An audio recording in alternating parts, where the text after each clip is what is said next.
feel like we're falling away. Maybe I just need to feel nothing to make it easier to turn away and leave. Maybe we're fan and flame, so why do I keep holding out my hand to get burned? I don't wanna clash anymore. I can hear the ghosts in the walls. It's telling me to run away, away, yeah. I don't wanna crash anymore. I can hear the ghosts in the walls. It's telling me to run away.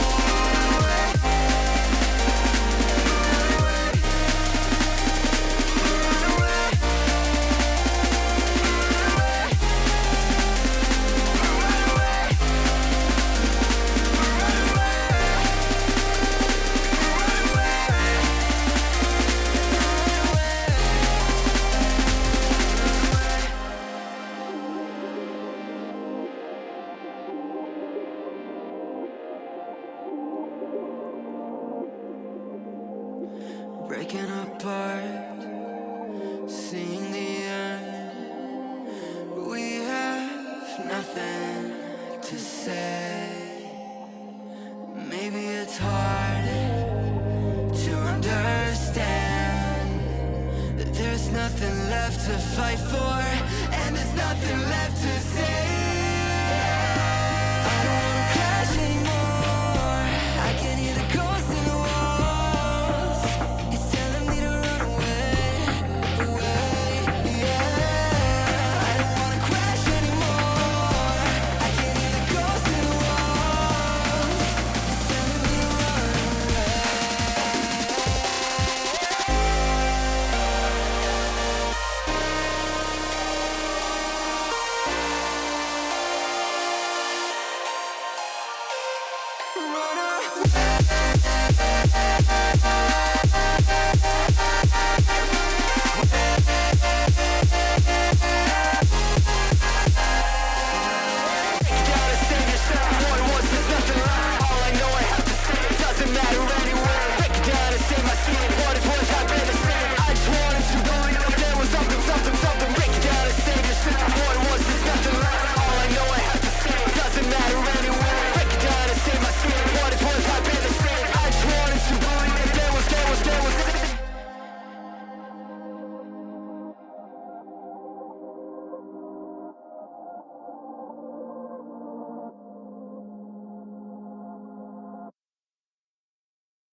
Well, hello everybody, and welcome to the Trackmania World Tour 2025 Global Playoffs number one, where 16 of the best teams around the world are going to be duking it out over the course of the next 2 days for glory and for some big points in the global ranking. I'm Thomas Mangozi, aka G Geek, and alongside me for this weekend is the one and only Boney C. A pleasure to have you on board for this weekend, and I think you and I are both looking forward to this particular competition because it means essentially teams from different regions pitting themselves against each other for only the second time, realistically.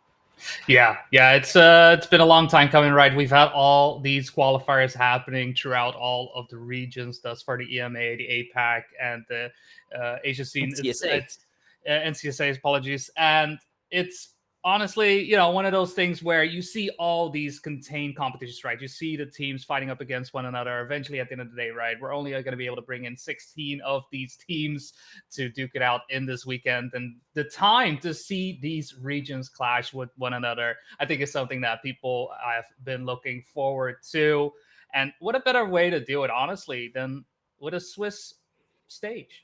Yeah, indeed. The Swiss stage that is going to be coming up in in less than 10 minutes time, actually. And we'll get to the matchups that are going to be going down in the next few minutes very shortly. But before that, let's take a look at the teams that have been drafted in for this particular global playoff. 16 teams, 9 from the EMEA region, 4 from NCSA, and 3 from Team APAC. And you can see the teams right there with Swift, the uncontested leader from the EMEA region, 3 back-to-back wins in the last 3 regional tournaments. We also do have Team Jetlag, the undefeated team, of course, of Mada and Bren over in APAC. We have the runner-up from the Team EMEA with Team Boca. Don is also present with Was Island Skandir, the TMCL Season 1 champion in 2023, as a matter of fact. We also have the big duo of Masa and Granadi, Bluff with Elcon and Josh, the Puff Bros, the leaders in the NCSA region with Carl Jr. and Pac, the 2 world champions united together for this season. Team Nemesis with Maimen Pustito Paco. Then we have Tescat GG, which are competing over in NCSA with Neil associated to Richie from Team Tescod. Then we have Team Swifty, the sister team of Swift with Boss Bez and Ratchet. Then we have Wild from Stufts and Wizzy, who are going to be having a lot of a point to prove in this particular weekend. Then we have Team Lion Coast, who have been doing scintillating performances over the course of this season with Orel and Tona. Then we have Damascus Gaming, Team Restless, Walsian, and No Train Anna completing the 16 teams that comprise the roster for this weekend.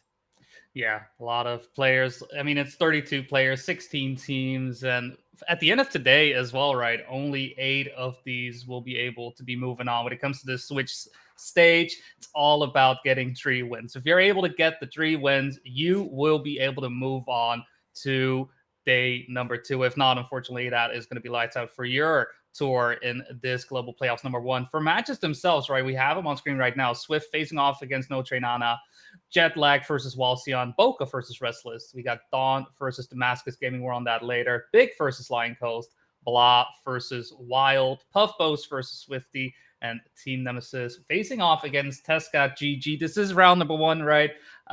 Based on seeding, making sure that these are all set up to face off against one another. Once we do get into round number 2, it's going to be our 1 win versus 1 wins and 1 loss versus 1 loss. And from that point on, it's all the same scores, making sure that every team will have a chance to face off against somebody at their level.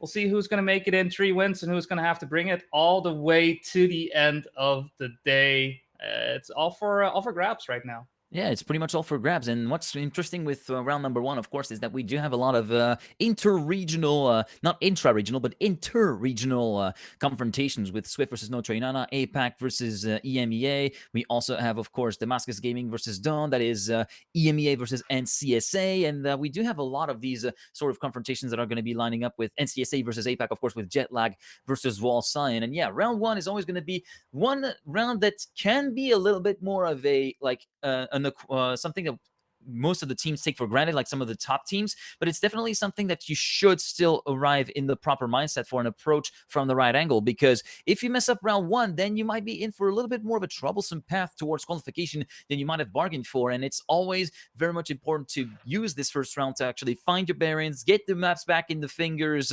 in situ, that is to say in match conditions, because match conditions and warm-up are very, very different conditions altogether. So even though some of those matchups are going to be likely washouts, it's still very much an important phase at the start of the tournament for all teams involved.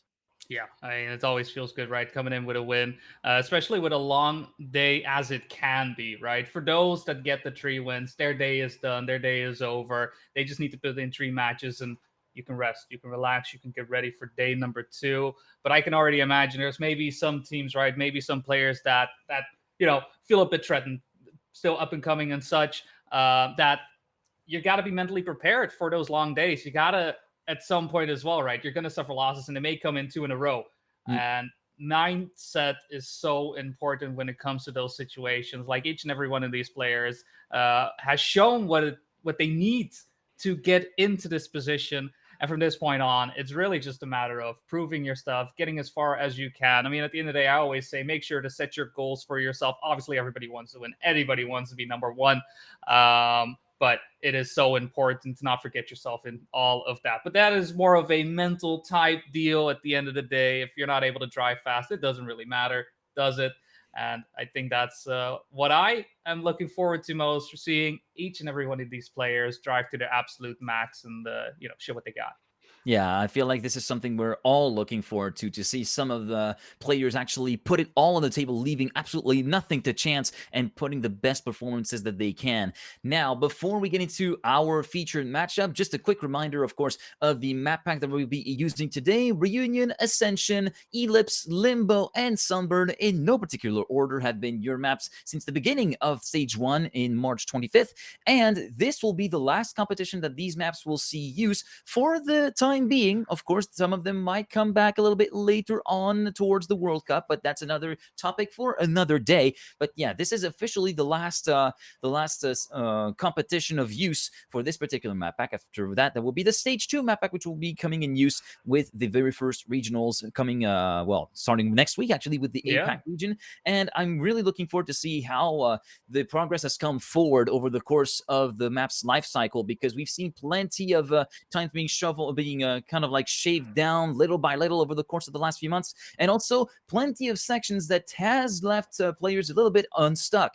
For instance, the start of Limbo, the very first bounce, has proven to be troublesome. The finish of Ascension has proven more troublesome toward the very end of the life cycle than the beginning of the life cycle. So it will be very interesting to see how that fares as we get ready for our first match, which will be Dawn versus Damascus Gaming. EMEA versus NCSA. It will be Wosal and Skandir versus Charles and Yekosto. Yekosto's substituting for Nixotica, who could not participate in this particular one. And there is going to be, of course, a slight advantage to Team Dawn, having cycled some pretty good performances over the course of the EMEA season and having won the very first EMEA regional. But Team Damascus Gaming, they came away pretty strong in the very tail end of the season for the NCSA region. So I wouldn't count them out, even with the sub in, as we get ready for the pick phase starting in about, right now, actually. Yeah, just about getting to it. Picks and bans setting up. I mean, interesting one as well, right? It's going to be Dawn versus Damascus Gaming, Seed 4 versus Seed 13 for this Swiss stage. And so with that, Dawn will be able to get their first pick in. It's going to be Ellipse to start things off. I think it makes sense based on the timings that they have as well. So not an odd one indeed. And already look at that. 2 quick picks coming out back to back from Damascus Gaming. Reunion and Ascension. Put him on the board. Limbo being the final pick from Dawn, making the decider happen on Sunburn. Nobody wanted to jump in the water just yet up until the very end. On paper, Dawn looking to be the favorite in terms of times, right? Obviously, the mask game a bit tricky, having to get in a substitute. At the same time, though, Yokoso is still having some great times, but may play a bit of a factor, right, in all of this. Not playing around consistently. I mean, Charles and Exotica, they've been playing together for ages already, even outside of the 2v2 environment that we have. But at the same time, you're facing off against Skandir and Wolsaw, who under multiple team names have been playing together. They've been playing together for years as well. So it'll be interesting to see how this, if the synergy between players that has grown, right? I think in terms of like comms and such, that has all been sorted out and whatnot, right? Very curious to see how much that will play a factor in all of this. Again, in paper, advantage goes to Dawn, but hey, at the end of the day, it's all about how you do on the day itself. As looking like we're about to load into map number 1. It is going to be Ellipse from Link, and Curious to see if Dawn's pick will do what it needs to. Here's to see if Don's pick does indeed what it needs to do, as we do see that we are missing one player, and that means we're going to have a slight delay to proceedings. Unfortunately, as you can see, we are desperately a little bit one-legged on the red team, with Nick Costa unfortunately not able to make his way to the server for now. They're currently working on getting Yakosto in on the server at the moment, so we'll keep an eye out on this and tell you, give you some regular updates on what is going on in that fashion. But I guess it does allow us to give a little bit of our prediction, and I'm going to go on a limb and go for particular match scores. I'm thinking Okay, Dom okay. has the upper hand, but it's not going to be a washout. I feel like there's going to be at least one map going the way of Damascus Gaming, because you never know, some people might be taking it a little bit too leniently, and depending on which side of the map you land, then you can have one particular map that falls away from your grasp. So I'm saying 3-1 in favor of Don. So Damascus not completely down and out from the outset. I mean, I'm inclined to agree. I do believe Damascus Gaming will be able to pick up a map, definitely. I do feel saying we will take it to a decider. I'm hard pressed to say that is going to be the situation. Skandir Wolsal, knowing them, and especially, Skandir has always been a great anchor in that sorts. I mean, Yeah. For some reason, some way, he always finds a way to be as consistent as needs to be. His defense is on point every single time. Something does happen, right? He's doing what he needs to do. Also, at the same time as well, right? A bit more fast and loose.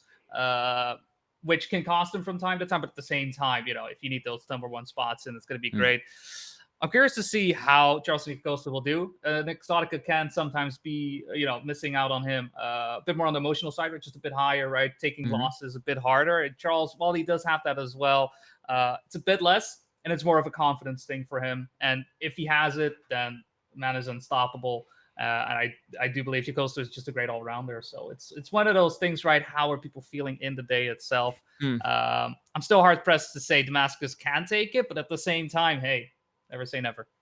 Never say never. As we get a pick and ban restart, as a matter of fact, with Yakosta finally joining in the server, Ellipse will be secured as the first pick, as it was originally, and now Charles will be in charge of picking for Team Damascus, as we should get back into the game in a few seconds for you guys on stream. There we go. Now we do have the pick that has been indeed revalidated for Ellipse as the opening map, courtesy of Dawn. Now Charles and Yakosta are going to be kind of like maybe concerting with each other, trying to get themselves the most optimum pick phase for this particular second map that we're going to be delving ourselves into after Ellipse is over. And they have to actually make the best of their chances with the maps that are remaining. And Limbo will be actually put forth as the second map. So we're going from probably the more approachable map of the map pack to a bit of a spike in difficulty. It's not quite Sunburn-esque in terms of difficulty, but it's up close. I'd say that. Yeah. You can see as well, right? Just a little bit more thinking. Not as clean. Maybe I assume because of some issues on Rico's side, but looking like Reunion will be in number 2. I don't expect Dawn to. Oh, never mind. They will pick into Sunburn for number 4. Bit of change of heart right there, and Ascension being the decider. So a little bit of a change. So Ellipse first, Limbo second, Reunion third, Sunburn fourth, Ascension fifth. A little bit of a shake-up, but I don't think that's necessarily a bad thing per se. Just looking at the picks themselves as well, I think that makes sense. Just definitely a bit more of an advantage on Limbo for Damascus Gaming. Ellipse picking into Dawn picking into Ellipsis also totally valid. Yep. Third one though, we'll see if Reunion really pays off. Yeah, I feel like this is a bit more of a bit of an off the cuff pick regarding the maps that are remaining. Both teams feel like a little bit more evenly matched, maybe slight advantage to Dawn looking at the player times themselves, but you never know. It's pretty much one of those coin toss maps where if something bad happens in terms of the opposing team, then Damascus can really capitalize on that. And yeah, we've seen coin toss maps played a lot more than one might think, and some of the outcomes have been pretty surprising. So honestly, I'm saying Damascus have done pretty well for themselves in terms of the picks that they were able to secure versus Dawn for that opening match. Yeah, I agree with that. And looking like now with Yakosto in the server, we will be able to kick things off. We got the players reloading in. We got the names on the screen as well in just a little bit, but it's It's going to be Dawn versus Damascus Gaming, Wolsal and Skandir versus Charles and Iekosto. As we'll just have a couple of seconds to make sure everybody is acquainted, ready, get those tires warmed up, and ready to challenge. Map number 1, the start of their Swiss journey. Again, for those, just to reiterate, coming in, this is going to be the Swiss bracket. You got to get 3 wins to make it into day number 2. Otherwise, you're going to be out of those top 8 spots. And that's exactly what these players will be fighting for. Just getting that first win in and getting a great start of their day. And we're going to be off right here, right now. Indeed, the field is let loose, and we are racing for the first time today with Dawn versus Damascus Gaming on this first round of Ellipse, and we're following along right now with Charles at the very tail end of the field, giving us a good overview of what's going on up ahead. It's going to be Wolsal and Skull. They're already piling on the pressure, trying to give themselves a little bit of a headroom, trying to put the Damascus Gaming crew a little bit further back to approach the round a little bit more safely. The first plate of the first sector will be at 23.699, roughly 3 to 4 tenths away from what the split of the world record was like after checkpoint number 5 is passed, but it's still very much a round in control of Dawn, whilst Charles does his best to try and keep the toe in the rhythm, but unfortunately a slight wall brush entering checkpoint number 7 will be doing him disservice, and Iekosto tries to pick up the slack, but he's looking very far back as we do have a huge crash on the entry to checkpoint number 9 from Wolsal, who has completely flunked it at the exit of the plastic sector, and thus will be relegated down to last place, and thus there might be a point in it just yet, and no advantage to be taken whatsoever for Dawn versus Damascus. Skandir very much clear ahead of the rest of the field, and will be securing the overall victory individually with a time of a 111.205, starting in a pretty sedate manner for the Belgian. Iekosto and Charles second and third, taking advantage of Wolsal's blunder in the middle of the map, and thus it's 1-1 at the very end of round 1 on map 1 and match 1 of day 1. It's a lot of ones right there, and I mean, only one can be number 1 with the 1 win, and right there, we are losing one of the players from the get-go. Iekosto with a bit of a crash. Skandir also having some issues navigating his way into the transition, allowing the fight to be between Wolsal and Charles, and at the moment, the gap, look at that, 3rd and 4th place, quite large, 2 seconds between Skandir and Iekosto, so it's really going to be a fight of whether or not Charles can eke out a draw from the situation, or going to have to consider, just consent this loss to Wolsal. I don't think he's looking for that. He's fighting each and every one of these turns. Takes it a little bit wider on the entry right there. It does allow Wolsal to get ahead a little bit. We'll see, though, how things will go on this engine off reactor sector. No real difference, and actually Skandir starting to make up a bit of ground, getting closer and closer to his teammate, putting the pressure on Charles, as Charles, for the time being, doesn't let up. He is still going hard. Iekosto still too far away to really make a difference, and as we're already making our way towards the final sectors of the track, it's going to be a question whether or not Charles can overtake Wolsal. At the same time, he wants to stay ahead of Skandir, right? At some point, you got to cut your losses. You can't push it too far, but he gets on the inside line. He tries to go for the jump right there, and he makes it past. Gets past Wolsal, 7,000ths of a second, fighting up until the end. Yes, it's a draw, but a hard-fought draw, and a draw that the Damascus game will be very happy with. That was a very gritty drive from Charles, and he took a very, very direct finish compared to Wolsal, who extended just a little bit further towards the left-hand side, which ultimately caused him to travel a bit more distance and lose time as a consequence, and that allowed Charles to reap the benefits and take the overall victory, allowing that second draw to be pronounced in the second round. As we start round number 3, and already Iekosto having a little bit of a issue trying to keep the gap consistent with the top 3, and he's looking pretty much down and out at the moment for this round, as we continue with the top 3 at the moment with Charles, Wolsal, and Skandir in that particular order. Skandir taking away the lead at checkpoint 7, but the great double apex in Wolsal from turn number 7 to actually get through to the lead of the race, checkpoint 9, and now it's going to be Charles' turn to pull a Wolsal and full stopic into the neons in checkpoint number 9. So now it is going to be clearly looking like Dawn are going to be getting the advantage that had been eluding them for the first 2 rounds back-to-back, with Iekosto very much all the way back in 3rd place, 1.4 seconds down, and thus very much out of reach and out of the realm of threat for the French-Belgian duo. Wolsal will be concluding with the 111.092, 3/10 ahead of his teammate, and that will be the breakaway run that Dawn needs in their opening map, 5-2 at the end of round 3. Yeah, finally getting, well, I mean, an advantage, to put it lightly.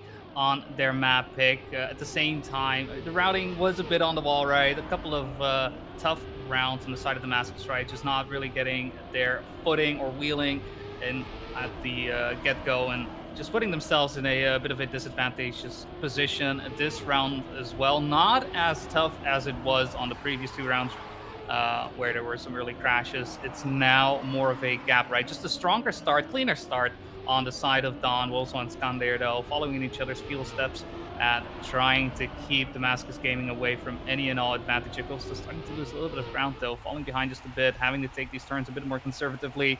At the same time, though, Wolso and Skander not showing any signs of slowing down, making their way across each and every one of these turns, hitting the apexes over and over. And unfortunately, Charles gets a little bit of a 50-50 ground. Unfortunately, Skate 4 isn't quite out just yet, and it's going to be Acosta who will take the number 3 spot. But it's not going to be enough to overtake with a mistake on Skander's side, though. He does slow down, but not quite enough to allow Yakosa to get fully by. Wolsal will be able to get first place if he is able to make this final jump happen. Skander with more speed coming out of it. Wolsal crashes out and takes the safe route, still gets into third place. Gonna be a victory for Don. A bit of an awkward one, though. Charles very close to making it a draw still, but 7-3.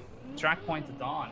Track point to Dawn, and yeah, there could have been a little bit more on the table actually for Dawn, considering what happened in the finish. I was focusing a little bit more on Yakosta, who was fighting tooth and nail for second place versus Skandir, and actually was exiting a little bit too much in a sideways fashion from the final corner, thus slowing down dramatically, allowing Skandir to get past, but then got promoted from second place to first place due to Wosal's crash out. In the meantime, in this round, it will be Charles taking the lead after checkpoint number 5, 23.672 the split at the very end of that sector, and it's going to be a slight wall brush from Osal into checkpoint number 6, which is going to be relegating the Frenchman down into last place. Skandia trying to pick up the slack, but now we've got Damascus Gaming in prime position to try and ascend the first counter ace of the match, try to deal the first counter ace of the match. I'm trying to find my correct words, but yeah, indeed, Charles and Yakosto in with a chance of actually making Dawn work for that opening map points.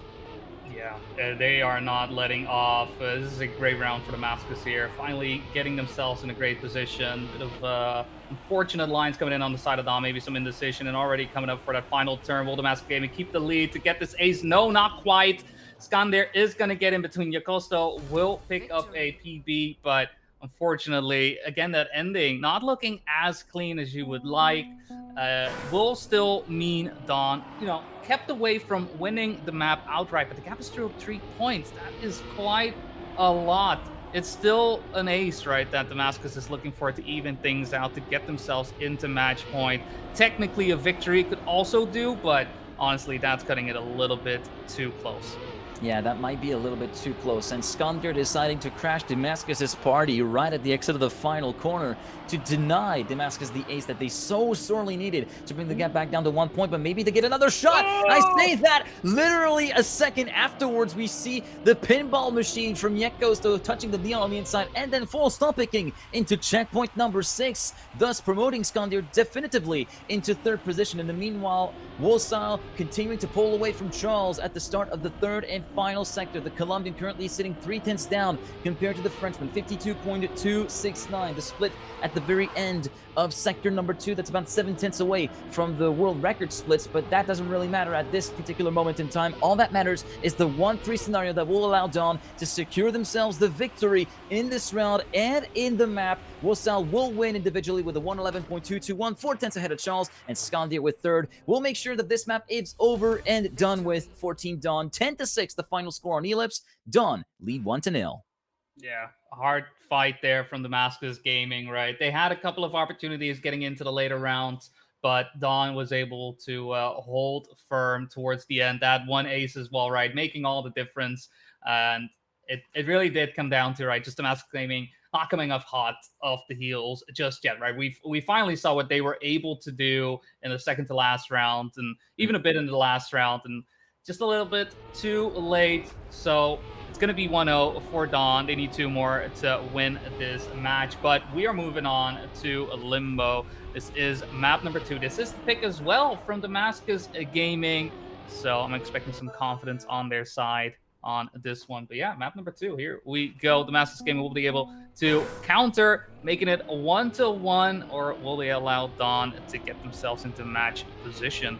And Oh, already from checkpoint number 1, before even the first bounce, which was the very much problem sector in this map, we do have Wosai with a very big crash into the checkpoint, thus relegating him down 1.3 seconds compared to the leading trio of Charles, Yakosto, and Skandir at the moment. And Wosai forced to respawn further up, as we do see a big slowdown from Yakosto. As we finish the first sector, it will be a 25.420 split for Charles, who was in the lead, but look at the speed that Skandir was able to carry through to checkpoint number 6 in that sort of little snail-like corner before checkpoint number 7, and the Belgian will immediately pick up the sniper as teammate to try to enforce a draw to prevent Damascus from getting any sort of advantage. Who's going to get the best reactor trigger? It will likely be, well, Skandir and Charles do get pretty much equivalent ones, but Skandir was able to continue the lead that he had around 2.5 to 3 tenths of a second. Yakos to force the respawn that might be benefiting Wosal in the long run. In the meantime, Skandir continuing to pretty much control the race from the front. Charles forced to respawn as he did a bit of pinball machine again at the very exit of the corner from checkpoint number 11,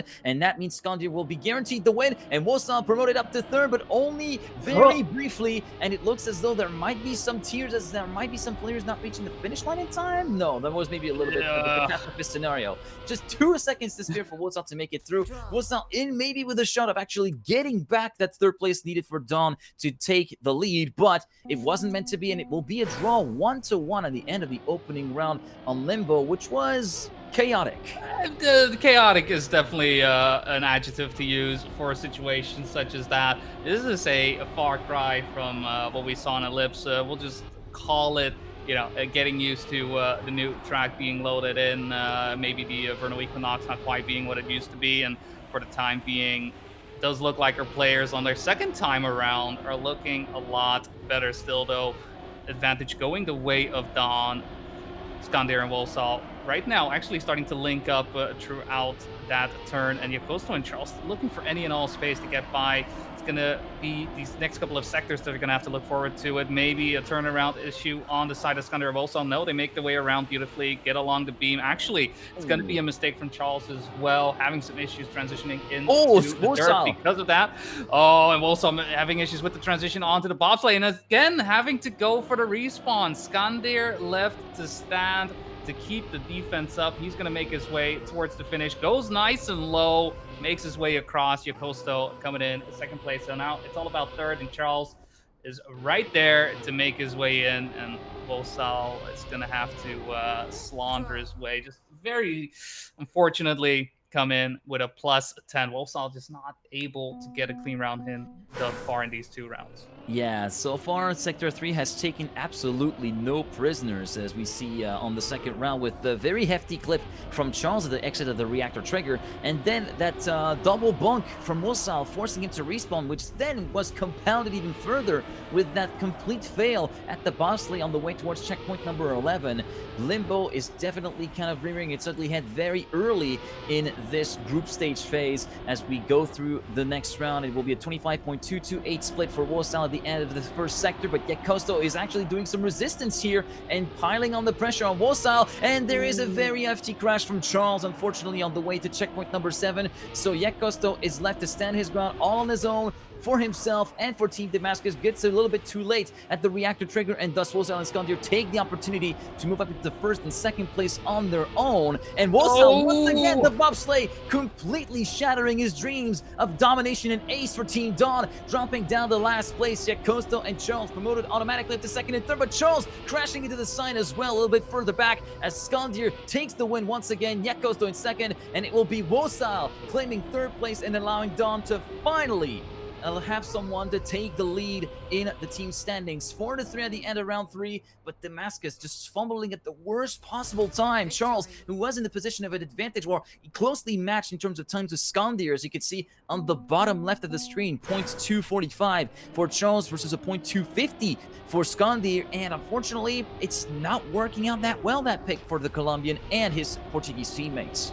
No, and I think the big thing here really is consistency is simply lacking, right? And it's happening on both sides. I believe thus far the only player to make clean rounds happen, and I don't want to jinx it too much, has been Skandir. He's doing a phenomenal job, really being the anchor, as I mentioned earlier on, as he tends to be whenever he plays together with Wolsal. At the same time, keeping the pace up high as well, right? It puts on pressure. It makes that, sure, you want to drive consistent, but consistency is very hard to keep up when you're seeing a player as fast as Skander. Again, he finds himself in the lead. Charles duking it out. And Oh, Wosal, unfortunately, doesn't get the turnaround there correctly. He's going to have to go for the respawn. This is an opportunity for Vastus Gaming to make something happen. Charles able to overtake Skander as well, gets the transition onto the bobsleigh, and will make his way through the slowdown.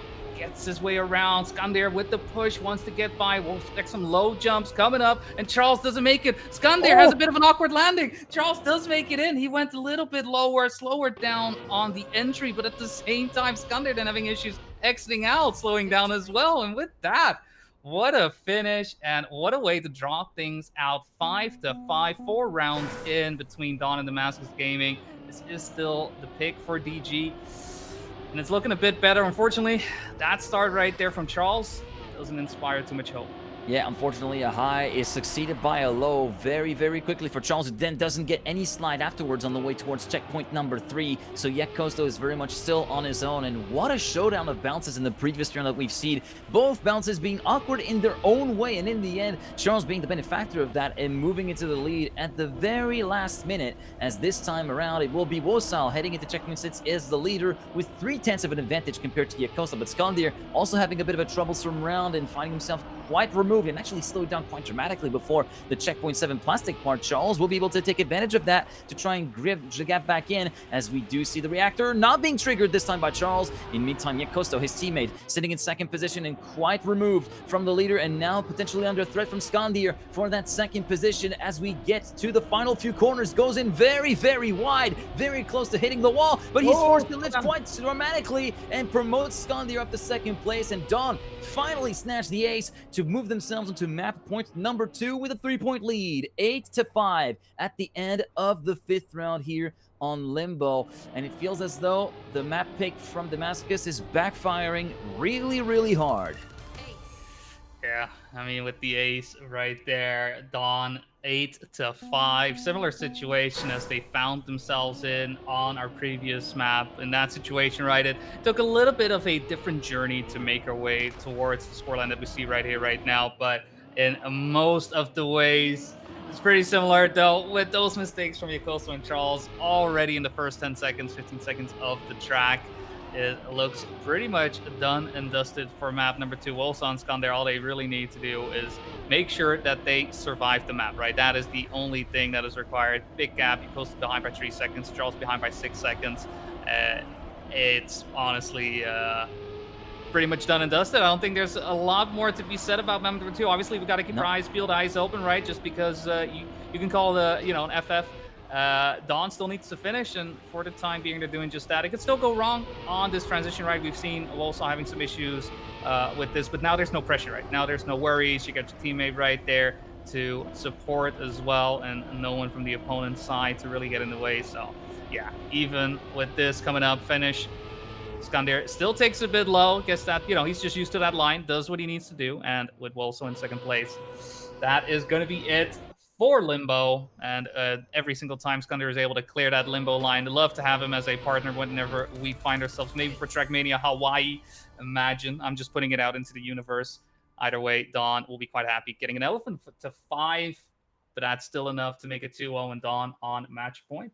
Dawn on match point as we go to the second consecutive Damascus Gaming pick, which will be Reunion. And Damascus Gaming very much having their backs against the wall right from the outset in this group stage, as they very much tried to make the best of their most favorable pick, and unfortunately that did not pan out. They've been really much they've been very much on the non-consistent side, and they've been making too many mistakes in some very opportunistic rounds where there was actually something to salvage, and now they're having to find a little bit of magic on Reunion to actually try to get some steam back into their fold and try to at least snatch one map away, just one map from Dawn. And Dawn are not far from frontless either, as you could see in Limbo. I was wondering when we would see someone fly out of the reactor trigger in Limbo, and Wosal was the first one to answer that call. I was like, hey, I'll be the one to do that. Thank you very much.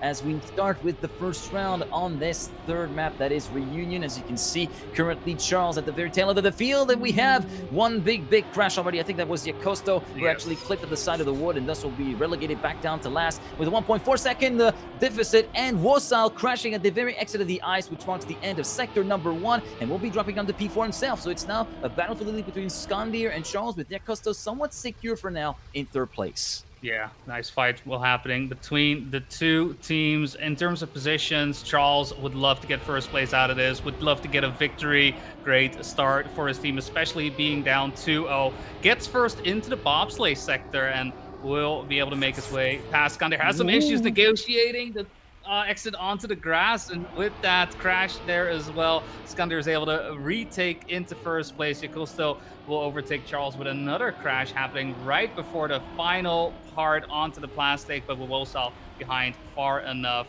There is no big threat for Charles's 3rd place. It's going to be a draw. It's going to be 1-1. A bit of a unfortunate way for things to go. Charles definitely having the advantage there, but it unfortunately somewhat slipped away getting out of the box.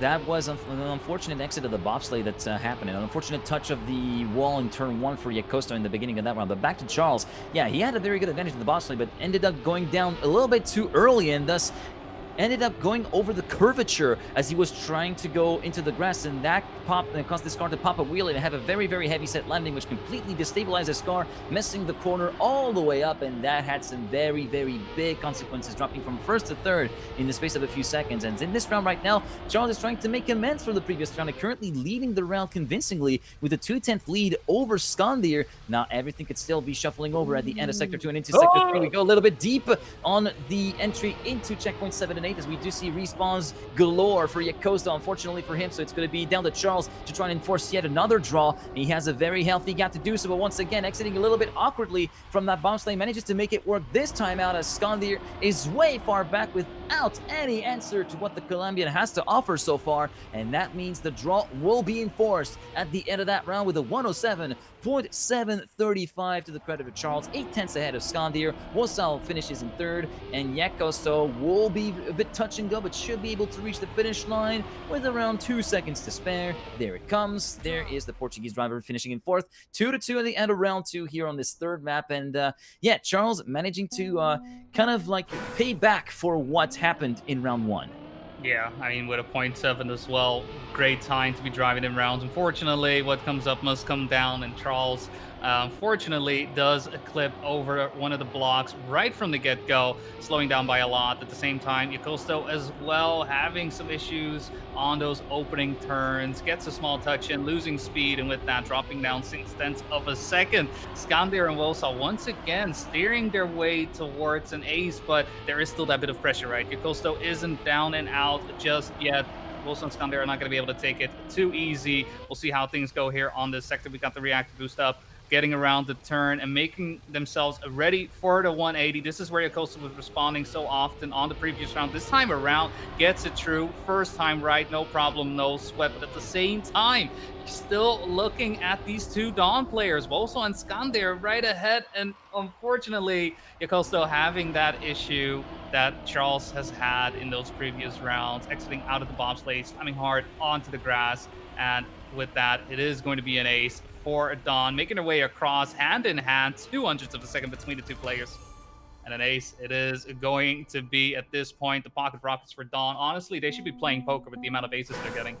Oh, wow. What a way to finish in style as well for Dawn, finishing in tandem formation in this particular round. 5-2 at the end of that round for the French-Belgian duo. As we start the next round through the dirt chicane we go, everybody regroup within half a tenth of a second at the first two checkpoints. Now, that little pinch in the road, we've seen plenty of people actually get caught out in the very early phase of the life cycle of these maps, including, but not limited to, for instance, Otak from Team Boca, who was having a lot of issues over that particular pinch. But here, we do see the two Damascus Gaming players clipping the inside wall of that 90 right before checkpoint number 5, and that promotes Skandir from 4th up into 2nd place, essentially gifting the 2nd consecutive ace to Dawn on a silver plate as things stand. But of course, there is still one mighty sector to go. Yakosto once again having respawned into checkpoints number 7 and 8. That reactor glider is also very, very tricky, and you can be prone to actually flip your car over on the entrance into that particular glider sector. I wonder if we're going to be seeing that over the course of the opening day, or even the course of the whole weekend as we go along with Skandir. The race leader, Wosal, is just up ahead of him, about 7/10 away, and that will be the second consecutive ace in this map for Dawn. 8-2 map and match points very much on the cards with a 107.525 courtesy of Wosal, 6.5 tenths ahead of Skandir. Yeah, 2 aces in a row with that 8-2 Damascus Gaming, looking like they're kind of out of breath, out of just being outpaced on this track. And where initially I was thinking this may be a bit more of a coin flip, right? A bit more of a toss up. Both players, well, both teams, I should say, having similar PBs on this track. When push comes to shove right now, it's just not paying off in the way that Damascus Gaming is looking for, right? Thus far, their first pick just falling a little bit short again, losing one of the aces there. And from that point on, things kind of going downhill. This time around, it's 2 aces to deal with. Skandir is down for a bit on this round, about 7/10 of a second, but definitely not out. Any mistake on the side of Damascus Gaming could spell defeat right here, right now, and that is exactly what they need to be wary of. Dawn is coming. The night has ended, and with the way things are going, Wolsall keeping first place. It's not going to be quite enough if these are the positions to end things would make it 9-3. Charles and Costa still fighting as hard as they can, hard as they are. Wolsall is a bit too far out of reach to really get past them, and so the only thing they can do right now is keep Skandir away, making her way throughout these final few turns, and it does look like they will be surviving another round, but from this point on, it's nothing but aces for Damascus Gaming. Otherwise, they will be starting off their Swiss round with a loss. Indeed, they extract one more round, but at this point it is ace or bust for Damascus Gaming, and they have to do 2 back-to-back aces at least to even the scales versus Dawn with their 6-point deficit that they have to climb up and try to actually bring the gauntlet down, throw the gauntlet down towards Dawn in that very end of Reunion. Yet Costo taking the lead early on after the first 2 checkpoints. Wosal and Skandir very much tandeming this together and hunting down the Portuguese driver. The entry into checkpoint number 4 and the ice is looking very good from Skandir, going close to the Portuguese driver in the lead. Currently checkpoint number 5, it will be 30.032. The split from Yakosto, who is now under threat from the Belgian player Skandir, who completely overhauls him in the entry into the reactor glider. Yakosto, Charles, and Wosal still very much in hot pursuit. Everything still very much shuffling about as we go through the checkpoints 8 and 9 at the end of sector number 2. Yakosto, Charles taking the lead, but Wosal doesn't get the slide and forced to respawn, and that could be very, very big coming up. Yakosto versus Skandir. This is the battle we're going to have to keep an eye on, and Yakosto, unfortunately, a little bit slow at the exit of the bobsled, but it immediately compensates at the entry into the glider, but goes a bit too wide into the grass, and that will be the mistake to seal the fate of Damascus in this first round of the group stage. Charles may win on the board, but it does not matter at the end of the day, as Skandir does what is needed to secure the 3rd map win for Dawn and the overall match win. Final score 10-5 on Reunion and 3-0 for Dawn. Wosal and Skandir 1 victory to 0 so far in the group stage. Yeah, it's a strong win coming in from Dawn. There were some spots here or there where there's definitely some room for improvement, right? Just a couple of consistency errors on their side. And unfortunately, Damascus Gaming just having these flashes of brilliance, right? These moments where you could very clearly see how good they are, how strong they are, but it's keeping up that momentum, keeping up that effort that somewhat sealed the deal leading into a trio. Honestly, with the way things went, right, this was a long trio match, in my opinion, right? They fought every single round tooth and nail, and just unfortunately, every single time, just not coming up enough. And just fortunately with that, starting things off with a 0-1 start. We'll see what Dunn will be facing up against with the other 1-0 winners. I'm very curious to see. Obviously, we won't know until all matches have been played. I believe there's still a few going on at the moment. I know a couple of results that I may be able to share already. We do have a couple of results that we can share on that note. So, of course, you see the 3-0 victory of Dawn versus Damascus Gaming. But in the meantime, Swift have taken 3-0 versus No Trainana. Jetlag has won 3-0 versus Walston. Bolka has won 3-0 against Team Restless.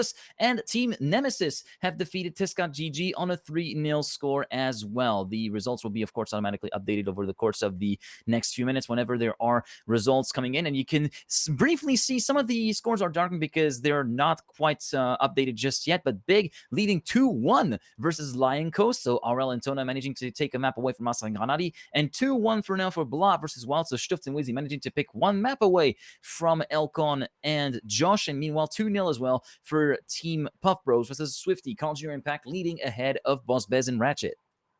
Yeah, I know the match also started a little bit later, so hence them, just being on map number 3 at the moment. But already some fireworks going off in that sense. A couple of trios. It is to be expected, right? You're round number 1. You're in Swiss. There will be these differences, right? These big swings to look into, but at the same time, some great performances. I think at the same time, also some performances perhaps to be expected, right? I think Jetlag, Boca, both teams that we expect to make it into the playoffs, right? Would definitely be a bit of an upset if that weren't to be the case. But at the same time, I do believe that we have more than 8 teams that are deserving of making their way into playoffs. So at the end of the day, right, we're still going to have to say goodbye to perhaps a couple teams you don't expect to say goodbye to. Yeah, I feel like there might be a couple, maybe 1 or 2 upsets that might be waiting in the wings for us in this group stage, as we're still waiting for results and matches to be completely done. We do have still 3 matches ongoing with Blah versus Wild, Big versus Lion Coast, and Puff Bros versus Swifty. And I suggest we should take a look at one of those. I'm kind of looking forward to. I kind of want to see what Blah is looking versus Team Wild, because yeah, this is one of those we were discussing amongst ourselves that Wild did not exactly have the best momentums going into the very end of the season, especially if you look at the string of previous results in the last part of the season with stuff like CCB or the last few regionals. But they managed to pick a map away from Team Blah, who have had a bit of a great entry with their win at CCB, with Elcon winning alongside Leicester, who was deputizing for Josh at that time, and then backing that up with a couple of top 8 performances in this particular end of season, as we are trying to get the clear if we can actually get a little bit of a look at the match itself. As do we have any updates in terms of score? So far, it's still looking 2-1, 2-1, 2-0 in the various matches that we've seen at the moment. Yeah, I mean, for those also just curious to know what is happening, what is going on in terms of those scores, right? Maybe you want to get a bit of a look into Esports, Trackmania.com. That's pretty much all information when it comes to the global playoffs, whether it's the matches ongoing, things setting up for the rankings, rules. If you're curious about like what is going on, what are they doing, it's always good to know to check in those things and get a bird's eye view of what is going on. Obviously, we're only able to cover the 1 match here. We're only 2 people. If we could clone ourselves, I think we would. I mean, imagine double the Trackmania action. Wouldn't it be? I feel like it would be easier for broadcasting and covering matches if we could just split off by mitosis at this point. Yeah, in the meantime, we feel like we do have another match that has concluded. If I do see the server listing, we're going to be throwing you over to a quick break, but I think it's going to be a win for Blah, 3-1 versus Team Wild, as their server is no longer showing up in our server list anymore. So yeah, only Big, Lion Coast, and Puff Bros Swifty continuing to run. We're going to be taking a break whilst the matches are continuing to be decided and are settled down, and we will reconvene in a little bit with the second round of the group stage. Stay with us. Go through the fire, brave the fire, chasing something true, caught in a bind. Maybe undo, maybe undo. 'Cause when every core felt death and the silence could be better, every motion falling flat, had to leave you, had to leave you. Now your tides pulling me back like a fool that put you to work. With the pain you left still fresh, I can heal you, I can heal you.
Feel like we're falling away. Maybe I just need to feel nothing to make it easier to turn away and leave. Maybe we're fanning the flame. So why do I keep holding out my hand to get burned?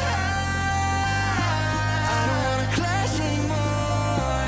I can hear the ghosts in the walls. It's telling me to run away, yeah. I don't wanna crash anymore. I can hear the ghosts in the walls. It's telling me to run away.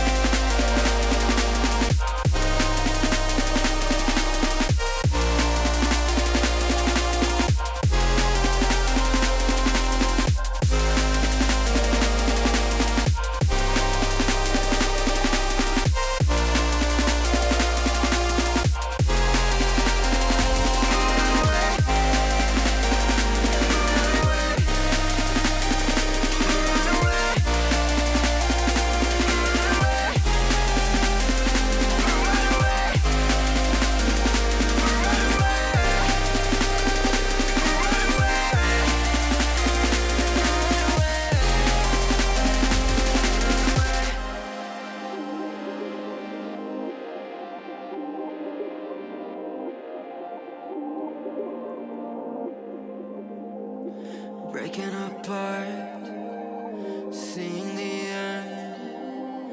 We have nothing to say. Maybe it's hard to understand that there's nothing left to fight for, and there's nothing left to say. I don't wanna crash anymore. I can hear the ghosts in the walls. It's telling me to run away, yeah. I don't wanna crash anymore. I can hear the ghosts in the walls. It's telling me to run away.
second I thought it was you.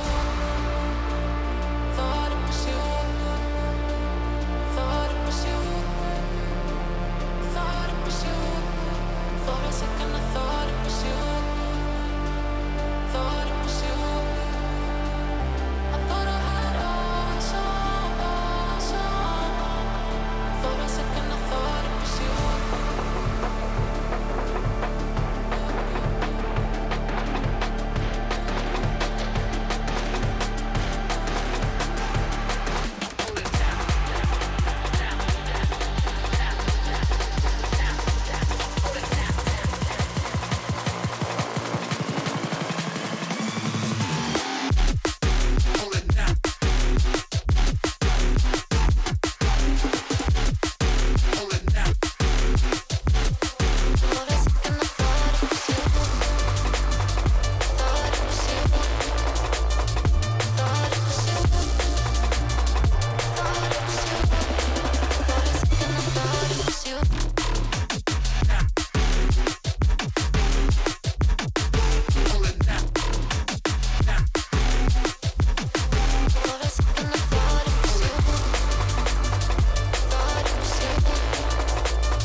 Hello, everyone. Welcome back. A little bit earlier than expected, but you know what? Trackmania waits for no man, woman, or dog Yeah. for that matter. Cats Ain't nobody got time for wait for waiting. cats.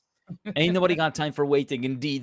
Because yeah, they surprised even us. They're like, oh wait, they're doing pick and ban whilst we were still having a break. But yeah, Boca versus Team Nemesis is our matchup, which is starting in about 3 seconds time. There's no time to waste. There's no time to explain. We just head straight into the game because we're starting with our first map, which is going to be Reunion, and I feel like Reunion is going to be well, we have seen the times from each and every player so far in this particular matchup, and it might be a little bit more evenly matched than what we have been seeing, of course, with Damascus Gaming, of course, with a bit higher quality of teams. And also, I feel like it might be very dependent on how the proceedings were on that first sets of matches. And looks like for Team Nemesis, the first round is not really going all that well since we have a mistake from Mime, which is dropping him down to last place. But also, Otak and Binks are not really finding the going all that easy either, because Pussy Tobacco has decided to press the pedal down to the metal and try to break a little bit away from the French duo at the moment. Yeah, no, Pussy Tobacco has chosen war for this matchup from the get-go, already off. I mean, he is cutting some of these turns very tightly, and it is paying off in space. The only one left to stand in his way at the moment is Binks, who is slowly actually starting to catch up, but having issues transitioning into the plastic sector, allowing Paco to get in, but he clips over. Binks comes by and says, well, sorry, that was Otaki, my apologies, but it says, you know what? If you do that, then I'll take over. Thank you very much for that extra point, and I'll see you at the start line once again. That was a bit of a awkward finish towards that round number one. Bit of a bad start there from Mime as well.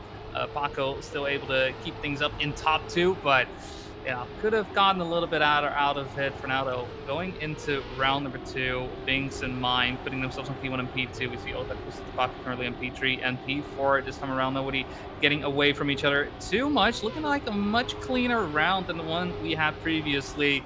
We'll see how this 180 turn will come up in just a little bit. First, make our way through these reset blocks. Everybody finding the space just fine.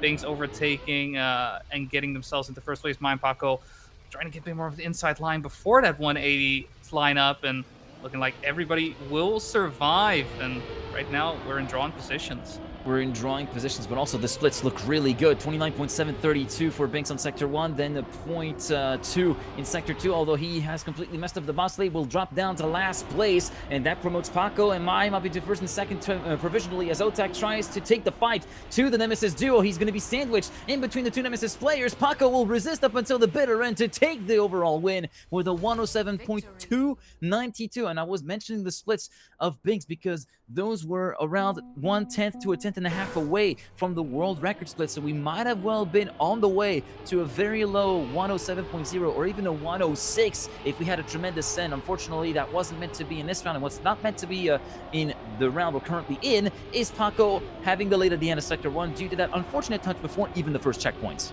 Yeah, so all pressure on Mime right now to set up some defense, making sure that any point loss, if there is any, will be mitigated. For now, though, Binks will be taking the charge out in front. Otak lagging behind just about 0.2 of a second. Still plenty of time to get in between, but what is exactly in between is Mime. He decides to get into this Boca sandwich, fill it all the way up, and actually wants to come out on top as well. Hasn't really found the space for it just yet. Still Binks leading, making sure that each and every one of these turns go the way that he wants it to, setting up from the bobsleigh into the grass. Everybody does maneuver their way through beautifully. We'll see if the plastic goes well. We've seen some issues quite a lot, considering, you know, this ending isn't necessarily the hardest out there, but you got to navigate. You need some confidence, and Binks does what he needs to do. Keeps the line up. We see two online PBs coming out from Binks and Mime, so great times being driven right there, but Boca will get the lead once again, 5-4. And 106.962. We're less than a 10th away from the world record for rank. I was paying attention to the splits that Binks was actually driving in that round, and that is very much making amends for the early rounds, but there was some promise, but unfortunately the final sector was always looking a little bit shaky. But here, 0.962 is quite the going, as unfortunately for Pussy Tobacco, for the second time in 3 rounds, we find ourselves a little bit unstuck and forced to respawn. Mime trying to pick up the the slack for his teammate, taking the lead over Binks. Otak in hot pursuit in third place as we go through the glider sector of checkpoint 6 through to 8, and it will be a small clip of the overhang by Binks on the glider section, but he manages to make it work, retakes the lead ahead of Mime and of sector number 2, and it will be a 0.328 split, maybe a little bit slower than what we've seen so far, but still very much a time to be reckoned with, all things considered. Now Otak, final pressure on Mime, the vice world champion under pressure from Otak, tries to break away from the grasp of the man from Samalo, and now putting Binks under threat for the lead, but has a very, very awkward entry into the final sets of corners, and goes very close to getting sniped by Otak at the very last checkpoint. They both finished with the exact same time, but by virtue of Mime being ahead in the final checkpoint before the finish line, it will be the Polish driver who will be able to secure at least 1 point going the way of Team Nemesis, but even so, Boca lead with a 2-point gap over Nemesis and are on map point number 1. Yeah, and it's going to be a question of whether or not Paco is going to be able to get the consistency back that he showed off in those first couple of rounds, right? Had some tough starts on our last 2 rounds, just unable to fully support his teammate Mime. And this time around, looking like he has been able to clean up his act, getting his way through the wood sector in the lead. We have Binks and Mime right next to him as well. Gets a little bit of a speed loss exiting out of the ice. And for the time being, honestly, it is still all up for grabs. The gap between each and every one of these players is about 0.2 of a second, and honestly, that is minuscule at best. At this point in time, Paco with a barrel roll finds his way going out by the wayside. The reactor is simply sending him off, and it's going to be Mime for some defense, but not the best speed going into the bobsleigh. Otak able to take advantage of that, makes his way past as well, and already those final few turns coming up once again. It's going to be a question of whether or not Mime can stay ahead of Binks' baby will overtake. That would be an ace, but once again, with these final few turns coming up, Mime hasn't been able to fill these yet, and this time around won't do so either. Still, though, a victory for Boca with that, putting themselves up 9-6 in Team Nemesis. All they need is an ace. All they need is an ace to try and even the scales, and there was the first barrel roll that was actually witnessed in that previous turn by Pusito Paco, and there were a few barrel rolls that were made over the course of the last few weeks of competition, of course, in the various EMEA events. As you try to make your way through to checkpoint number 7, I wonder how many of these barrel rolls are going to be made over the course of the weekend of competition here in the global playoffs. But yeah, this is very much a tricky sector to watch out for. Also to watch out for is Otak, unfortunately forced to respawn. The man from Samalo is finding himself down in last place, 7 seconds down compared to his teammate Binks, who holds the lead ahead of Pusito Paco. Binks' job is simple, trying to actually secure at the very least the 2nd place in order to actually get the map win done and dusted. But we did briefly see from the perspective of Paco a full stop pick from Mime, I think it was, into the neon before checkpoint number 7. Manages to get away with it somehow, but that was a bit of a hefty crash from the front wing of the pole, unfortunately for him, and that means Binks will be left on his own to battle against Pusito Paco to fight for the win of the race, and it will be Binks taking the final round win individually with a 107.165, and the score at the very end of reunion will be 10-7 in favor of Boca. The leading duo from France will be 1-0 after map 1. Yeah, and that was honestly great pace at the same time. I mean, it was a 10-7 win going to Boca, I think deserved, considering the performance just not quite being there on the side of Team Nemesis. But at the same time, when those rounds are coming out, we're seeing some amazing pace, right? We got a couple of 106s in as well. That's something you hope to see. You are, not even anticipating, right? To see these times go as fast as they are, so close to world record as well. Just goes to show how fast these players are. Still, though, at the end of the day, only one can win, and for now, Boca will lead 1-0. We're gonna move over to map number 2. It's gonna be Lynx Ellipse, and it looks like our players are ready to kick things off of the line. They go, get the hairpin turn into the camera line. Oh, be careful, cameraman. Fortunately, he was able to avoid that crash as the players decided to No, actually follow the track. actually, Round one. you got this wrong, Bonnie. No camera man can even get hurt in the process of making these camera shots Oh, possible true, because true, remember true. those are curb cams. Those aren't banded into the pavement, much like you see Ah, in. I think I saw one like of a the spy curb movie. cams from Le Mans. Actually, it's very Oh insane to yeah. see the setup that they actually do to actually get the footage of cars running over the curbs at the exit of I think it was Arnage, for instance, before going back to the Porsche curbs and reintegrating the circuit. That's very interesting tidbit of motorsports Yeah. broadcast production that I got to see. In the meantime, halfway through round number 1, it will be Binks leading ahead of a gaggle of cars, which is going to be Mime and Paco with Altac in hot pursuit, and of sector number 2. After that no-break sector, it will be a 52.048 split for Binks, around half a second away from the very top split from the world record. But right now, it's not really that which matters. It will be the point of the round going the way of both Nemesis and Boca, in the sense that we will have a draw being enforced with Binks and Otak top and bottom of the ranking and 110.791. The finishing time starting off in a bit of a strong fashion, roughly with half a second away from Masa's 110.298. And I gotta say, like, Stichwort Massa, I use the word in situ, but Massa was competing in one of the EMEA tournaments very, very sickly, having broken the rib and being on copious amounts of painkillers, and he still managed to drive something like 0.4s and 0.3s in the first and second days of EMEA 3. So that was a absolutely beautiful drive that took some grit to realize, and I sure hope that by now everything is all well and good. Remember, health first, guys, and then, of course, once the health is up and up, trying to go fast on the racetrack, which is something that Otek will not be able to do in this round with that full stop pick in checkpoint 6.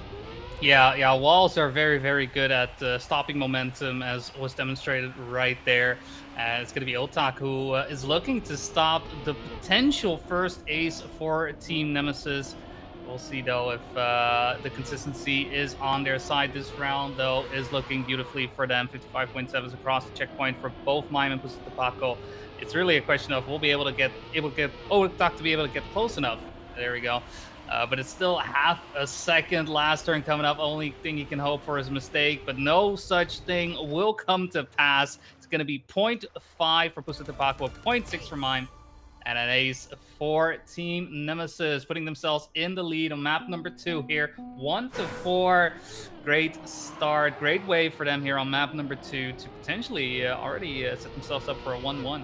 Yeah, great way to gather momentum for Nemesis, and a great time as well with a 0.592, as you've pointed out, less than 3/10 away from Masa's record, and we're starting to kind of climb the ladder a little bit in terms of pace and in terms of times being thrown down, as we unfortunately see Binks' car getting thrown down almost to the very bottom end of the track with that clip on the way up to checkpoint number 4. Otak will be left on his own to battle with the Nemesis duo, which is in full force at the moment, and Mime and Paco, that is going to be a pinball from Mime in the checkpoint 6 sector, and will be ending in the full stopping in that very same checkpoint, and that promotes Otak up into second place. Paco will be moving up into the lead of the race and will be fighting tooth and nail against the man who he had the chance to play against in the World Cup. I think they were in the same match. I might be mistaken at that, but it doesn't matter. They were attending the same World Cup. Paco's, of course, was the first World Cup for him, and the very first World Cup for a Hungarian driver since egg year in 2018. It dates back a long time, but here Paco is going to have to yield versus Otak, and that's going to get compounded with that little touch of the wall before checkpoint 13, and Otak will win with a 0.718 and thus enforce the draw at the very end of that round, and thus enabling Boca to try and keep themselves in the running, even though they did get a pretty badly damaging ace in the previous round. Yeah, it's still nice to consolidate and get a draw out of as well. Again, a bit of an awkward start, right? Binks having some issues these last couple of rounds. This time around, again, a slight touch, not as big of an error as it was in the previous one, but still enough to put him down in 4th place by quite a bit. It's going to have to look onwards to his teammate Otak, who has the lead. Mime and Pusita Paco not getting the plastic turnaround as cleanly as you would like, allowing Binks to get back into the fold, finding himself into 3rd place. And Paco, Mime setting up the chase. Otak really undeterred at the moment, driving a phenomenal round thus far halfway through, and still firmly in the lead, 0.2 of a second. That is honestly massive, considering how close this track can be as well. We'll see though if he's going to be able to keep things up. Bing slowing a little bit down mine, Puspako as well. For at the end of the day, looking like Bing's does somewhat lose the battle right there with mine. Mine going a little bit more risky, able to be paid off. Again, though, we're looking at the time differences, minuscule at best, and we'll see how good these players are at equaling out their car, getting into the finish line, and it is going to be another draw. Despite such a close round, a draw is how we do things, and it's going to be triple sevens all in those thousandths of a second at the end of that all.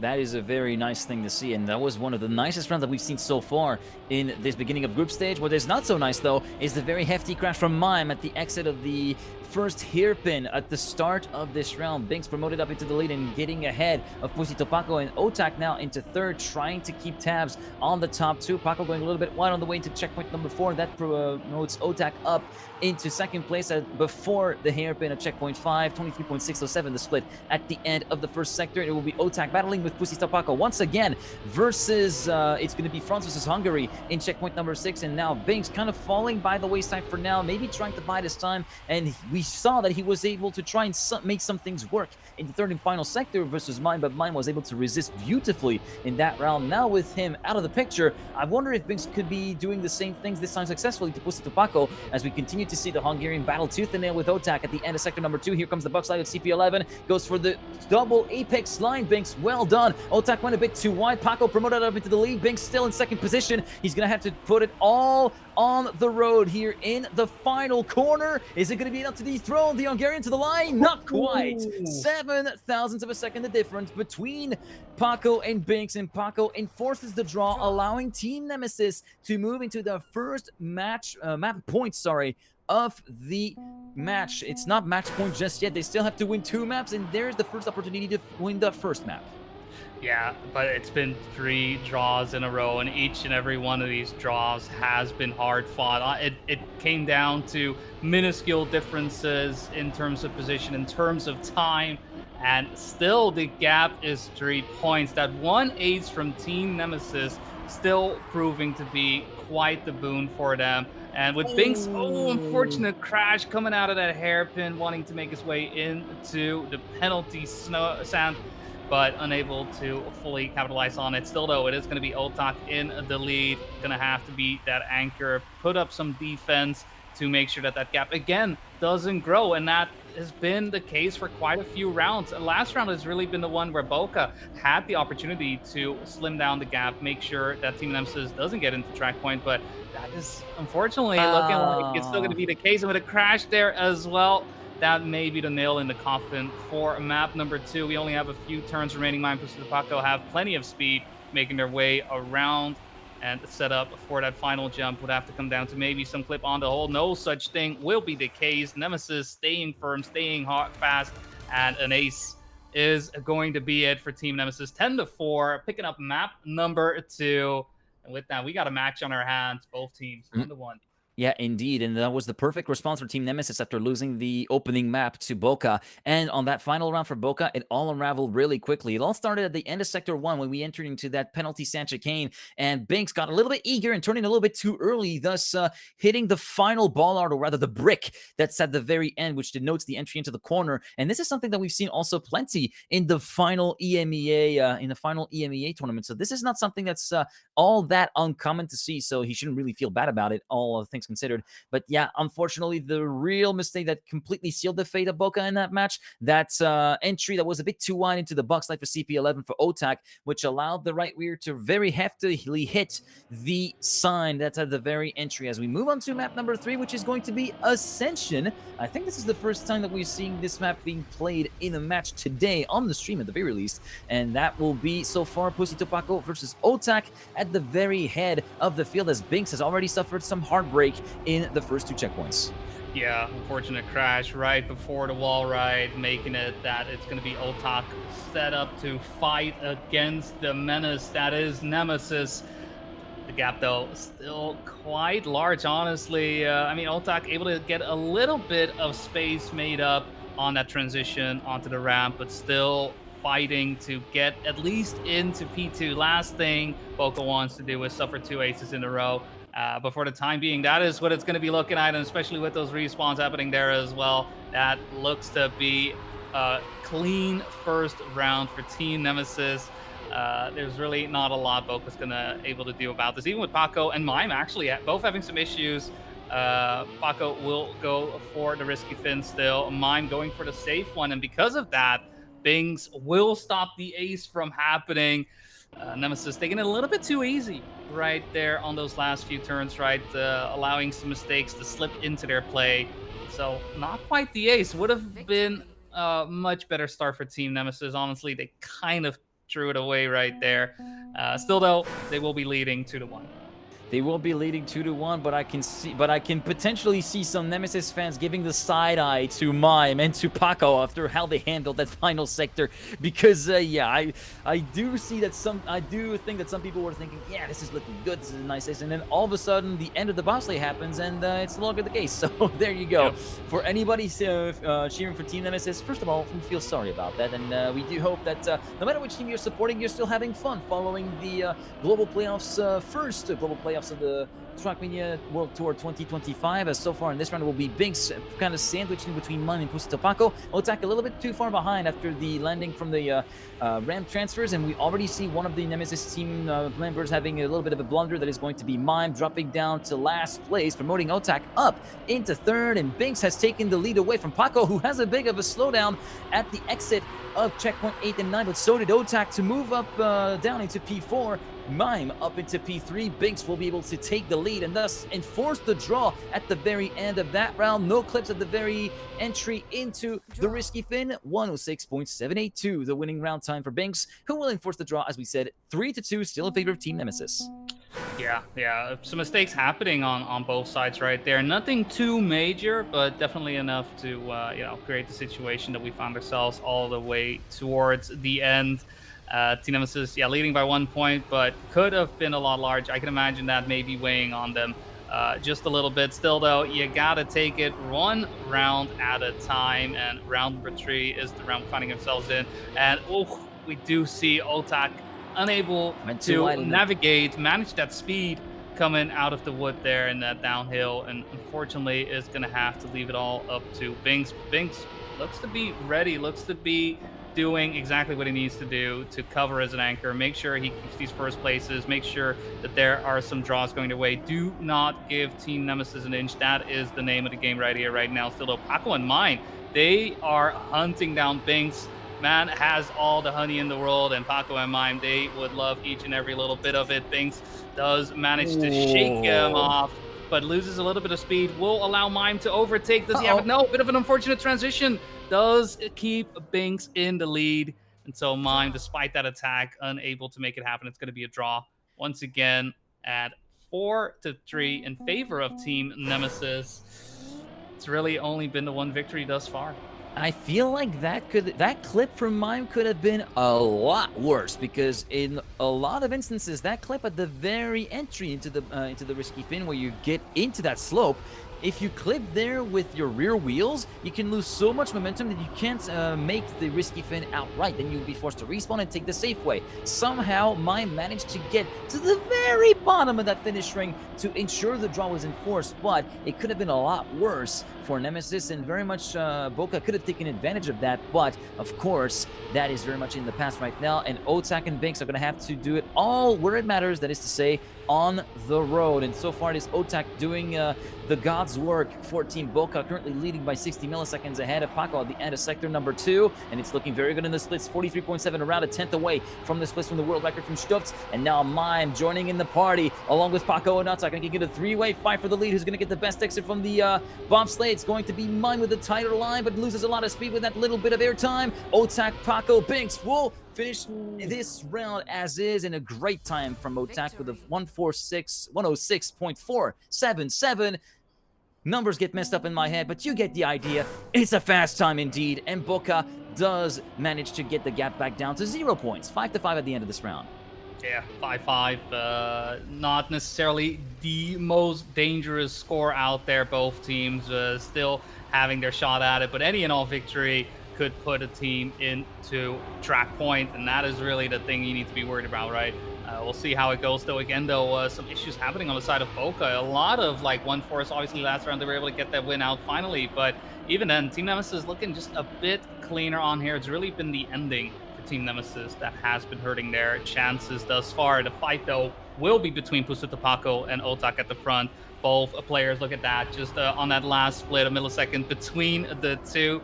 Talk about hair differences, but we have liftoff as Mime does fly out in the background, and Pusutapaco, all pressure on him. We'll have to concede first place to Otak. True to bobsleigh, having some issues straightening out the car. May allow Binks actually to overtake.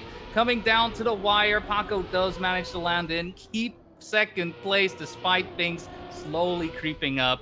And that is going to be a victory for Boca and track point in their favor. Track point in the favor of Boca with a great time as well from Motak, a .536 at the end of that round. And yeah, it's always slim pickings so far in this map between Team Nemesis and Team Boca. Nemesis definitely putting up a bit more of a fight than they have been on the opening map. And Ellipse, they were really much coming into their own, but here it feels like we're starting to waver a little bit here and there on both teams, especially with Binks having had some issues at the start, and now a huge crash from Mime in the way to checkpoint number 3, and the Polish driver, he's going to be continuing to tumble down the order as he completely messed up the wood in checkpoint number 4, and meanwhile it's going to be Pusitupaco, his teammate, trying to anchor the fort for Team Nemesis as Otak is in hot pursuit behind him, 65 milliseconds behind at checkpoint number 7 after the ramp transfers, now heading towards checkpoint number 8, and the climb up the cake towards the grass in checkpoint 9. Paco still leading by 77 milliseconds, but we clip on the edge of the ring for Otak, and that's going to give a little bit of room to breathe for Pusitupaco, thus allowing the Hungarian to try and engage a little bit more serenely the run up towards the risky finish, even though Binks is starting to catch back up a little bit. It's too little too late for the Frenchman to do anything about this, and it will be a draw in force at the end of this round, with Paco winning with a .712, 2/10 clear of Binks, 6/10 clear of Otak, and Mime does reach the finish line 4.5 seconds behind his teammate. 8-7 for Boca versus Team Nemesis, both teams on track points. Yeah, the big question, I feel, just looking at the way this map has been going, has been translating, is I think on the side of Mime, yes, it is track point for both. Boca will be able to win the track if they get a victory out of it, which currently positions throughout the checkpoint, I mean, is doing more than enough. But even at Mime, I think is the one to be looking at, because yes, there are some mistakes happening on the side of Boca, but thus far, Mime just not able to negotiate that ending as cleanly as he would have liked. I don't think he's too happy about that either. And this time around, while he is able to be part of the main pack, it is really that ending that makes or breaks everything here. Binks, though, he has the work cut out for him. He needs to make sure that he stays in front of Team Nemesis. Last thing that he wants is to give away this track point position that they have gotten in first. Once again, making their way through the ice. Binks will be able to exit out first, straightens out the car, and gets a lot of speed out of it, though. We have Paco following right behind. Mime will be coming in third place, so it is going to be another draw. And this is the only draw Team Nemesis can afford. If it's going to be none more, then Boca will pick up the track. It's a bit of a slow one, right? Bit of a journey, if you will. And honestly, maybe a bit too close to call. It's going to come down to Nemesis's consistency. Yeah, and I gotta say, that bobsleigh exit from Binks was supreme at the very end. Managed to judge it just right on the rebounding off of the outside wall to get all the way to the inside and get the tightest run possible through the double left-hander that came afterward, and thus enabling him to secure the lead and the draw in that particular round. This time it will be all to play for Boca, as they only need 1 point to take the map away from Team Nemesis, but they're gonna have their work cut out for him once again, because Mime is very much piling the pressure on the young man from East Banks, currently sitting in second, very close to Binks. Oh, very, very close to Mime, rather, and we do fly off. We do have lift off this time on the French side. Mime taking over the lead. Paco moving up to third, presumably as a result of the respawn from Binks. Yes, there it is. It's now all down to Otak to try and get the first place away from Mime. Mime looking a bit slow and touching on the inside of the pitch, and that gives the map away to Team Boca as Otak takes the win individually with a 106.735. We could have had our first overtime of the day, but it wasn't meant to be on Ascension. 11-9, the final score in favor of Boca. Binks and Otak take the lead once again in this matchup, 2-1. That is a heartbreaking loss right there on map number 3. I mean, I mentioned it, right? It's that ending that was worrisome for Mime, and it really did came down to it. All the stars aligned. It was Mime's opportunity there to, like prove me wrong, really, because that would have came down to. Unfortunately, he did prove me right there. Just getting on the inside a bit too early, hits the wall, and I think from that point on, it just went all downhill. Boca able to get the win from the clutches of defeat and making it 2-1, making sure that they put themselves into match point. We will be on a Sunburn for map number 4, right? Where initially Ascension was one of the maps we haven't seen on our broadcast just yet. Now we will have been able to see each and every one of the maps in the map pool. Sunburn making its debut here in the Global Playoffs number 1. It is still Boca versus Team Nemesis. 2-1 in favor of Boca. Will they be able to close it out right here, right now? Will they be able to close it out? And that is going to be no small feat if they're able to close it out on Sunburn. Sunburn, which is arguably the most difficult part of a map of the map pack, in my opinion, with so many transitions and so many different mechanics that are at play, with the ice slides on one side, then driving in reverse on another side, then dealing with the bumper and the rotation to actually exit checkpoints 4 or 5 to get back onto the right way, and then avoid getting your car dolphining out of the small footbath section, and Mime forced to respawn, unfortunately, as Binks takes the lead away from Pussy Topaco. Otak in 3rd place, pursuing the Hungarian as they all go for the regular triangle line there. I wonder if we're going to be seeing the more risky approach, trying to go for the direct trigger, as Binks continues to lead as we head into the spin transfer. Beautifully executed from the top 3. Binks pulling a little bit further away from Pussy Topaco as we head towards the finish, and we've seen plenty of people break their teeth on that final corner and over that risky finish. Binks securing that by lifting a little bit. Otak versus Pussy Topaco to the line, trying to go for a bit of a lower landing, but it does not pay off. Paco manages to split the difference between Binks and Otak and bring 1 point home for Team Nemesis. It will be Boca leading still, but Nemesis managing to save their scalp just a little bit. Yeah, Paco just getting in, keeping the ace away by, what was that, 1/100th of a second, walkabout. 7 milliseconds, thereabouts. Even that, my word, that is just cutting it so close, too close to call, honestly. But fortunately, we got computers for those types of things. Imagine if we had to do photo finishes for a game like Trackmania. Honestly, these matches would take twice as long. Honestly, I would love to see that, especially if we have a little bit of warping, like we see in track and fields whenever they have to do photo finishes. That would be good. What is not so good though is Mime completely flunking the reverse and doing a barrel roll, essentially, for those Star Fox fans out there. Oh, bit of a flip out. Huge touch from Binks, who got ejected in the footpath section. Sorry about that. You do continue. It's Otak versus Paco for the lead. Yeah, and with that, it's going to be Paco versus Otak. Great fight between the two we've seen throughout this match already. Looking like Paco will get the upper hand on the ice slide, making the gap about 10th of a second. We'll see how this transition goes. Into the bobsleigh, goes nice and high, making sure to drop all the way down into this no-break sector. Players will have to release to make sure they get the turnaround, keep the speed up. Otak with a bit more speed, but unable to overtake this time around. The gap even smaller, 0.02 of a second. But Paco holds firm, holds fast, brings the draw in the favor, honestly, I would say, of Team Nemesis after an unfortunate turnaround, flip around, probably some type of special Antonio Pro skater from Mime. Yeah, indeed. And yeah, Otak for the 2nd time in a row, trying to go for that lower landing, trying to undercut Pussy Topaco and undercut the man in front in terms of making it to the finish line first. The 2nd time it does not pay out, but the margins keep getting smaller. We were 8 milliseconds behind on round 1, 2 milliseconds behind on round 2, maybe 3rd time's the charm if Otak decides to pull it off once again in this 3rd round here on Sunburn. He's going to go head-to-head versus Pussy Topaco for the lead of the race. Binks in 3rd position, currently sitting pretty and with the particularly good position to try and take advantage of a mistake from Pussy Topaco, or maybe even take up the slack from his teammate if it comes to worse. That was a very lucky wall grace from Otak. How in God's green earth, did he manage to get away with that? Sorry for the words, but my lord, what was that? From the man from Samalo as Binks takes away second place from Paco, but it goes a bit too deep at the exit of that transfer from the ice, and thus Paco retakes second place, and Binks still very much in a chasing position, but Paco now trying to pile on the pressure on Otak. Otak getting almost overtaken on the final corner, but this time Binks overtakes Paco before the risky fin, and it will be the ace at long last for Boca after coming so narrowly close to having snatched it in round number 1. Yeah, it's been looming throughout each and every one of these rounds.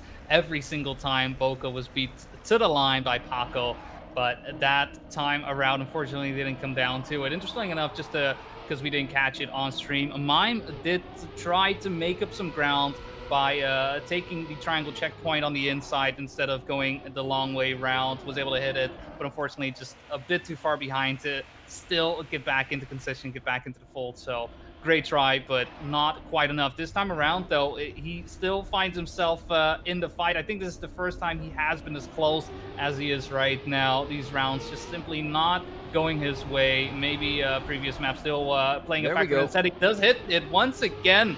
Gets his way across, loses some speed though, heading into the ice of Binks and Altak immediately snapping on to that, thinking this is our opportunity to get by. Also exiting out of the ice once again. Paco getting closer, but it's a bit of false pressure as Binks and Altak once again have the lead. We have seen how much faster they are on this ending, but Altak with a clip. Binks will be able to retain first place, so it's going to be a draw because of that clip from Altak, but it could have been so much worse. Still, though, it's going to be match point for Boca, 7-3. They are in a very, very strong position right now to take it here. Yeah, they have a very healthy margin of 4 points, as you can see again at the top of the screen. But this time, we do have a huge slowdown from the very first footbath section at the start from Otak. And yeah, we were able to see that briefly on stream. Mime going for what I call the Elcon strat, because Elcon was the most prominent player to use it, as we do have a hefty crash from Binks on the entry into the ice slide from checkpoint number 2. But Mime deciding to go for the direct line for the trigger and completely bypassing the triangle line, as we do have more players with troubles, with Pussy Topaco dropping down to last place. Binks promoted up to 3rd as a result of this, and all the gaps having widened quite significantly until Mime got pinball from one wall to the other into the footbath from checkpoint 6 and 7, promoting Otak up into the lead with a 4-second gap. Come on, we can What is this round? What is this round? And I feel like we're just going to be seeing a, well, no, I guess like if I circle this to like current motorsports that I watched today, it feels like the gap that Martinez Stenshorn pulls on the 3rd place at the moment, or maybe Tasanapol Intrapuvuzak, who won the F3 feature race a little bit earlier today. But in the meantime, back to Trackmania, it will be Otak taking the win, Mime taking the safe way. Binks with the risky fin was a bit too far behind to try and make it an ace to conclude the map, but still, it will be an even better gap in favor of Boca with a 5-point lead for the Frenchmen, 9-4, and now they can very much chill because all they need is the individual 2nd place point. They can't even get away with a defeat to conclude the match 3-1. Yeah, and so far with the way Nemesis has been playing here on Sunburn, it doesn't evoke too much trust to know that they need 2 aces back to back to even things out, to bring the score to 2-2 and bring it to that decider. It would have to come down to some mistakes happening on the side of Boca, as at the moment they do find themselves in the lead out of that backward sector. Binks and Otak 1st and 2nd place, Pusa Tapaco in 3rd, though very close, and Mime down and out 9 seconds. I think that is all she wrote. It would take a very interesting miracle, honestly, if Nemesis is able to clutch their way out of this, but with a bit of a clip from Paco on the ice slide, he slows down by quite a bit, and that is gonna be all she wrote for this match. Even with the respawn from Binks, it is still one player needing to cross the finish line. We'll see if Otak decides to go for risk. He has the speed. He feels a-okay with it. You know what? Taking home a 1st place and 2nd, making it an ace as Paco does get the respawn. Boca will win this match 3-1. And with that, their win score in the Swiss is going to be 2-0. They just need one more win, and and they will be able to move Indeed. on to day number 2. Only one more win, and we do have a few other results to report for you, because it looks like we are the last match to be done according to what we can see on our screens. And yeah, just to get a little bit of a score report, while we have Swift versus Blah 3-0 for Team Swift. We have then Big versus Jacklag, and it's a win for Big 3-1 from what we've seen reported. Ooh. The Puff Bros having won 3-0 versus Dawn, 3-0 for Y versus No Train Anna, 3-0 for Lion Coast versus Walsian, Tesca GG winning 3-0 versus Restless, and Swifty winning 3-0 versus Damascus Gaming. I think we should show those on screen in a little bit so that you can actually see what we have been seeing over the course of the last few seconds or so. But yeah, 3-1 for Boca. I mean, we were expecting maybe Nemesis to throw the gauntlet a little bit more. They still managed to get one map away, which is better than what we saw in the very first game. But I feel like there were some mistakes that could have been prevented, and that could have yielded us a bit of a closer game. I really wish we could have seen game 5, but that's going to have to wait for, at the very least, another stage here in this group stage. Yeah. I think looking at this match, the deciding map really was Ascension. It was looking like such a close match between the two, right? Going up 1-1, and it seemed like Ascension kind of broke the spirits on the side of Team Nemesis, right? From that first round, which could have been an ace, to also that decider, just so close to it, just sticking the landing, and an unfortunate touch, ruining their opportunity, ruining their chances. It's an unfortunate situation to be in, but with that, we see our rankings thus far. Swift, Puff Bros, Big, and in a bit, will be updated. Boca coming out with 2 wins, 0 losses thus far. Team Nemesis will be 1-1. Jetlag, from what I understand, having to DNF due to a DC. Quite unfortunate, so that'll be a 1-1 on their side. And then from that point on, we see a lot of 1-1s. Wild, Lioncast, Dawn, Tescat, Swifty, and Blah, all 1-1. And thus far, our 4 teams unable to get a win in, and at risk of being eliminated are going to be Damascus Gaming, Restless, Walsian, and No Train Anna. All right, well, that is just a quick rundown at the very end of the second stage of this Swiss stage. Well, round 2 of the Swiss stage, rather. I feel using stage twice is always a very weird thing to do for me. I mean, we're non-native speakers. I guess you can figure that out from the way that we talk and our own vocabulary that we use. But we try our best here, all right? And yeah, sometimes we do get it wrong, sometimes we get it right. Hey, that's how life goes. But anyway, in the meantime, thank you very much for joining us. If you just joined us in, or if you've been there since the beginning of the stream, we hope that you do enjoy the show, whether you're watching this on Twitch and YouTube, and we hope that you'll be enjoying the rest of the day, because coming up in, well, I say 25 minutes time, because we are going to be sticking to top of the hour.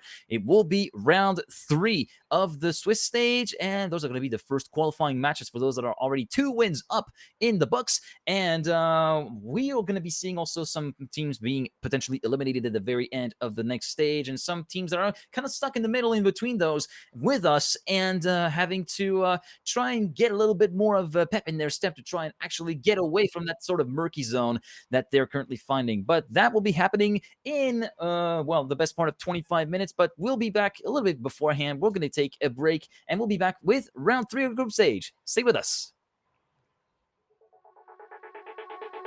Breathe through the fire, break the fire, chasing something true, caught in a bind. Maybe undo, 'cause when every core felt off, and the silence could be better, every motion falling flat, had to leave you. Now you're tired, pulling me back, like a fool that put you to work, with the pain you left still fresh. I can heal you. I can heal you.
Feel like we're falling away. Maybe I just need to feel nothing to make it easier to turn away and leave. Maybe we're fanning the flame, so why do I keep holding out my hand to get burned?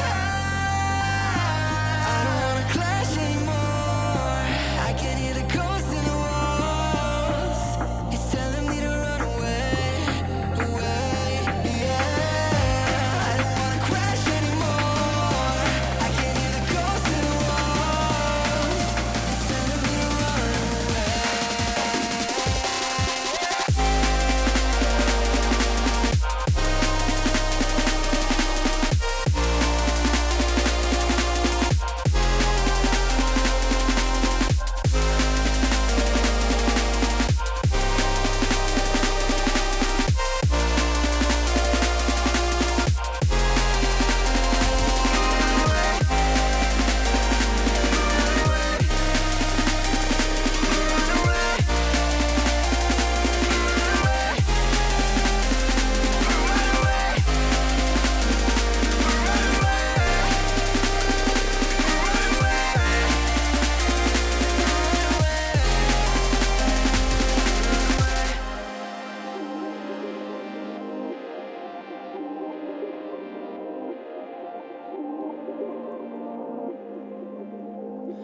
Breaking apart, seeing the end.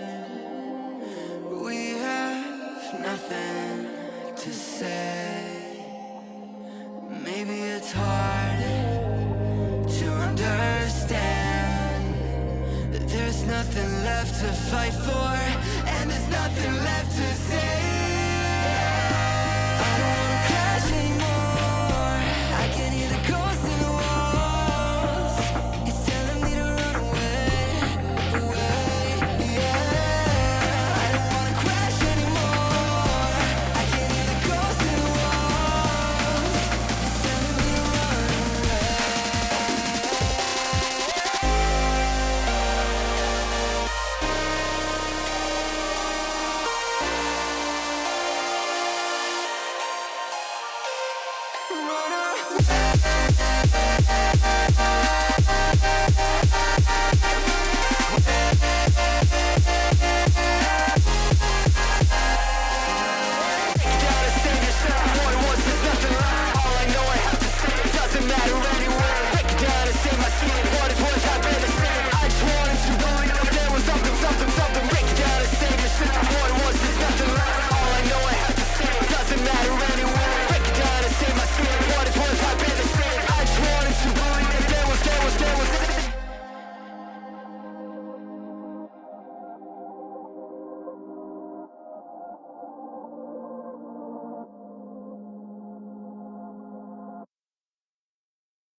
sky. I hope they don't mind. I need you near, something to hold someone I can call mine. Please don't break my heart.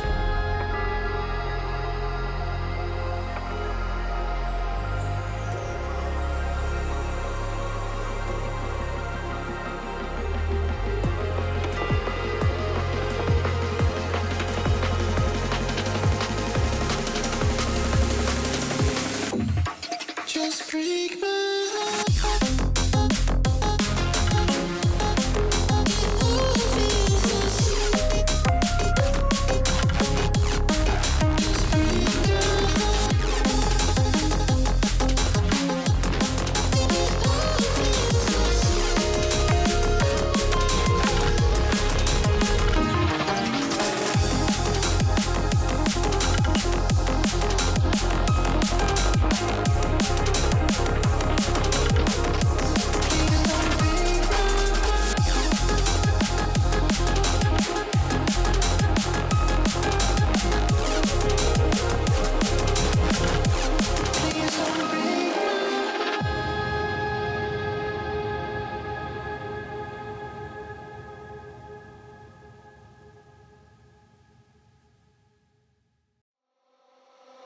For a second I thought it was you.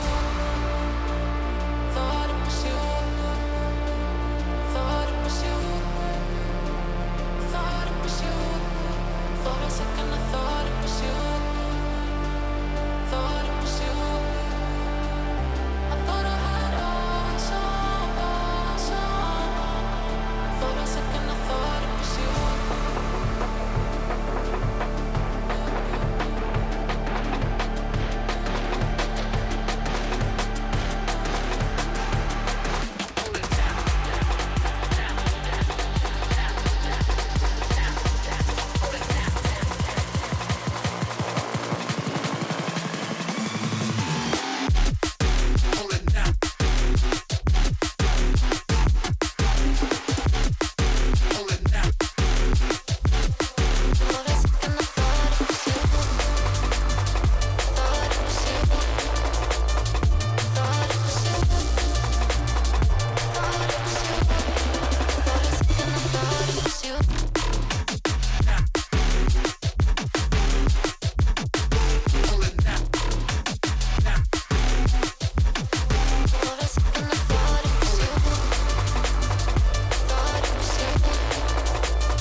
the start, from the start, from the start.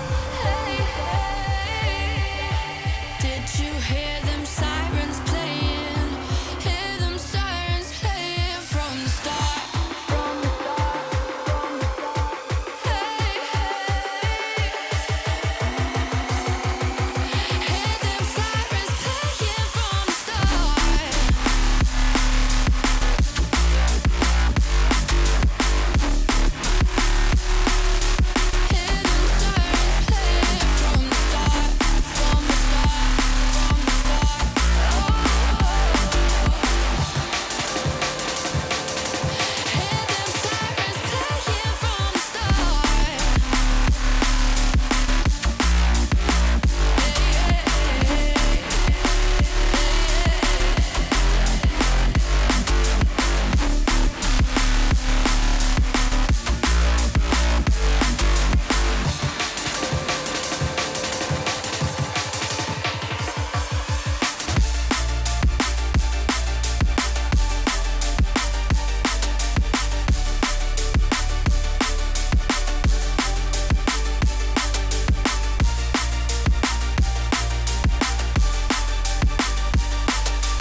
And with the timer now elapsed, it is time to go back to racing in a few minutes' time. Welcome back to the Global Playoffs #1 stream on the Trackmania Twitch and YouTube channels. I'm Thomas Mingos, aka Geek. Alongside me for this weekend was, of course, is the one and only Boney C. And we are about to get into the first qualifying match of the day. One of the first qualifying matches of the day. We'll be focusing on the one opposing Swift versus Big. It will be Epos and New Prime, the leaders of the EME region, versus Massa and Granadi. And Massa said at the very end of EMA #4 that they weren't exactly very happy with how the outcome was for themselves, despite everything that they put through in terms of work, and they are trying to redeem themselves for Global Playoffs #1. So I'm hoping that they stay true to their word and try to send a strong message to Epos and New Prime in this matchup.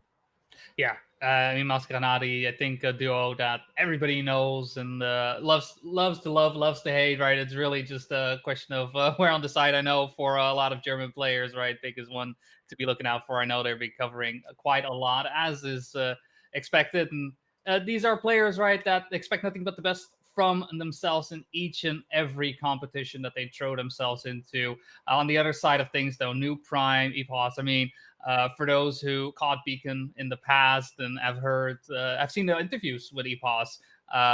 You all have noticed that he is very, very positive about his teammate New Prime, right? Really believing in him and his capability of performing well. Last year's XP Evo, we saw New Prime do exactly. a phenomenal run, right? Getting all the way through grand finals. Unfortunately, unable to stick that landing. I mean, we all know those outside uphill dirt turns and the way those tend to go.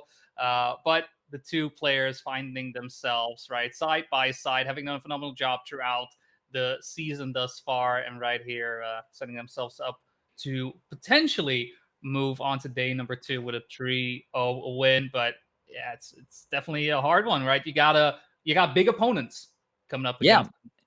Both literally and figuratively as well, in terms of the opposition, as we do have. Well, we're still waiting for everybody to join on the server, which has the match starting in around 90 seconds time. And yeah, you were telling Epos and New Prime having good synergy with each other, and New Prime in duo looking not too shabby, no matter the teammate, because in Beacon, having been partnered with Loso, has been an absolute riot in the Beacon Duo League, having pretty much torn down every single opponent that stood in their path, be it Nemesis, being the Galactic Baguettes that we've seen with Richie and Melio, for instance, be it other teams in there. I don't really have all the teams off the top of my head, but yeah, they've been Team Shift have been really, really performing, and no small part of that was New Prime, which was an absolute weapon in that particular sense, and that weapon status continues as New Prime also, since a few days ago, is the record holder on Limbo. It used to be Massa with a .432, I think it was,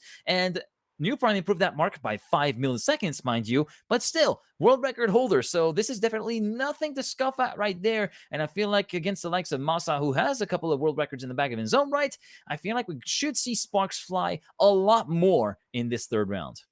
Yeah, talking about the War Wizard as well, right? Masa, the only one because of that still having is on Ellipse, so I wouldn't be surprised if Limbo and Ellipse, for that matter, are going to be maps that we'll be seeing picked quite soon. It would seem a bit odd for those to be kept towards the end, so I definitely don't keep expect our eye a out on that. Sunburn pick map one. I'm gonna say that No, much. no. That would be really a really off the cuff pick, as the picks are starting now with New Prime in charge of picking the opening map for today, and it will be Limbo as we famously predicted, and as said, like it was very much a world record improvements in that time for New Prime, as Granadi will be in charge of the first pick for Big, which will be second map, of course, on the road, and of course they have their options slimmed up a little bit with only Ascension, Reunion, Ellipse, and Sunburn left for the picking.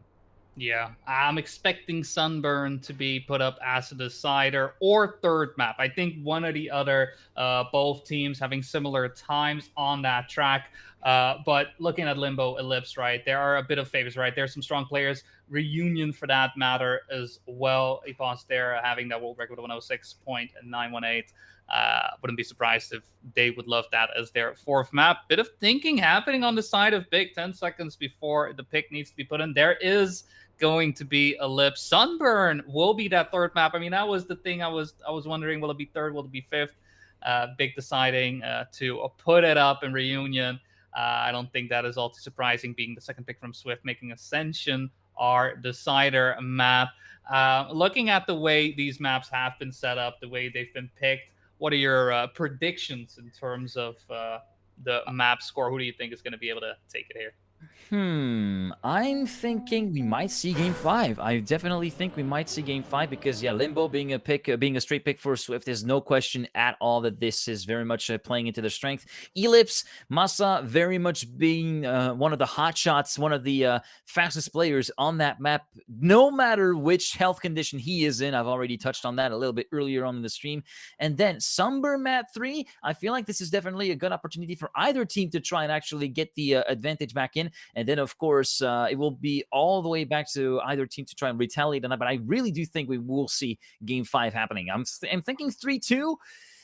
Narrow margin going the way of Swift, in my opinion, on background of their previous performances so far in the season. But of course, anything can happen in Trackmania, and usually does, as I like to say it every so often. And I feel like this is very much one of those matches where there's going to be a lot of stuff that can happen. Oh yeah, definitely. I do agree with you, echoing that 3-2. It's just going to be a hard one. I think for me, it really does come down to how clean Epos and New Prime can be. I mean, Epos, when he is on his top level, it's like he's untouchable. But at the same time, I can say much of the same for both Masa and Granadi. This is a moment in time where at this point in time, it's all about how do these players feel? How comfortable are they on the track, in their skin? They're coming out into this match to wins on both sides. So motivation, mood is going to be sky high. And it's going to come down to how these rounds will unfold. Here on map number 1, we are kicking things off on Swift's pick. It is going to be Limbo. We field is let loose, and we are racing on Limbo for match 3 of the day, following along with Granadi at the moment through the little dip in the water before checkpoint number 3, which is going to be wetting the wheels a little bit. Everybody making it through the ramp transfer just fine. Checkpoint number 5 in the end of Sector 1. The first split will be a 25.108, courtesy of Masa. Granadi ahead of him in the lead. Epos trying to put himself in between the two big players. In the meantime, New Prime just a little bit further behind, around a quarter of a second back from the lead of the race. And right now, Granadi is still very much holding the lead in a steadfast gap as well of around 0.2 of a second. And gap that gets slashed in half by Epos, who gets the better trigger. The reactor, all three get it absolutely supremely well. And all three regroup within 37 milliseconds at the start of Sector 3. Everything still all to play for. It's a really close race to call here as we go with Masa and Epos first and second. Epos managing to keep the lead a little bit tighter. Who gets the better bounce? It will be Masa with a bit more speed to take the lead and the victory of the round for Big, with Granadi finishing in third. Epos gave it all he could, but 63 milliseconds were all that was missing for the Englishman to try and force the status quo in a draw. But Big with an absolutely gritty drive in the very final sector from Massa, take the lead 2-1, and already a little bit of a collision from Epos, who completely misses the first bounce. Ooh, yeah, Swift unable to get these first couple of rounds in their favor. New Prime last round, unfortunately behind by about 2 seconds. Unable to really show off why he has been able to become the world record holder this time around, though, finding himself in first place. Going to have to cover for Epos, finding himself behind by 7.5 seconds. So it will be the Yamada that we call big, on the hunt, on the chase, finding new primes in their sights, but will it be enough to actually overtake him? That's going to be the big question. A full German, derby, I'm going to call it, though a little bit in favor of Big as Massa starts to get the overtake right before the transition into the bobsleigh. Both players making their way in. New Prime a little bit lower. Will be able to get by, keeps the speed in his favor, slowing down, navigating his way through the railing, and will stay alive. Gets the inside line, loses some speed around Granati to overtake. Granati will get the better bounce there as well, but does lose it going to the right towards the finish line. New Prime, a bit more of a straight angle, keeps first place. Great defense coming in for New Prime for Swift as he paused. That's not the way. No, you're supposed to. Okay, well, you know what? It's a draw. Yeah, it's a draw. That's all right. I think he might have confused game modes. This is a regular race mode, not crash mode, where you're trying to get as much damage bounty as possible by flying through traffic. This is a different series altogether. In the meantime, going into round 3, Epos have had a little bit of a really bad round anyway throughout the previous round we've seen, with that miss of the bounce in the very opening of round number 2, and he manages to correct that beautifully at the start of round 3 here, with the lead overall for the Englishman, as we did see a bit of a slowdown from Granati on the way to checkpoint number 5. It's actually New Prime actually who slowed down, sorry. Granati is still very much in the thick of the action, trying to follow the footsteps of his teammate Massa, who is trying to pile on the pressure on Epos himself. About 2/10 of a lead for the Englishman versus the big duo, and we have a hefty clip from Granati on the way to checkpoint 8, who gets the better reactor trigger. Oh, New Prime, the clip just exiting the reactor, will be forced to respawn, promoting Granati back up to 3rd place. In the meantime, Epos still very much holding the lead, through 1/4 of a second ahead, now up to a half a second after Massa was forced to lift quite significantly on the way into checkpoint number 11. Epos can afford to go over the bar, and which he does, and that will yield a 106.428 at the very end, and another draw being enforced. This time Swift managing to salvage that and enforce the gap to still be at 1 point of a deficit. Yeah, it's one of these situations as well, right? It feels just 4 rounds, right? It feels like we should be a lot further in terms of score, but it's only 3-4, right? Despite already having some close fights, this is only map 1. We're just getting started, and it's very clear that both teams are wanting that piece of the pie, wanting to get that placement into day number 2. Swift has been a little bit on the back foot, right? They've been able to do some great defense, but at the same time, they haven't really been able to link up as well as Massa and Granati have been. Again, right, making their way through this turn. Massa and Granati finding themselves side by side. Epos unable to match the speed, is going to have to relinquish that first place to a big. We'll see how this turnaround goes. This was the place where things went a little bit haywire for Swift this time around. We'll make their way around, but again, Big simply being faster, and they are in ace position simply due to their efficiency being more clean with it. And it's going to come down to that final jump. Massa and Granati both setting up. New Prime, the only one left standing. Massa goes high, Granati goes low. And unfortunately, New Prime simply too far away to get in between. That is going to be an ace for Big, making it 7-3.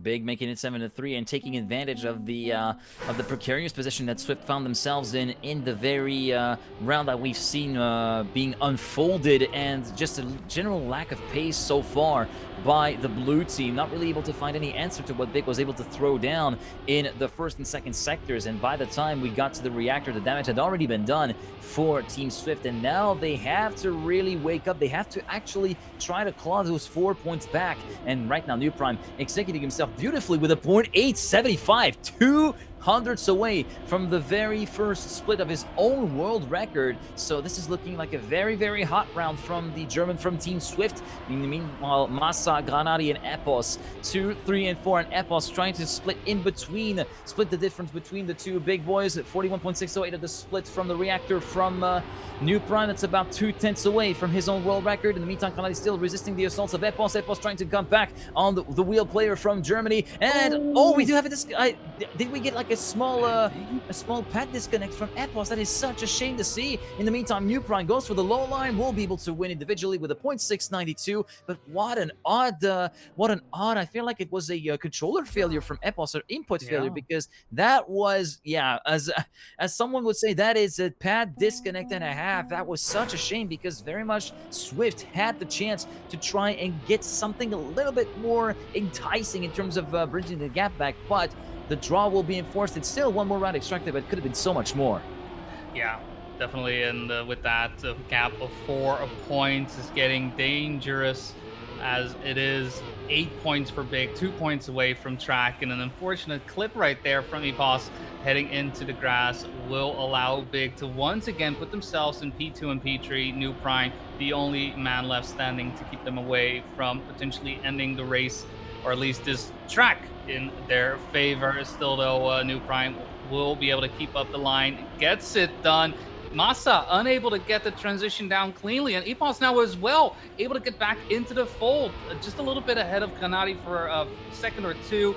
Granadi able to retake second place going into the bobsleigh, and this is where it went somewhat wrong for Epos this time around. No issues happening whatsoever. Granadi still though away by about 0.2 of a second. It's going to come down to this turnaround on the water. Granadi gets it down cleanly, so unfortunately Swift can't quite link up, can't quite make it an ace, but still it's going to be a victory. 6-9. Swift makes the gap up by a singular point, but it is that singular point that Big needs to win track number 1.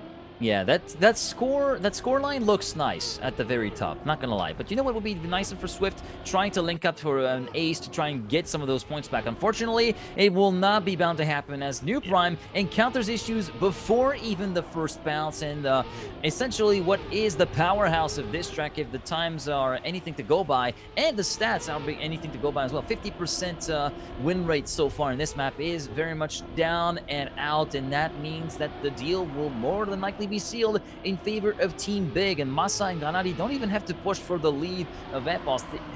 They can leave the individual in for Epos, but Epos himself completely fumbles the entry to checkpoint number 8, so that will be relinquishing both first and second place. And actually, Epos flips over before taking the reactor. So yeah, it pretty much goes from bad to worse to even worse than worse for Team Swift, and Big will be winning this map with a score of 12-6. And Massa and Granadi can't afford to lift off the throttle a little bit and go over the bar. Both of them decide to do so, with one finishing towards the left-hand side of the finish, the other to the right-hand side of the finish. 106.235 for Massa, winning 4/10 ahead of his teammate. Score 12-6 for Team Big, who lead 1-0 in this qualifying best of 5. Yeah, and with that ace, unfortunately, Swift losing their map pick, which is a bit unfortunate. I mean, at the same time, Swift definitely pushing very hard. Their big issue being they're not able to really link up. They're not able to both put themselves in a great position. And every single time, Mas and Granadi, every round, they were just together. It really came down to maybe at the end, there was a mistake here or there. But at no point did it seem like Big was going to be able, going to drop the ball. And with that ace as well, I think that pretty much sealed the deal for that match. And the last one really was just the cherry on top. So map number 2, Ellipse, is going to be the first pick from Big. Big leading 1-0. That is always nice to hear, nice to say if you're a Big fan. At the same time, though, Swift, will they be able to get the counter to the pick of Big after getting countered themselves? That's going to be the big question as we are off here on map number 2. It is Link's Ellipse.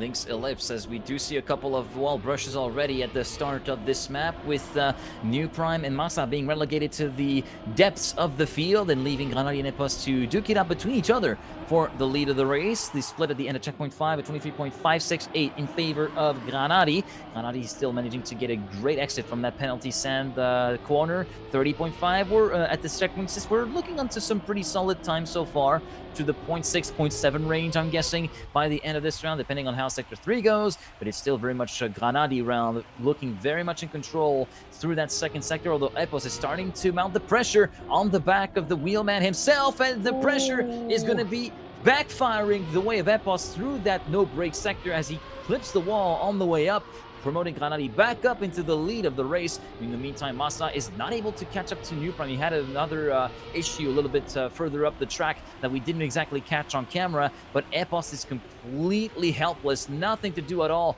with the advantage that Granadi has built up. Half a tenth to 6/10 of a second, the gap between first and second. Granadi enforces the draw after his teammate Masa has fallen down the order as early as sector number 1, and it will be 1-1 at the end of round 1 here on map 2, and Big just trying to find their marbles going and trying to keep some semblance of momentum after a bit of a dud in that first round.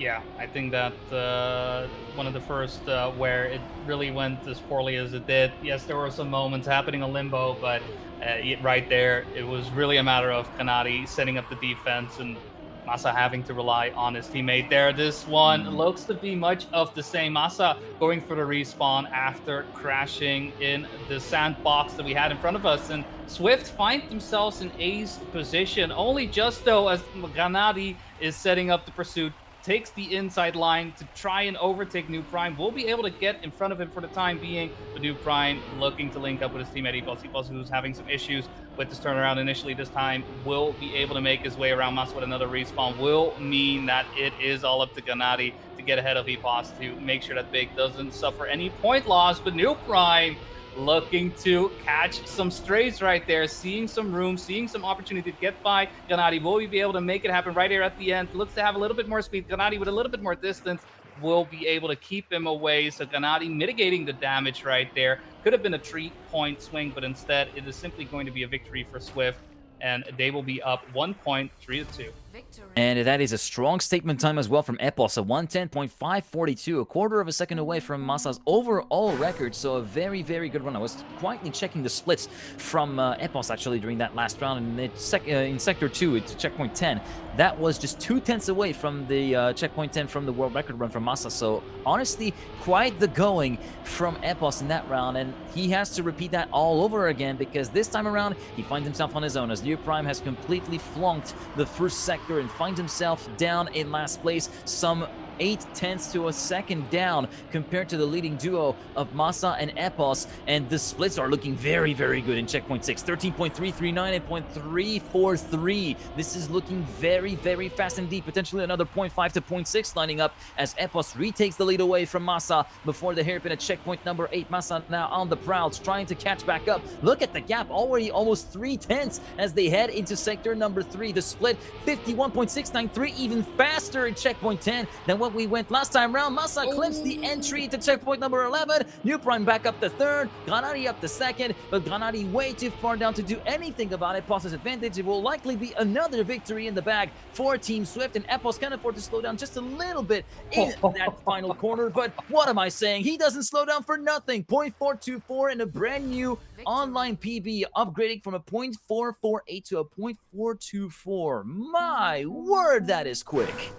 Epos just blazing fast. He's one of those players when he is in the match, right? Once he's find his footing, once he is fully accustomed to the situation, is when he tries, when he does phenomenally. It's definitely one of those players that whenever pressure is on, he takes full advantage of it.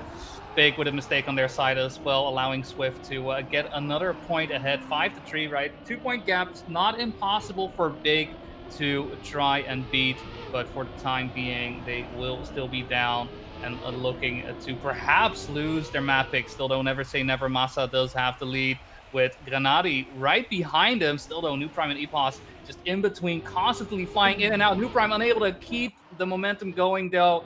finds the light beams, crashes straight into one of them, and Epos is left standing for Swift. And it's going to be all about defense and maybe even some offense, actually, now that I'm saying it. Massa has been in the lead for this entire time, and it doesn't look like he is showing any signs of slowing down. We get the turnaround, setting up for that final jump into the finish. Granati, oh, so close to getting ahead of Epos, but no, sirree. Epos says, I'm not taking a counter raise. Thank you very much. We'll give you the singular point. And with the victory for Big, it is still Swift in the lead, but only just a singular point, 6-5. Yeah, it's still very much nip and tuck between these two teams. Big on their own map pick, mind you, and having to go through back-to-back round losses with an Epos that was looking to be firing on all cylinders, and Epos was trying to actually put a little bit more pressure on that final corner in that previous round, but not able to really to go for a 2-for-1 deal in that particular instance. Let's see if he's able to actually retake the lead in that round as we go through the first sector. 23.407 the split for Massa at the very end of the first 5 checkpoints. Checkpoint 6 will be giving us a good overview. 0.404, a little bit slower than where we were before, but still looking very, very good in terms of the pace being laid down. And Granati this time finding themselves a little bit left behind, not really able to catch up and keep up the rhythm that's being imprinted. And Massa now clipping on the very edge of the hairpin before checkpoint number 8. Such a shame for the German driver, the German veteran of the Trackmania scene, and that promotes New Prime up into the lead. Granati at the second, Epos up to third, and this could be a very, very bad situation for Big, who are about to lose their map pick more than likely after this round is done and dusted. Granati going way too wide at the drop down after checkpoint 11, promotes Epos up into second place, and it will be the ace for Team Swift with a 110.718 courtesy of New Prime and a .908 courtesy of Epos. 9-5. That's not just some working hours, but that is also the scoreline for this particular matchup at this moment, and it will be just the second place finish needed individually for Swift to retaliate against Big and even the scales after losing Limbo.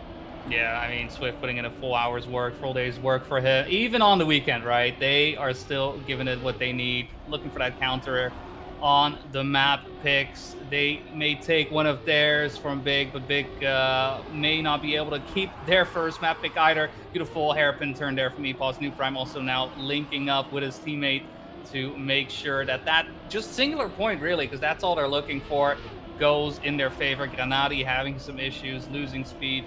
True, that sandbox will mean that Swift is in a very favorable position. Yes, Massa may still be able to fight, may still be able to get ahead of them, but that won't quite cut it. Even a second place is enough for Swift to win this map. And right now, while New Prime is starting to fall behind just a little bit, it is still Epos versus Massa at the front. And even though that duo is looking beautifully, Epos with a little bit of a slowdown, still Granati needs to link up to Massa, needs to get closer. It's getting there, but he's not there quite yet. It's going to come down to this turnaround. Both New Prime Eagles need to fill right here, but no such thing will happen. It's going to be a simple draw to bring the win to Swift, making the scoreline 1-1. What a great round. What a great map, for that matter, here on Ellipse. And Sunburn is going to be the place to decide who gets to take first shot at match point. Yeah, indeed. And I gotta say, having watched Epos's round, that was a very unfortunate clip at the drop down after checkpoint 11, after the buck slide, because I was quietly checking the splits that Epos were driving in checkpoint 5 and 6, and I was like, that might be like, that was close to maybe even another PB, like a very low 0.4, even a 0.3 that was on the card. So honestly, Epos managing to catch back up after having dropped the ball somewhat on map number 1, and we're going to be seeing if he's able to keep up the momentum here on Sunburn Whiskey's map, which acts as our middle ground as we have both teams on one map win apiece, as we get a little bit of a closer view of the jump into the very first footbath section. And it seems as though we already have a player kind of like getting left in the dust, and that is being Massa, who has entered very slowly through that footbath. Yeah, fortunately, the water was just a little bit too cold for him, and took a little bit of time before fully committing to that splash in. Fortunately, though, for him, a New Prime having some issues on the ice slide will allow him to get back into the fold, and we have our players go into the backwards bounce pad on to another water section. We'll see if anybody does jump out of the water. So far, everybody keeping their wheels nice and firm in the pool, and it is a two-way fight. We've got Granati and Epos at the front fighting against one another. Nobody going for the inside line on the checkpoint, but Masa having to go for the respawn means that pressure is on Granati. At the moment, positions-wise, it's looking like a victory for Swift, but Granati with a bit of speed loss coming out of the ice allows New Prime to get closer to his fellow German player, but not his fellow teammate. That is Epos, who is currently in the lead, setting up for the risky fin, with New Prime getting the speed ahead of Granati. That is going to be an ace for Swift. That was a bit of a dicey one after a bit of a mistake on the side of New Prime earlier on. Able to link up, get the ace in after taking advantage of a mistake from Granati. And all it took for Granati to lose that second place that he had so duly acquired before the ice slide was just that little nibble on the transfer, that little nibble of the pole that acts as the transition point, and that has caused him enough speed loss to completely lose it out by the end of the final corner to New Prime, who then went on to secure the ace. But this time New Prime has it all to do, because much like Masa, he hits trouble in the very first foot bath at the start and thus gets relegated 1.7 seconds down compared to the leader that is currently his teammate, who has pulled an astonishing lead, just 5 checkpoints in, of 0.4 of a second. I'm kind of curious to see what the split is. It will be a 31.408. Oh my lord, what are those first 5 checkpoints from Epos as he continues to build the gap. 0.6 now ahead of Granati as they go through the triangle line, the conventional line, a little bit of a bump from the front axle from Granati. 46.978 for Epos at the end of checkpoint number 9 before the ice slide, and there's absolutely no retaliation possible at this stage from Team Big unless there is a very big catastrophic clip or crash coming the way of Epos in the final corner and the risky fame, but no such thing will happen, and Epos clocks in a 106.134, 7/10 clear of Masa. Just an absolute stumper of a round from the Englishman. Yeah, absolute masterclass coming in from Epos, just doing a phenomenal job. The only objective for him from the get-go was to play defense, and at the end of the day, he decided to show everybody what he is capable of, and how often he is able to pull out rounds like this as well is what makes him such a great player right now. Finding New Prime next to him, no such unlucky situations as we saw in the past, right? Two players being torn apart in the heat of battle. Instead, they are still very close to one another. At the same time, though, Masa and Granati finding their way in between each and every single time. The gap is still manageable for New Prime if there is a mistake, if there is a bit of slow on the side of Granati or Masa. We'll see if anybody decides to go for the alternative line on that checkpoint. It doesn't look like any of these players is in the mood to try and get that inside line. Once again, the triangles will be respected, and Epos firmly in the lead coming out of that ice slide. Once again, these 2 rounds so far for him have been phenomenal, but he needs his teammate to take full advantage of the situation, and it doesn't look like this time around they're going to be close enough. New Prime coming in 4th place. This time around a bit closer to Granati and Masa, but a bit closer doesn't do anything if it means still being in 4th place. 5-2, still in favor of Swift. 3-point gap, but I feel these last couple of rounds could have been a bit more. It could have been a bit more indeed, and it feels as though that scenario might repeat itself with New Prime touching the neon on the entry into the first foot bath, but I think we've all seen it, but Epos 105.854 in that round. That gets me a little bit hot under the collar just thinking about it, because that was such a great round from Epos as we are circling back with the leaders from the perspective of Masa. New Prime forced to respawn, so Epos having to anchor the fort once again for Team Swift, but he has been doing that admirably for the past few rounds, so there's no doubt in anybody's mind that Epos is willing to do it again, as Granati does go for the alternative strategy to try and go after Epos.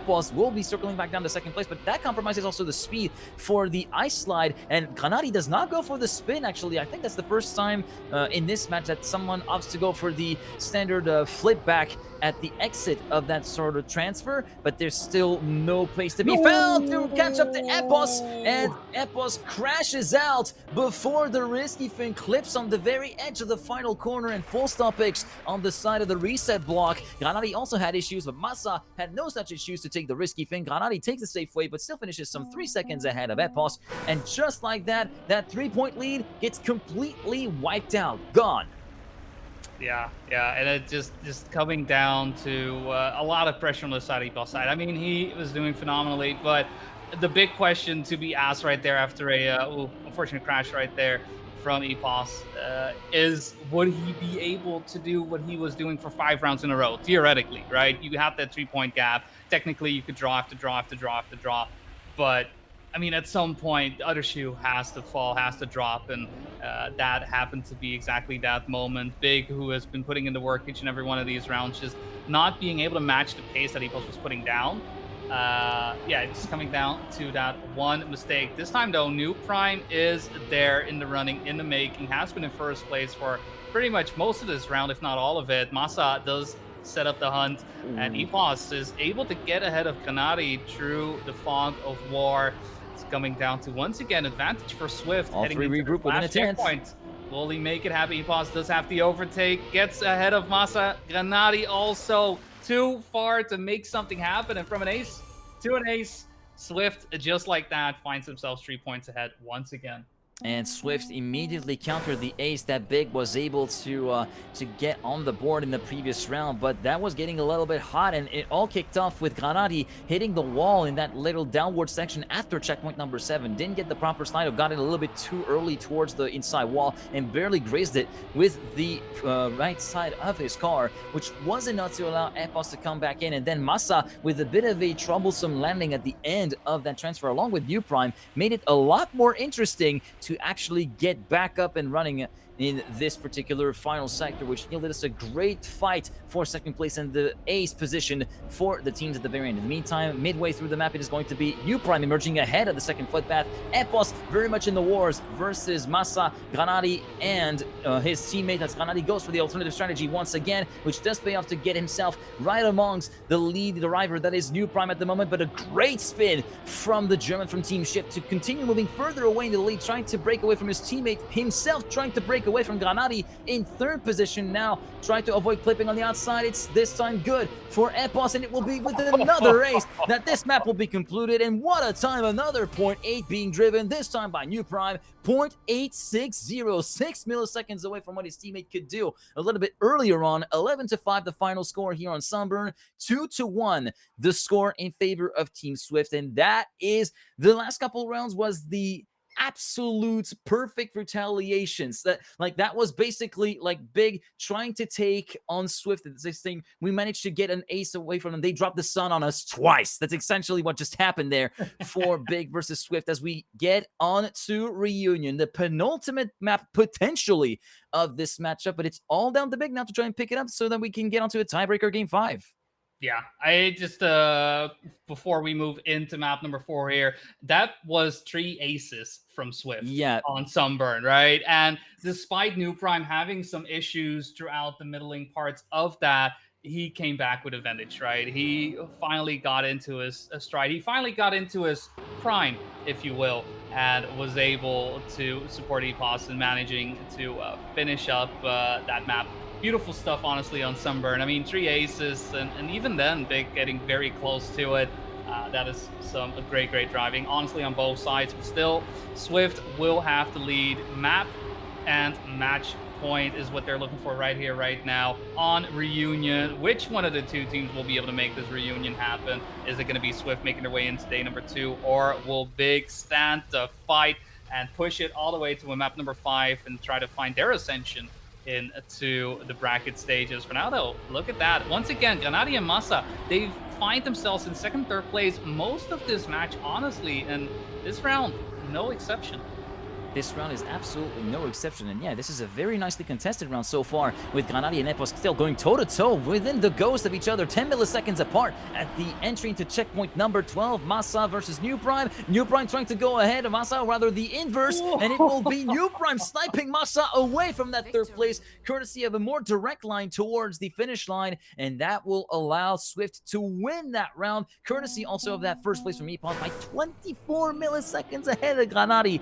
So it's very much slim pickings to kick things off here, and a very explosive start to that 4th map of the best of 5 series. As we move on to round number 2, we see Epos trying to go a little bit further towards the outside of the corner before checkpoint 2. He takes the lead, but does get a little bit more of a slowdown going before taking into the wood. And checkpoint number 3, he gets joined by his teammate New Prime. Massa still sticks with the leading duo of Swift. In the meantime, Granati gets completely left behind as he suffers trouble in the first sector. Split at checkpoint 5, 29.762. This is looking very, very good for Massa. Less than a 10th away from the split from the world record from Bren. In the meantime, New Prime in second place tries to go for a little bit of a different approach, goes for a bit higher and tries to go for a much more direct line in the way towards checkpoint 7 and 8 to get a bit more speed on the way out. But Massa, in the meantime, takes the lead with a 47.338 split at checkpoint number 9. Epos has dropped quite significantly the ball and the gap, half a second down compared to the leader. It's all down to New Prime to try and catch back up and trying to make something happen to allow Swift to bridge, to build a bit more of a gap. But it looks as though that may not be bound to happen, as Massa has got this round under lock and key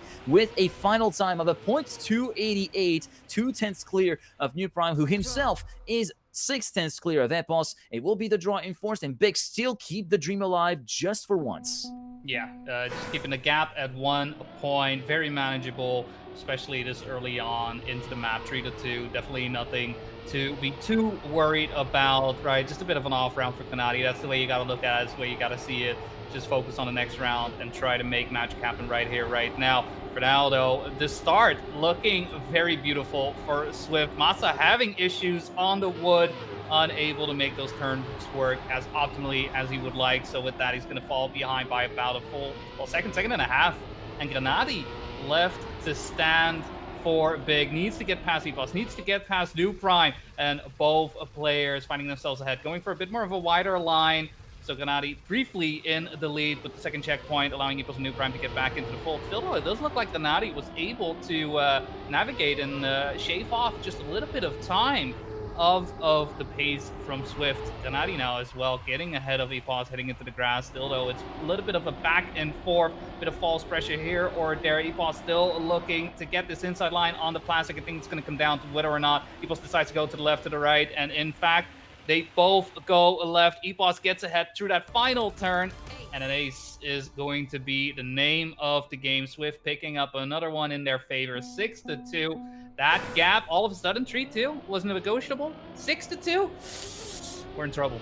Yeah, we're heading towards the point of no return right now for Big, as Massa suffered the exact, I'm suspecting the exact same clip and exact mistake that Granati had the round before, where in the wood it's very easy to overcorrect and oversteer and clip a little bit on the inside in that wood part, given the sudden change of grip that you have to experience and you have to adapt to in that sector before checkpoint number 3. Checkpoint 5 rings the bell, and the sector 1 here on this round, 29.758 for New Prime, who is in the lead ahead of Granati, Epos, and Massa. Still a very tightly knit group almost, as we do see Massa getting a little bit left away as New Prime decides to go for his own way, going for a bit of a higher angle of a higher point of attack and a much more direct line from checkpoint 7 and 8 on the glider. It does work beautifully for the German right now, who's still very much in the leading group. Granati taking the lead ahead of New Prime, who's got a superb entry into the bobsleigh, carrying so much speed. Massa a little bit worse for wear, gets even overtaken by Epos, trying to get away with it in 3rd position, as we do see Massa continuing to try to fight back. Granati versus New Prime. Granati seems to have gotten the gap, and it will still stay valid despite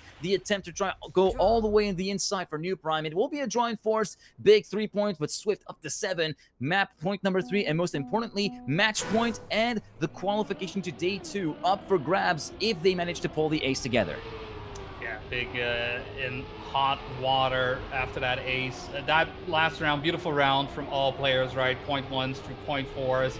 Great times being driven, but it's just not falling the way of Big this time around, though. Looking a little bit better once again, linking themselves up in 2nd and 3rd. New Prime having some issues clipping, barely makes the transition across the ice, but is going to be pretty much down and out, and everything will be on the shoulders of Epos, though.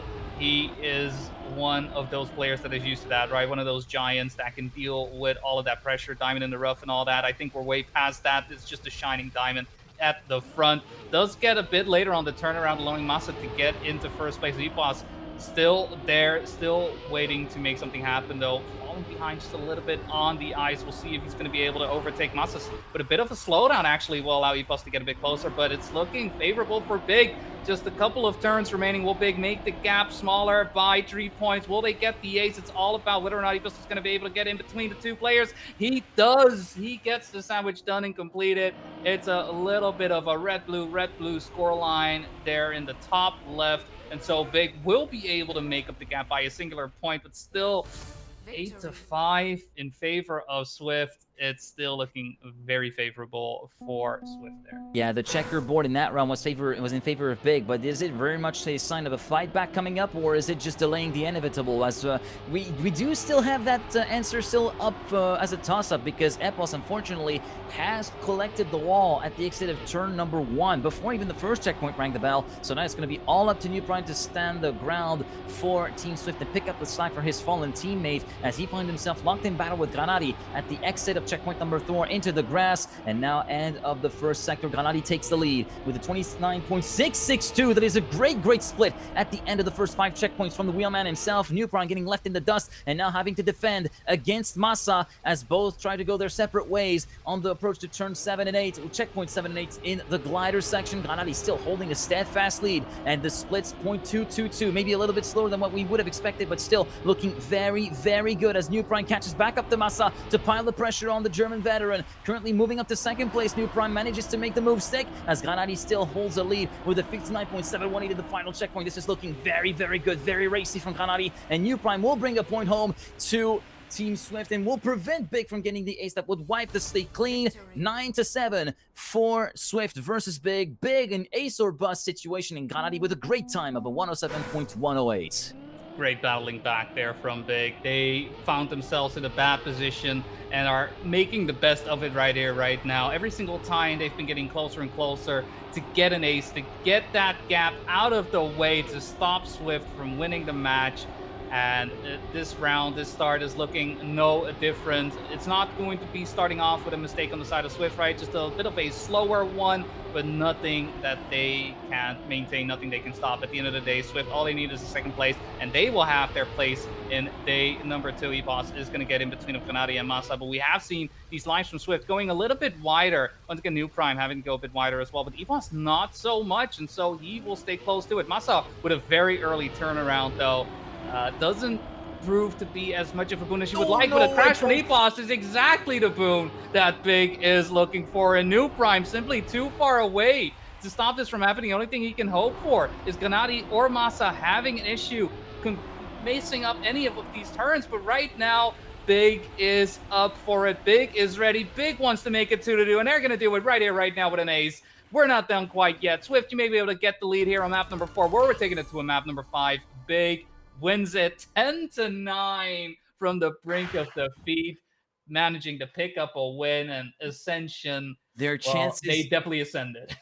their chances of qualification hanging by a thread, literally a pinky finger that was all holding Big from, all preventing Big from falling down into the depths of a 2-1 scenario, as Granati pulls the exact same time down to the same millisecond in 2 consecutive rounds, 107.108, and the splits were looking very good. Sector 1 at third checkpoint 5, 29.652. That was looking so good. We could have gotten below the 107s on multiple occasions on the previous map, but now it is time for the climb to start on the final map, ladies and gentlemen. Ascension is next. Who will ascend to the very top and actually plant the qualification flag at the very end of this track? It is time to go racing for the final time in this best of 5 matchup, and it will be the whole shot for New Prime with a 7.936. We've seen plenty of people actually crash out and leave a lot of time on the table in this submerged section before checkpoint number 2. New Prime, Epos, Massa, Granati in that order, exiting checkpoint number 3, now onto the wood. We've seen plenty of people break their teeth in that particular chicane as well. Checkpoint 5 and the sector 1, Massa and Epos retaining the status quo by 20 milliseconds, 24.671. This is looking very good in terms of the splits. Epos retaking the lead before the ramp transfer, before checkpoint number 7. Massa still very much doing battle with the 2 Swift players. Who is going to get the better entry into the cake ascension in checkpoint number 3? 43.782 at the split. This is still looking very good. Now New Prime on the attack. back versus Masa as Epos falls back down the order. Now moving up to checkpoint 9 and the ice slide. All 4 still regroup within 65 milliseconds. Epos tries to go for the risky start to get the tighter line. It does not pay off against Masa, who retakes the lead. Granada in 6th position, and it will be the win for Team Big. What a round. And yeah, Mr. Granadi might have gained an A instead of a Y in his name, but he certainly hasn't lost the pace at all. And what a race. Less than 2/10 from 1st to 4th, and it was nip and tuck all the way through the round. I'm so glad we got to witness this. Yeah, both teams so hungry for those points, so hungry for a win. Unfortunately, this round is not going to be as tightly packed as it was in the previous one. All 4 players, Masa having some issues on the water section, will mean that Gennady now has to set up some defense, needs to make sure that this lead that they built, that they worked so hard for on that previous round to be maintained. Epos and Nuprime, though, are ready to put on the pressure. And I mean, at this point in time, honestly, it is all for grabs. We saw a map 1, map 4, both shift picks, won by Big. Map 2, map 3, Big picks, won by shift. This is the decider. Nobody picked this. This is simply up there. And as these players are making their way up the track, it is looking like Gennady is struggling to try and get the first place. And Epos this time around does get that high line on the ice. Will be able to straighten out the curve. Does he have the pace to keep ahead? No, Gennady has a bit more speed. Goes ahead of the English player, but Epos gets the inside line out of the jump. Does mac up a little bit of time, but Gennady finishing up the defense in the nick of time. So the gap will remain at 1 point. It is going to be 2-3 in favor of Big, but honestly, the way this match has been unfolding, it really doesn't mean anything until we're at the end of it all. Yeah, I know some people want to actually do the victory dance, but you know what they say, not until the fat lady sings, so hold on tight. We have to wait until everything is all settled, and it's far from being settled as we start round number 3 here on Ascension. The climb yet to start in this map. It's going to be Masa, Gennady, Epos, and Nuprime regroup within less than a 10th of a second. Checkpoint number 5, it will be the lead for Masa with a .712 split, looking very, very good at checkpoint 5. Now onto checkpoint 6, Nuprime moving back up into the lead before the ramp transfer, looking very, very good. Epos as well. Gennady up in 3rd. Masa this time dropping a little bit of time. Down to 4th with about a 10th of a deficit compared to the Infernal leading trio. Checkpoint 8, it will be Epos taking the lead with a split of 43.692. Looking very good. Nuprime as well taking up for 2nd position. And now Big has it all to do to try and prevent the ace from being dealt by Swift. Nuprime trying to go for the risky start, going for the full inside line. Does it work? Not quite. Gennady is able to get back up, but he brushes the wall on the way to the risky fin, and thus the ace goes through the way of Epos with a .268. Former world record holder almost gets his record back.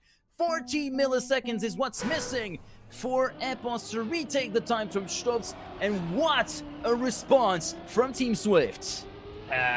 Fully deserved ace as well. I mean, driving times like that is worth the 3 points in my book. It's just a ridiculous pace being put down. Epos right there this time around. The ice does go his way, right? The bobsleigh is the way forward. On the wood, he's always so strong, and once again, he gets the speed from the wood and shoots his way forward. Masa is able to match it. Gennady not so much, trading behind just a little bit. And Nuprime now as well, getting back into 4. I want to say last round as well, I was mainly focusing on Nuprime's lines, and every single line so secure, so confident, and that's really what's been empowering, you know, any player really for that matter. I always preach confidence for any and all players. If you want to do well, you can be the fastest player in the world, but if you're not confident in the race, it doesn't really matter anything. Unfortunately, clip right there from Epos will mean he will be lost in time right here with Nuprime falling behind, but not Masa having some issues on the sausage block will mean that it is going to be Nuprime fully left to his own device. Another amazing time being driven right here, 106.3, and Gennady 2/10 behind, unable to match that blazing pace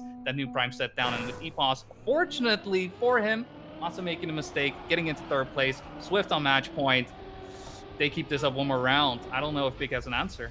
I don't know if Big has an answer either, man. If we were to mic up both teams and have them talk against each other, I feel like we would be reliving one of the early Counter-Strike memories. I don't know if you have seen that clip of one of the players yelling, "What up now, Swedes? Whoa!" I feel like we would be feeling the same thing with Swift deciding, you want to play the game of going faster than us? Okay, we can play the same game too. And they've done it back-to-back, although this time for this round, Epos with a small brush before the ramp transfer into checkpoint number 7. So he will be dropping down, I think, in penultimate place, because Masa also had some trouble in this round. So it will be Granadi all alone in the lead with quite a consequential gap of 0.3 of a second compared to New Prime. So a lot more damage in this round compared to what we've seen so far, and maybe a little bit of a nice reprieve for both the players as well as the spectators and us, because frankly, it's been pretty much all guns blazing since the start of that map, although we do see New Prime catching back up to Granadi, but Granadi has the gap to stay in front by 76 milliseconds at the line,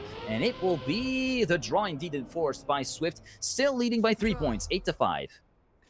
Yeah, now we're getting into that situation we saw on the previous map as well, right? Swift finding themselves on match point 8-5. Big could once again put themselves in a victory position, make it 9-7. Like, these are the types of situations. Obviously, Big, I mean, an ace, duh. Of course you want an ace. But with Epos making a mistake, true to water, New Prime left to his own devices, that is exactly what Big is going to be hunting for. Get that victory out of the way at least. Put yourself on match point and make sure that Swift isn't given a free round right now. A draw for Swift is the perfect situation considering the current things happening on the side of Epos. Maybe there will be a mistake on the side of Big, right? Maybe Masar Granadi will make a mistake and Epos will be able to get back into the fold, but that is not an assumption you can make. You've got to make sure that you're driving at the best of your abilities and not assuming that you can benefit from your opponent's mistakes, because as long as you're driving your best, you will do that. Anyways, New Prime though, not showing any signs of slowing down. He's doing what he needs to do to get that singular point onto the board, making sure that the gap of 3 points still stays in favor of Swift, and most importantly,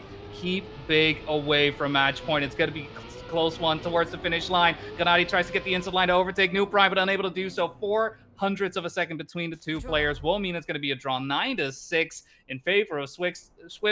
Bit of the reverse from Nice, especially if you're Big. Isin. I guess we can. I've seen the reverse of knife being Isin sometimes being typed in the chat, and sometimes you can type it out. But now it is ace or bust for Big if they want to try and even the scales and try to bring this to one final showdown or multiple if we go to overtime. But this time it is, I think, New Prime. No Prime is still in there. That is Masa, who unfortunately had the touch on the inside of the underwater part at checkpoint number 2. So that is going to be big advantage to Swift at the moment, even though Granadi tries to retaliate. 24.702 for Epos, who leads at the end of checkpoint number 5 and the sector number 1, but he will be shuffling back down the order along with Granadi and New Prime as they continue to exchange places, corner after corner, checkpoint after checkpoint, and right now Granadi is still trying to hold the individual honor of Big well and truly up as we go on to checkpoint number 8. Epos taking over the lead from the wheelman with a 43.865 split. Now New Prime next up to try and help his teammate as Granadi retakes the lead forcibly before checkpoint 9, but he exits a little bit slow from the grass before the ice slide, so it will be New Prime in with a prime shot of actually taking the lead away, but he gets a little bit of a slowdown. But even though Granadi wins individually, the end score does not matter. 106.6610, great resistance from Granadi, but in the end, after a thrilling 5-game series, 10-7 is the final score on Ascension, 3-2, the final score for Swift. Epos and New Prime are through to day 2 of Global Playoffs number 1. Yeah, coming down to the wire. It's just unfortunate, honestly, that Masa having that early crash on the last round could have been definitely a whole lot more, considering the pace that each and every one of these players was able to show off.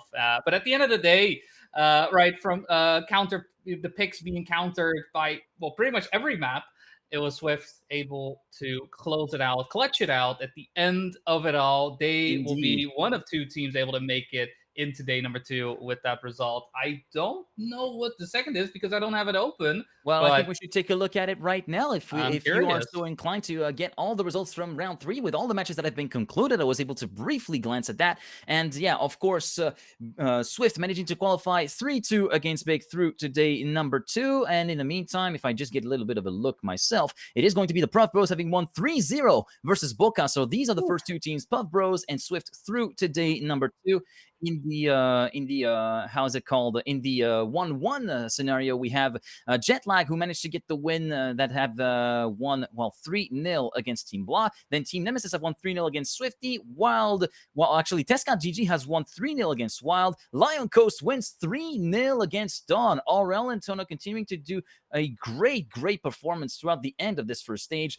And over on the 0-2 scorelines, we have to say goodbye to Team Restless and Team No Trainana, as they have fallen to respectively Walsian 3-0 for Restless and No Trainana 3-0 for Damascus Gaming in that particular instance. I got the teams mixed up, but you get what I mean. Damascus Gaming and Walsian through to the next phase of group stage round 4, and they continue to fight for survival, and they still have to win this and then access round 5, which will be an even bigger gauntlet up ahead.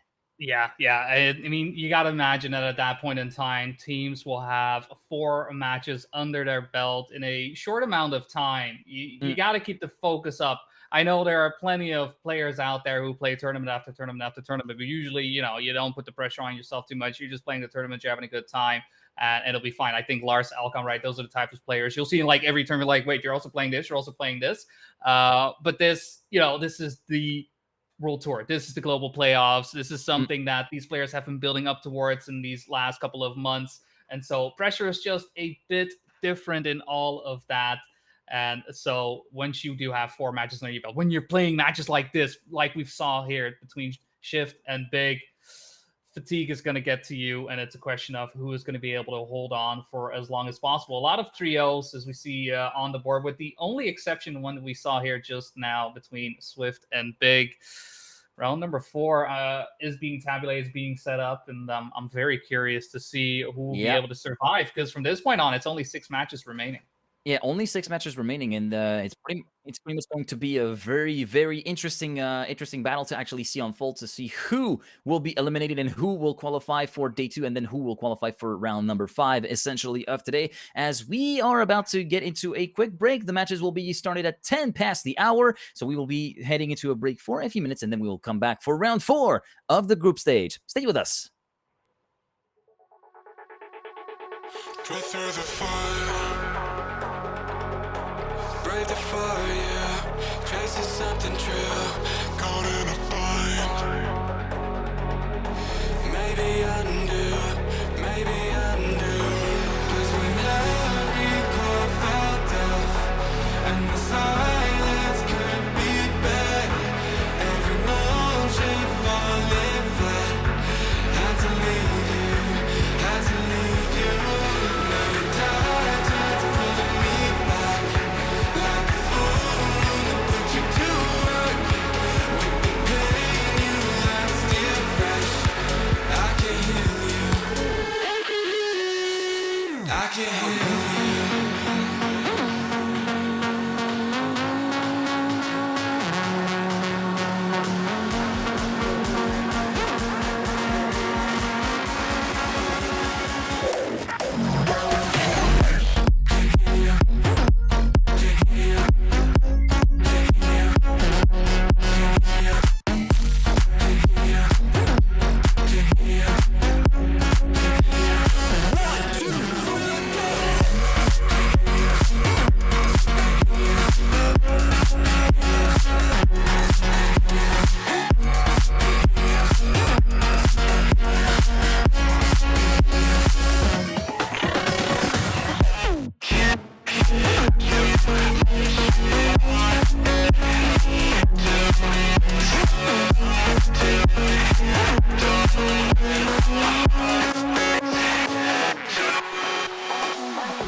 falling away. Maybe I just need to feel nothing to make it easier to turn away and leave. Maybe we're fan and flame, so why do I keep holding out my hand to get burned?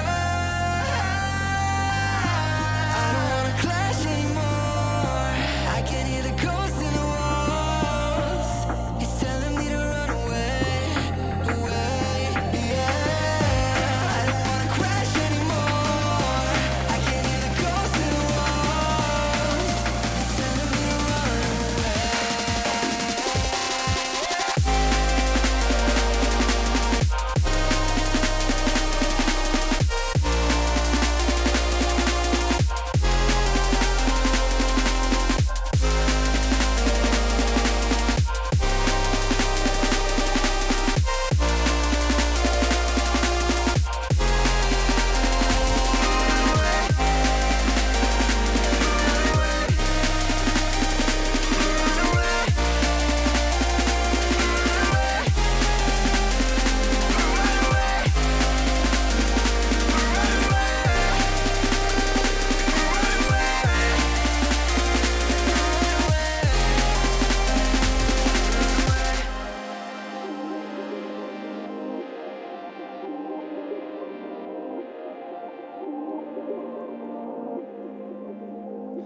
Breaking apart, seeing the end. We have nothing to say. Maybe it's hard to understand that there's nothing left to fight for, and there's nothing left to say. I don't wanna crash anymore. I can hear the ghosts in the walls. It's telling me to run away, away, yeah. I don't wanna crash anymore. I can hear the ghosts in the walls. It's telling me to run away.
a second I thought it was you. Thought it was you. Thought it was you. Thought it was you. For a second I thought it was you.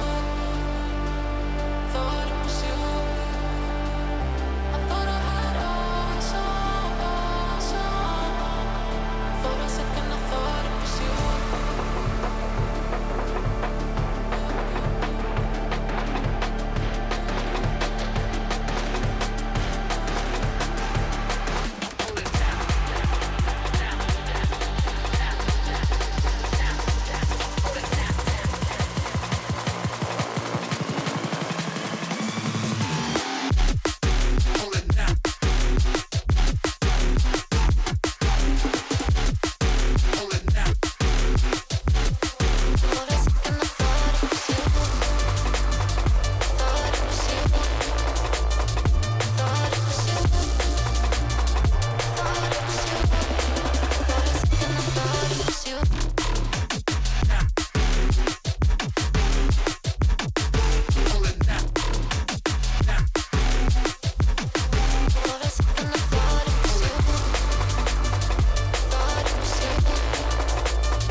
Every day I want your touch, and every way I can't give it up.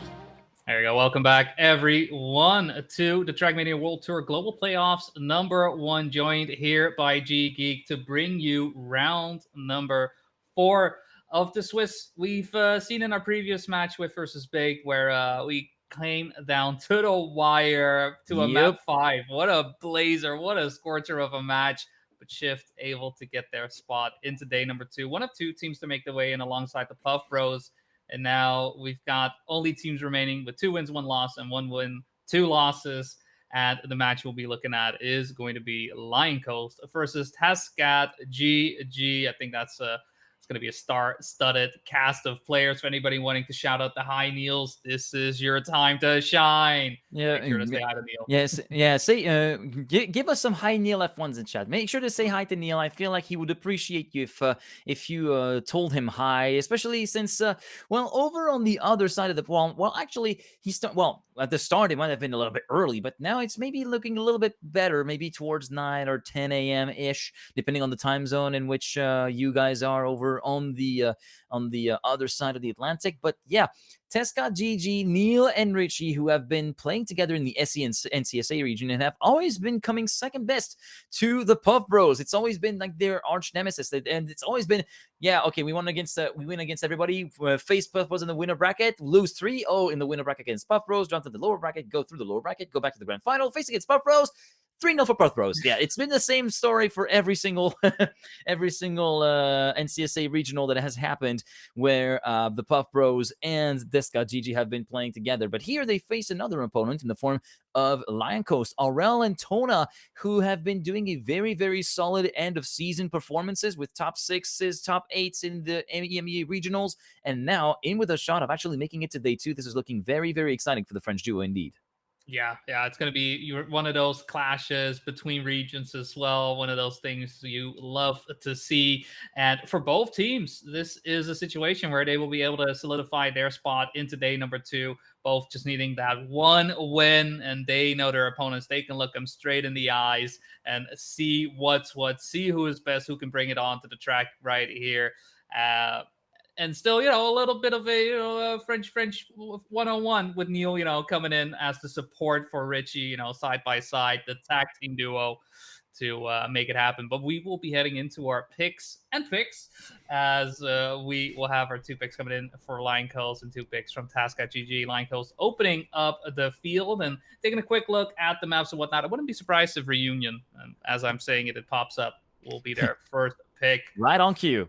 Right on cue. Now, we do have a little bit more time maybe to go through the picking bands because, in terms of players on the server, we did see Richie and Aurel join in, but before the picking bands, Tona and Neil were still missing, so I'm wondering if they're still waiting on those. But Reunion being locked in from Aurel, looking to try and use that to the advantage of Team Lion Coast. One map that Aurel decided not to pick was Ascension, and I think it was Ascension anyway, where he was struggling a little bit more. This is where Tona was able to pick up the slack and come in clutch on more than one occasion throughout the season, and I feel like he wants to leave that out for maybe a little bit later on during the map rotation, praying that Tescount GG did not take advantage of that little fact, as Risky still waiting for Neil to join in so that he could lock in their pick to avoid having the auto picks. And there we go. Neil F1 has joined, and Ascension gets picked as the second map. So the worst nightmare of Aurel has come to fruition. Ellipse in map 3, Limbo in map 4, Sunburn in map 5. So Reunion of Ascension, Ellipse, Limbo, and Sunburn.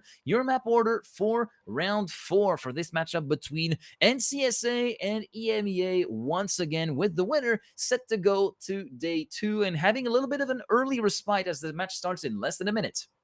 Yeah, I just got a little bit of time to relax. Maybe, get some drinks ready or whatnot, because it is about to go off. And for those watching as well, hope you got your drinks and snacks, because I am absolutely positive that this is going to be an amazing match. I mean, Lion Coast, who's done phenomenally so far in this Swiss bracket as well, going 2-1.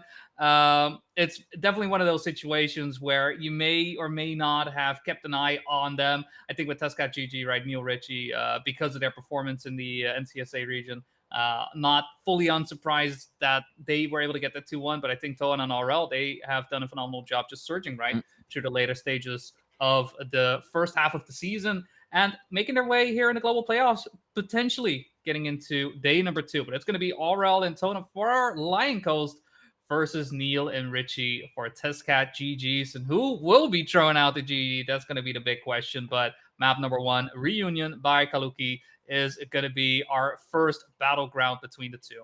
Yeah, first battleground between the two. And quickly looking at the times, 0.1 for Neil, 107.1, 107.015 for Richie, 106.965 for Aurel, 107.132 for Tona. So potential speed or pace advantage, ultimate pace advantage going the way of Aurel. But of course, ultimate pace and actual round space are two very different things altogether, as you may more than likely know if you've been following Trackmania competitive for the longest time. And we have to wait and see if we can put that pace on the road to the best of the players' ability, as the round 1 is underway, and it will be Richie and Aurel battling together for the lead, with Neil also in hot toe and actually mixing it up with the leading trio, and also Tona joining in at the very end of Sector 1 after the ice slide, checkpoint 5, and it will be Aurel leading with a split of a 29.752, looking very, very good at the start of round 1.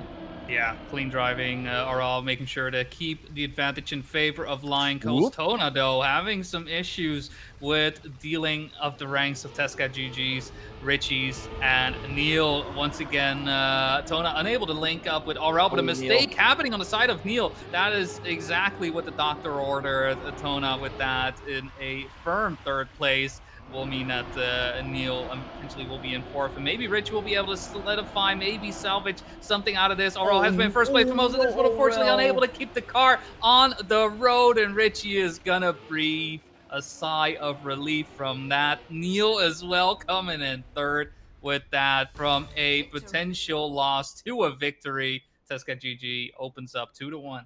That is a bail and a half that Neil had just witnessed with Aurel, unfortunately going a little bit too wide into the final sets of corners and essentially getting his car on a vertical plane of existence rather than the horizontal plane one where he should be going, and that has completely thwarted the plans of Lion Coast to get some big points underway, as we do see Richie slowing down a little bit at the very exit of the wood, thus dropping down to last place with around half a second being lost in that whole affair, as Aurel and Neil battle for the lead with the 29.818 first split at checkpoint number 5, and the two still locking wheels, locking horns, 3 milliseconds apart. And Aurel, again with that clip of the right of the front axle going a little bit over, digging a little bit of a bump through the glider as he retakes the lead with a split of 47.322. Neil shadowing him by about half a tenth, as we do see a side hit from Aurel, promoting Neil and Tona in first and second, and Richie up into third as well, now piling the pressure on Tona to try and make it into an ace for Tesca GG, still continuing to gain some momentum and some gap back down. It's going to be down to the line. Who gets the inner line? It will be Tona for 7 milliseconds, preventing Tescad from going too far away too fast, and it will still be the win, of course, for Team Tescad GG for the second round in a row. But still, Tona, what a resilient end of the round that was. Yeah, phenomenal play coming in from Tona, doing just what he needed to do after a mistake on Aurel, doing what any good teammate does, right? Mitigate the damage. Yes, it's still going to be a 2-point gap, but you know what? As long as you have somebody still in the fold, still somebody in that top 2, you can get back into it. And this time around, Richie is going to have to be that good teammate. He's going to have to be covering for Neil after mistake on Neil's side. It is going to be Tona making sure that Richie is going to play honest, play fair, and most of all, try and get him away from that first place. Nice back and forth between the two coming into this 180 checkpoint. Tona taking over first, but Richie following right behind. Richie going very close to the wall right there, but gets his way around across, and in fact, a lot of speed from the bobsleigh onto the grass, and with that shaking off Tona and Aurel, the only one left standing to try and stop Richie to get into the finish line. Maybe Aurel with a bit of an inside line to try and overtake to get by, but no sirree. Richie closes the door, holds firm, holds fast, and make sure that the best Lion Coast is going to get out of this a singular point, as a draw is how we're going to draw this round up. Yeah, and Richie managing to pick up the slack for Neil, who had a very unfortunate encounter with that pinch in the road on the way into the wood for checkpoint number 3. This is a sector that I've said has taken many players by surprise over the course of the map's life cycle, and Neil is the latest to fall victim to that in the global playoffs, as Aurel fell victim to the wall at the exit of turn number 2 on the way towards checkpoint number 1. And Richie now again slowing down dramatically. That's the second time in 3 or 4 rounds even, that the Frenchman from Tescad has been falling foul of the change of camber from the wood into checkpoint number 3. In the meantime, Tona leading with a 29.932 split in checkpoint number 5, and it will be Neil trying to chase him down, 2/10 down compared to the leader, and the gaps having widened quite significantly. Tona can try to maybe take it a little bit easier and have Aurel try to secure that 3rd place, which would be synonymous with a victory, allowing Lion Coast to bridge the gap back down to a single point compared to Tesca. Now into the 3rd and final sector. Tona leading quite convincingly, half a second ahead of Neil, who himself finds a little bit of gap reduce or shrinkage compared to Aurel, who continues to fight back up, but it's too little too late for the former GamingPreview.com and BDS driver, who finds himself in 3rd, but still, with his teammate Tona in the lead, it is going to be the victory, allowing Lion Coast to move to within a point of Tescad, 6-5 in favor of the red team. Yeah, great moment as well to make something like that happen. You don't want to put your opponents into a situation where they're on track point. Right now, 5-6, it's still within reach. Even, if they get a victory out of this as well, yes, Tesca GG, like their opponents would also be in track point, but you as well. All of a sudden, these aces, right, are so much more important. You got to be even more sure about not making a mistake on each and every one of these turns. And we all know that, a mistake hides in these small little corners, especially on a track such as this. Tona this time, though, with a bit of a slower start, so unable to match what he was able to do on the Whoa, previous round. He's going to have to rely on Aurel to make something happen. Richie does almost manage rolling to over. negotiate that. Yeah, he was looking to go off, but no, he keeps it on the floor despite the reactor keeping them up. It is Richie still putting the pressure on Aurel. Aurel wanting to get a draw out of this, considering the lack of a teammate at the moment in those top 3 spots. Tona is simply a bit too far behind to make something happen. Richie, who has solidified the first place, needs Neil to link up. Neil wanting to make something happen on the inside line, crashes into the finish line, but Aurel just too far ahead. It's going to be a victory on the side of Tescat GG's, putting themselves up 8-6. Another one will make it that they will win map number 1. Map number 1, which was picked by Lion Coast for that matter. And with that, would make an amazing start to Yeah, their that is a very significant advantage to be able to pick off your opponent's map pick right from the outset in this first game of this best of 5 series. Richie making a superb start and managing to navigate the wood without any slowdown this time and through checkpoint number 3, thus allowing himself to have a gap of a 10.5 compared to the chasing pack behind him, a pack that has already caught up to him at the exit of checkpoint number 4 and the ice line checkpoint 5. Richie leading with a 29.841 split, 4 milliseconds ahead of Aurel, but a bit of a heavy set landing from Richie allows Aurel to retake the lead. Now to the glider part. This time, no clipping, no little bump of the front axle for Aurel. No car trying to roll over. Everything looks as smooth and planted as possible to the ground. Checkpoint 9, 47.491. The split for Aurel, still sitting in the lead, getting very close to the sign on TN3 to the bobsleigh, but Neil having a little bit more speed. Same for Richie, both keeping Aurel in check and keeping him honest, and they're trying to mount the pressure on the shoulders of the former TMGL player. Now Richie trying to go on the attack, trying to dislodge Aurel from that first place, but he will not yield, budge at all. 34 milliseconds, the standing gap from first and second, and Lion Coast extract one more round, which puts them on map point on their own pick, and there's no two ways about it. It's ace or bust. Yeah. Any mistake early on could spell defeat, and that mistake right there from Aurel, right, even though it was minor, could already make all the difference. Fortunately, though, Richie then counters with his own mistake with Aurel with another crash right there. Ooh, that may be all she wrote, as early on as 20 seconds into the round could be over just like that. It's going to come down to what happens with Richie, with Neil. Right now, they're able to still maintain their pace. Neil, in fact, being in first place, having the time of his life. Yes, there's Tona right behind him, but it doesn't look like he is showing any signs of slowing down. It's got to feel good to know that you're carrying your weight, you're doing what you need to do for your team, even if you're in a position where it looks pretty much done and dusted still, though. It's not over until we got those people across the finish line. That is the name of the game. That is what these players are trying to do. And Neil pulling away further and further from Tona will be able to secure at least that singular point. And you know what? I think it's going to be the 2, with positions being the way that they are and the way these players are navigating through these turns. Neil in first place with a 107.495, and Richie coming in third place will make it 8-11. Tescat GG picking up track number 1. And that is going to be one tough pill to swallow for Lion Coast. After managing to mount some sort of fight back in the very late stages, it all came unraveling so fast at the beginning of that final round for the French duo. And things are about to get a lot worse, especially for Aurel, because we're heading towards Ascension, a map that he does not really hold in high regard. If you were to look back at the previous performances of Lion Coast throughout the EMEA regionals, especially number 3 and 4, where there's been a little bit more crashes than one might think would be due for someone like Aurel. This is something where he does not get along with that map at all. Hopefully this time around he has come around to it, and the track loves him a little bit more, and it's reciprocal as well in return for him as we start that second map with that little peak over the start line in the very first acute corner, which then leads us onto the dirt.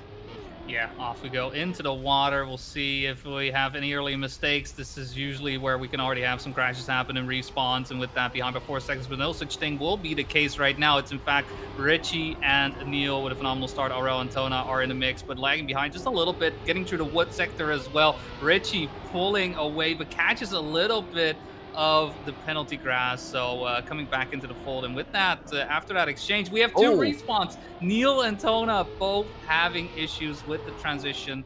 and it is Richie and Aurel left to fight for first place, and that first place could make all the difference. But it's a two-way fight from this point on. The gap between both first and second and third and fourth is minuscule at best. This could easily swing either way, but let's keep our eyes peeled at the front, see what is happening between Aurel and Richie. Both players making their way around the bobsleigh quite cleanly. Richie Great getting the corner inside from line with a Richie. bit more speed. Aurel not getting the pace, not finding the speed, gets very close to it at the end, but will settle for second place. So it's going to come down to what's happening at the end. Neil will be able to get into third place after a respawn from Tona, and with that, it's gonna be a win for Tesca GG, winning the first and second place fight, winning the third and fourth place fight. That is deserving of a 2-1 lead.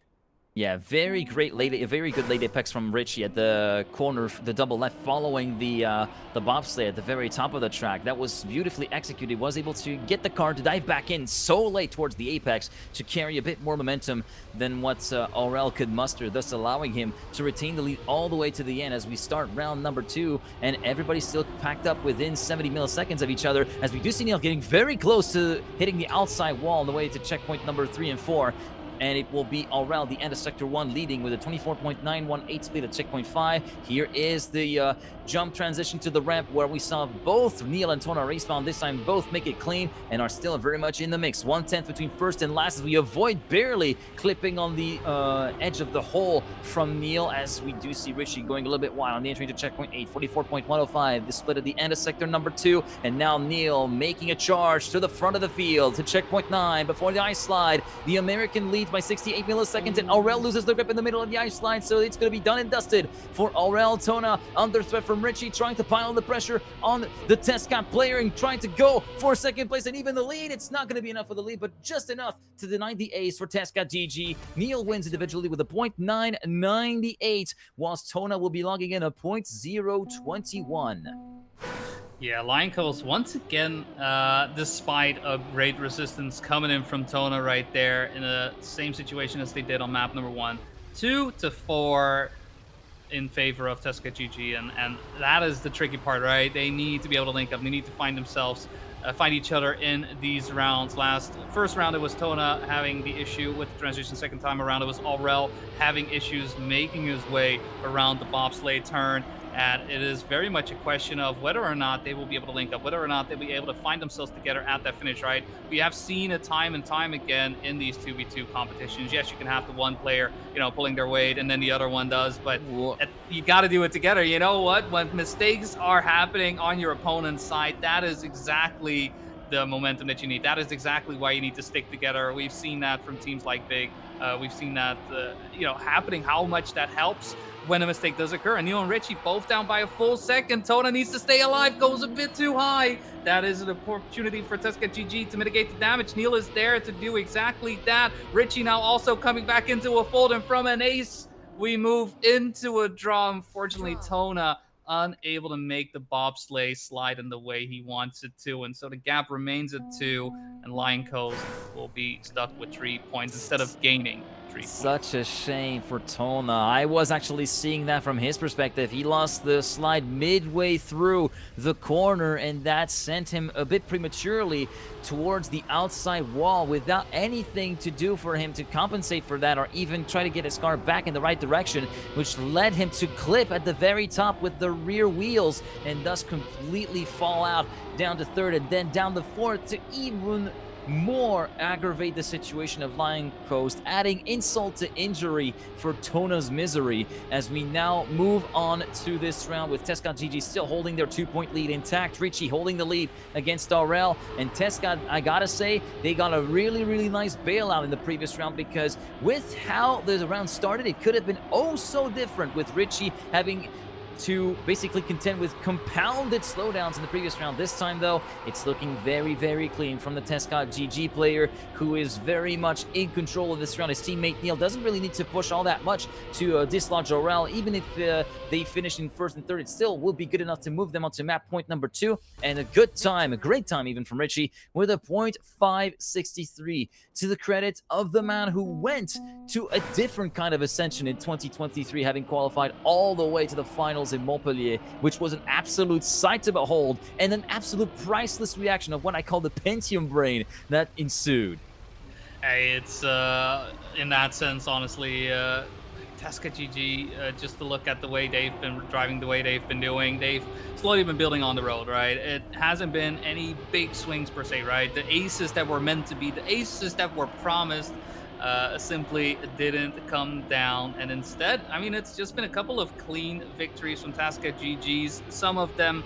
Unfortunately, one of them at the cost of Lion Coast, just not quite making the mark, making it happen. This round, though, Aurel with a bit of a slower start, bit of a slower sector one, does allow Neil and Richie to get in first and second place, to able to be together, to able to be linked up, and Tona needs to get in between. Here comes the bane of everyone's existence, it seemed thus far, this bobsleigh turn. Tona does keep his wheels in, goes nice and high, but unable to manage the speed. And Richie and Neil looking to close it out real quick, just like 10-4. Roger. It's going to be Tesca GG picking up track number 2. Track number 2 being picked up by Tescat in quick succession on the first of their own map picks, very much looking to cement their status as a force to be reckoned with in this global playoffs and saying, hey, there's not just Puff Bros, we also matter too in NCSA. So they're really showing that in a very big manner as we go on to Ellipse for our next map. And trying to look at the times, 0.585 for Tona, 0.685 for Aurel, and yeah, clear pace advantage in theory for Team Tescott GG. Neil on a 0.565, just ahead of Tona, but Richie a 110.315 for the Frenchman, merely 300ths away from Massa's record. This is going to be looking very hot if we're able to get anywhere close to that level of pace, as the map is starting right now with round number 1.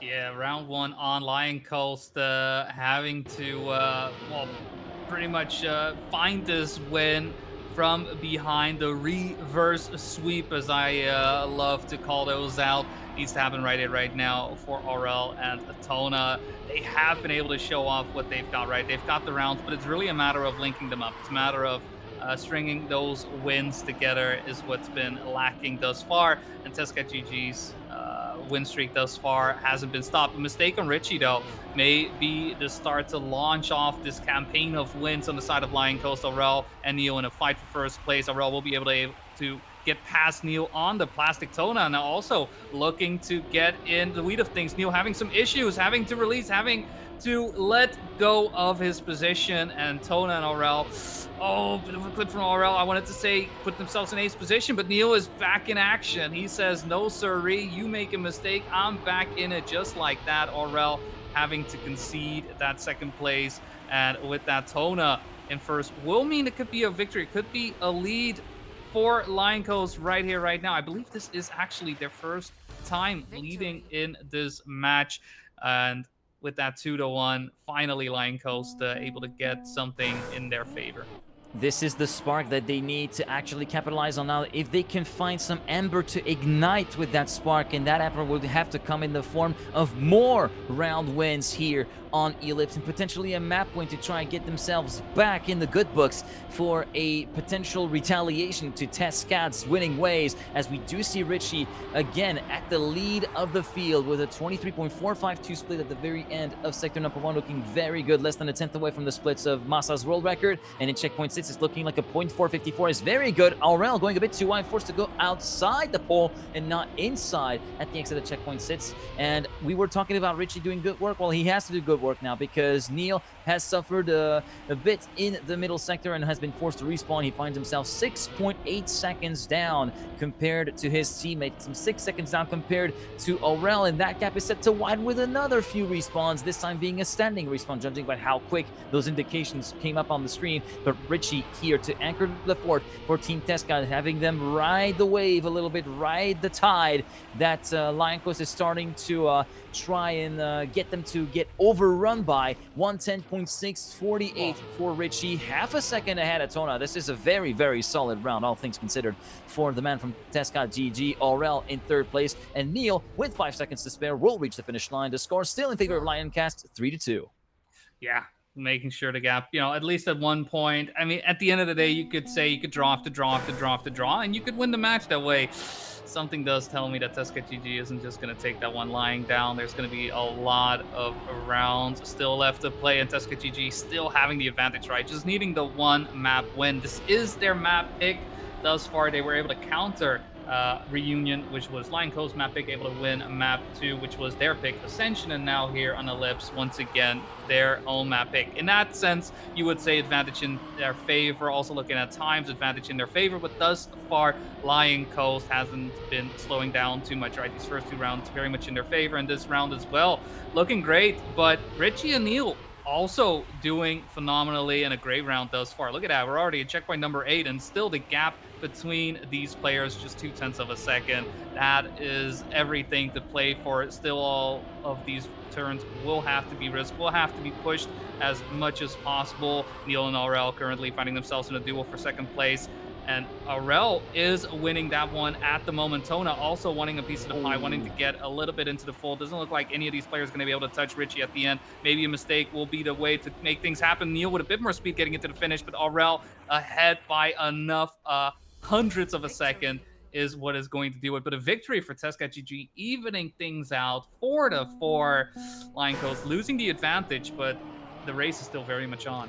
Yeah, and they're still hanging on right now, Lion Coast. They're still trying to figure this one out, trying to find a little bit of an aperture to try and get away with the potential map win here on Ellipse. A little wall brush from Aurel. How did he get away with that? We also saw the car somewhat jolt toward the inside of the corner. I wonder how that was. If that wasn't a wall touch, that must have been a very, very well-timed correction on the brake, because that was insanely close to being a slowdown. Catastrophic for Lion Coast, but Aurel made sure that this did not happen, and he will be continuing to fight tooth and nail versus Neil in the lead, and will be shadowed by Richie, who himself is shadowed by Tona, who's made good work to catch up in that second sector to the man from Tesca GG. But now Neil leads the charge at the entry to sector number 3. Checkpoint 10 will be a 52.053 split for Richie. Neil trying to go for a wider set onto the box slide. Great corner on the drop down afterwards from the American, who's still very much in the wars versus Aurel and Tona. Nobody's safe from each other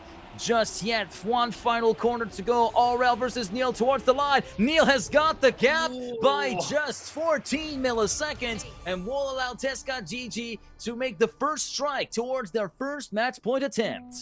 Yeah, and that will mean Tesca GG making it into day number 2. They could do it in just one round, but that was a close one, to be fair, right? That was an ace, but that ace came down 200ths of a second.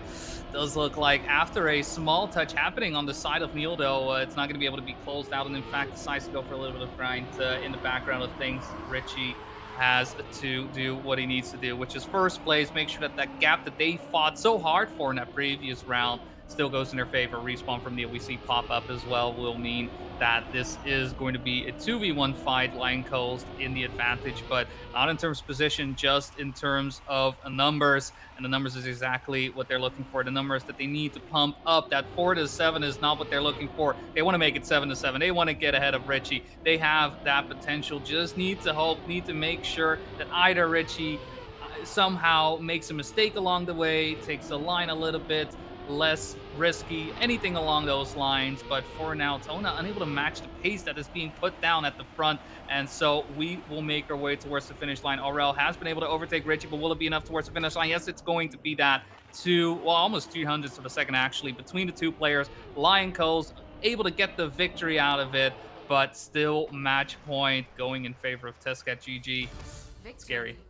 Yeah, this is scary, but could have been a lot worse had Richie managed to get the overtake done on Aurel at the very tail end of that round. So Lion Coast very much in a bit more of a palatable quote-unquote situation. I mean, it's very difficult to judge the situation as palatable whenever you're on the receiving edge of an enemy team that is looking to be on absolute peak form at the moment, with Richie managing to get himself really, really nicely set up to actually carry the team forward. And Neil, despite having had some troubles, also had his moments to shine, and he's managed to shine whenever it counts, as we do see the split of 0.429 for Richie, looking very good, but Neil unfortunately clipping at the very entry into checkpoint 6, will be leaving his teammate all on his own to try and fight at the very most for a draw, or at the very least for a second place, which would allow Lion Coast to bridge the gap back down to a single point, although Richie will be looking very much towards not letting that happen, and it looks as though that will not happen as Tona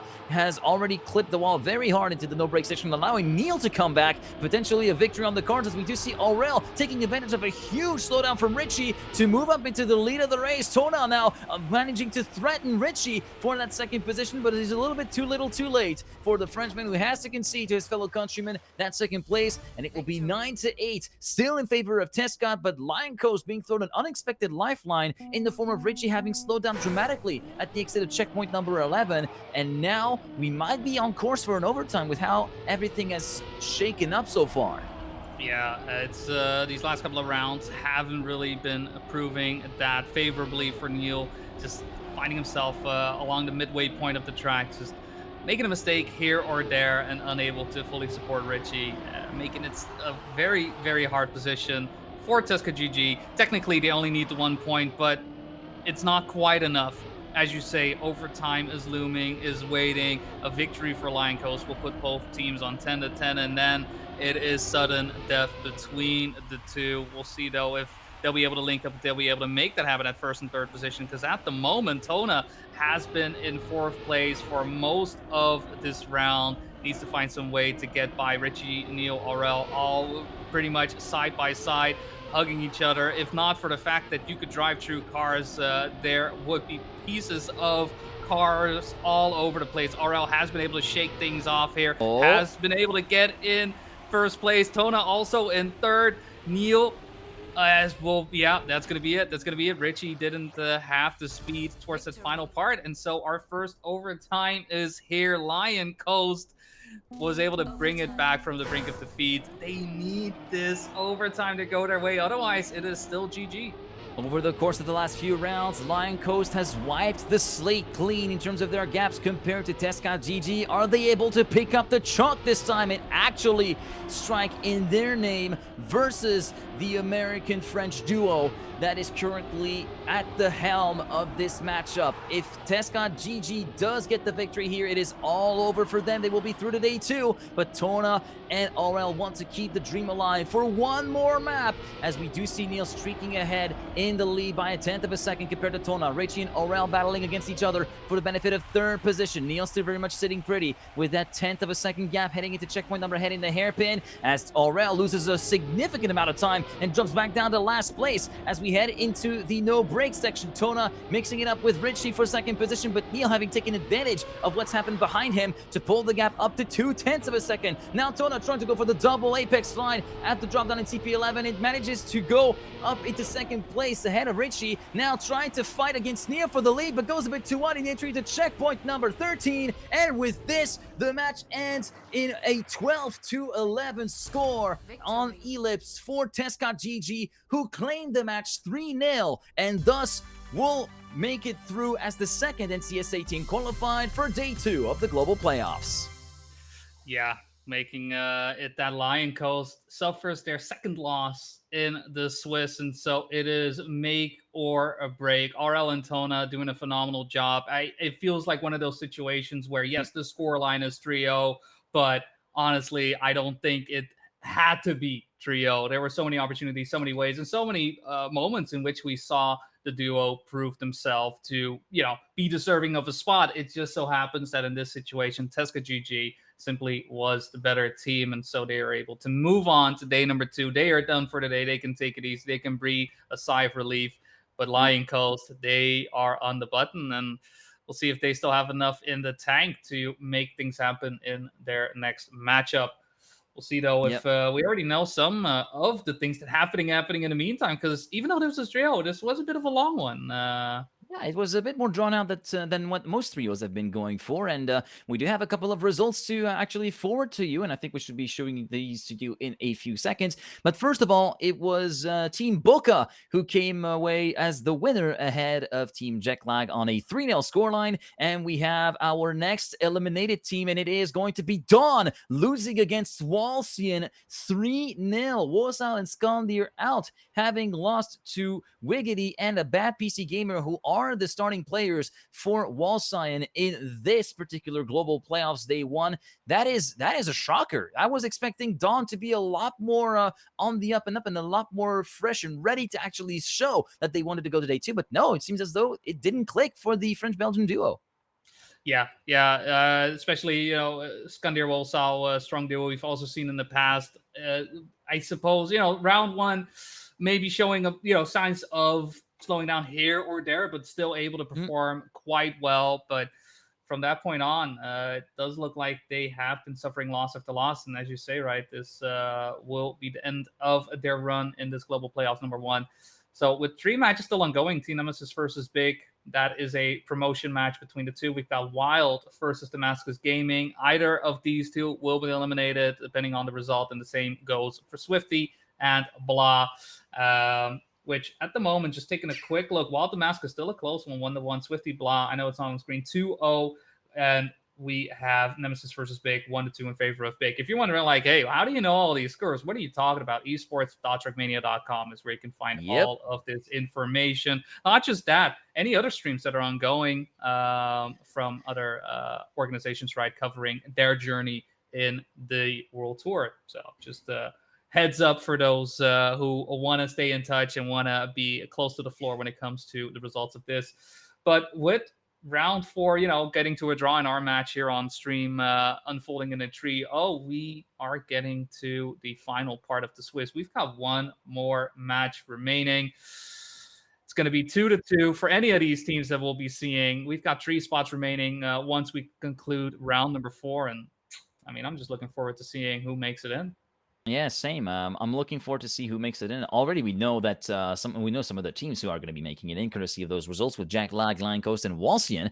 And honestly, depending on the matchups, I would be really very much looking forward to see how some of the teams like Walsian have been performing, because that is an alliance between Wall Inspectors and Halcyon, for those of you who are wondering what the name is derived from. And yeah, I know I haven't really casted, well, I haven't casted in CSA myself because, yeah, some of the time zones don't really line up, but I did cast a couple of America's matches in another competition, and Bad PC Gamer especially was looking very, very racy in some of the matches that I was able to cast. So honestly, it could be very interesting to see how that American-Canadian alliance would show up and try to make themselves a way to voice their concerns and actually try to book their way to day 2. Yeah. Seeing them during the America's Masters, that's where I've been able to see most of their play. Solid players. Unfortunately, you're still dealing with a Carl Jr. in these matches, so it's always hard to try and get the wins out of him. But even then, right, in their matches, they've been looking great and making sure that they, got as far as they could. And at the same time here as well, right, they have another opportunity to shine, to show off what they've got, to get another NCSA team into day number 2 for round number 5. Again, we'll have some matches unfolding, but I think for now we'll be taking a bit of a break, make sure the matches will be unfolded, get the results tabulated, and figure out the last couple of matches for the Swiss round here, the Trackmania World Tour Global Playoffs. We'll see you guys in just a little bit. Go through the fire, break the fire, yeah. Chasing something true, caught in a bind. Maybe undo, maybe undo. 'Cause when every core felt death and the silence could be better, every motion falling flat, had to leave you, had to leave you. Now you died, tried to pull me back, like a fool that put you to work. With the pain you left still fresh, I can heal you, I can heal you.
Now you're tired pulling me back like a fool, but you do work with the pain you that's still fresh. I can heal you. I can.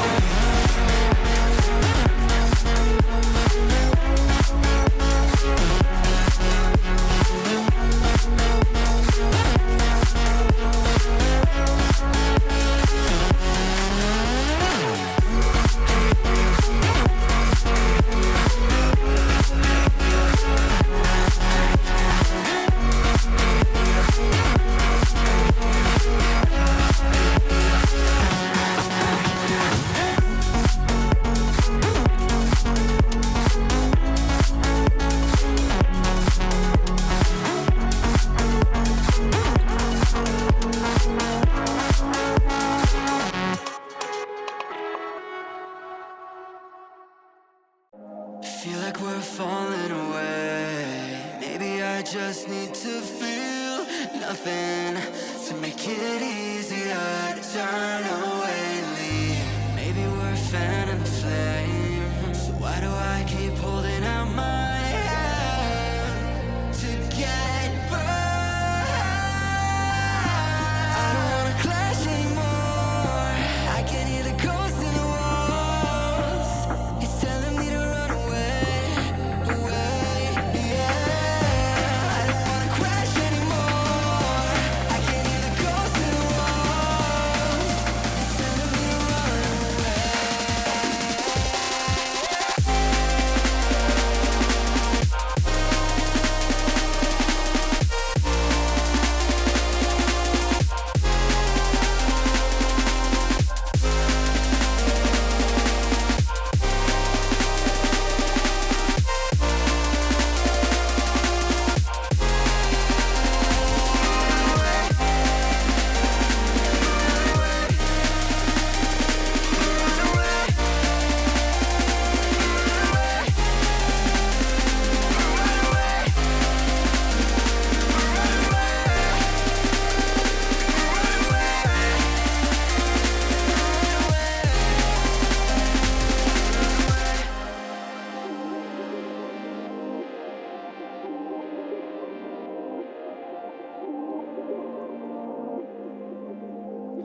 Breaking apart, seeing the end. We have nothing to say. Maybe it's hard to understand that there's nothing left to fight for, and there's nothing left to say. I don't wanna crash anymore. I can hear the ghosts in the walls. It's telling me to run away, yeah. I don't wanna crash anymore. I can hear the ghosts in the walls. It's telling me to run away.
sky. I hope they don't mind. I need you near, something to hold someone I can call mine.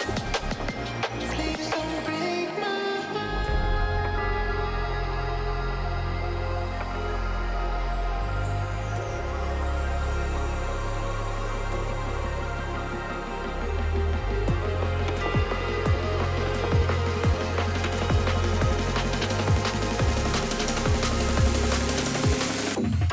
Just break my heart.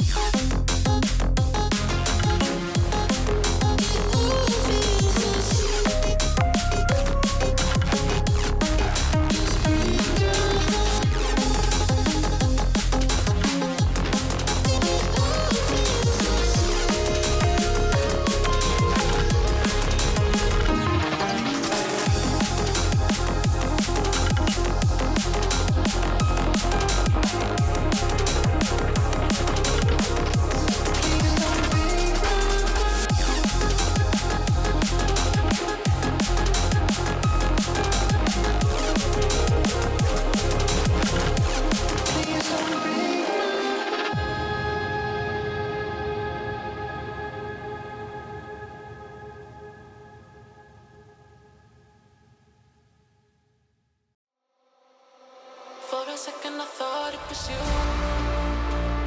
Thought it was you. Thought it was you. Thought it was you. For a second I thought it was you. Thought it was you. I thought I had eyes on. For a second I thought it was you.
sirens playing from the start, from the start, from the start, from the start.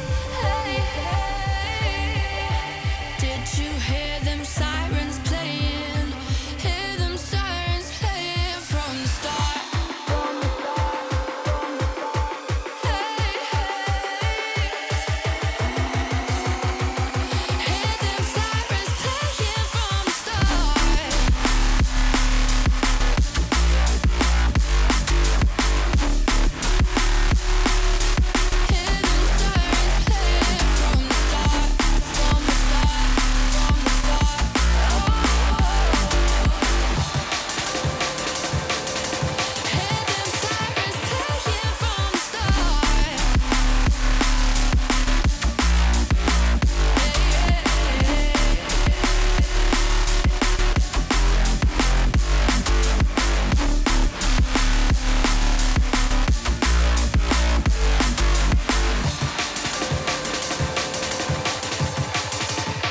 Did you hear the siren? Did you hear the sirens? Did you hear the siren? Did you hear the sirens?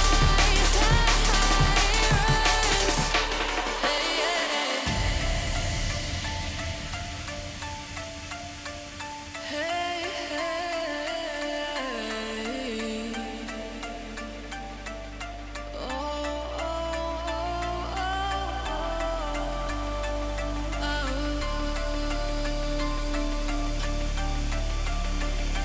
It was hard enough for me to fight the storm. Were you hoping that I could keep us both warm? Hearing sirens playing from the start. Hearing sirens playing from the start, from the start, from the start, from the start. Hey, hey, did you hear them sirens playing? Hear them sirens playing from the start, from the start, from the start. Hey, hey, hear them sirens playing from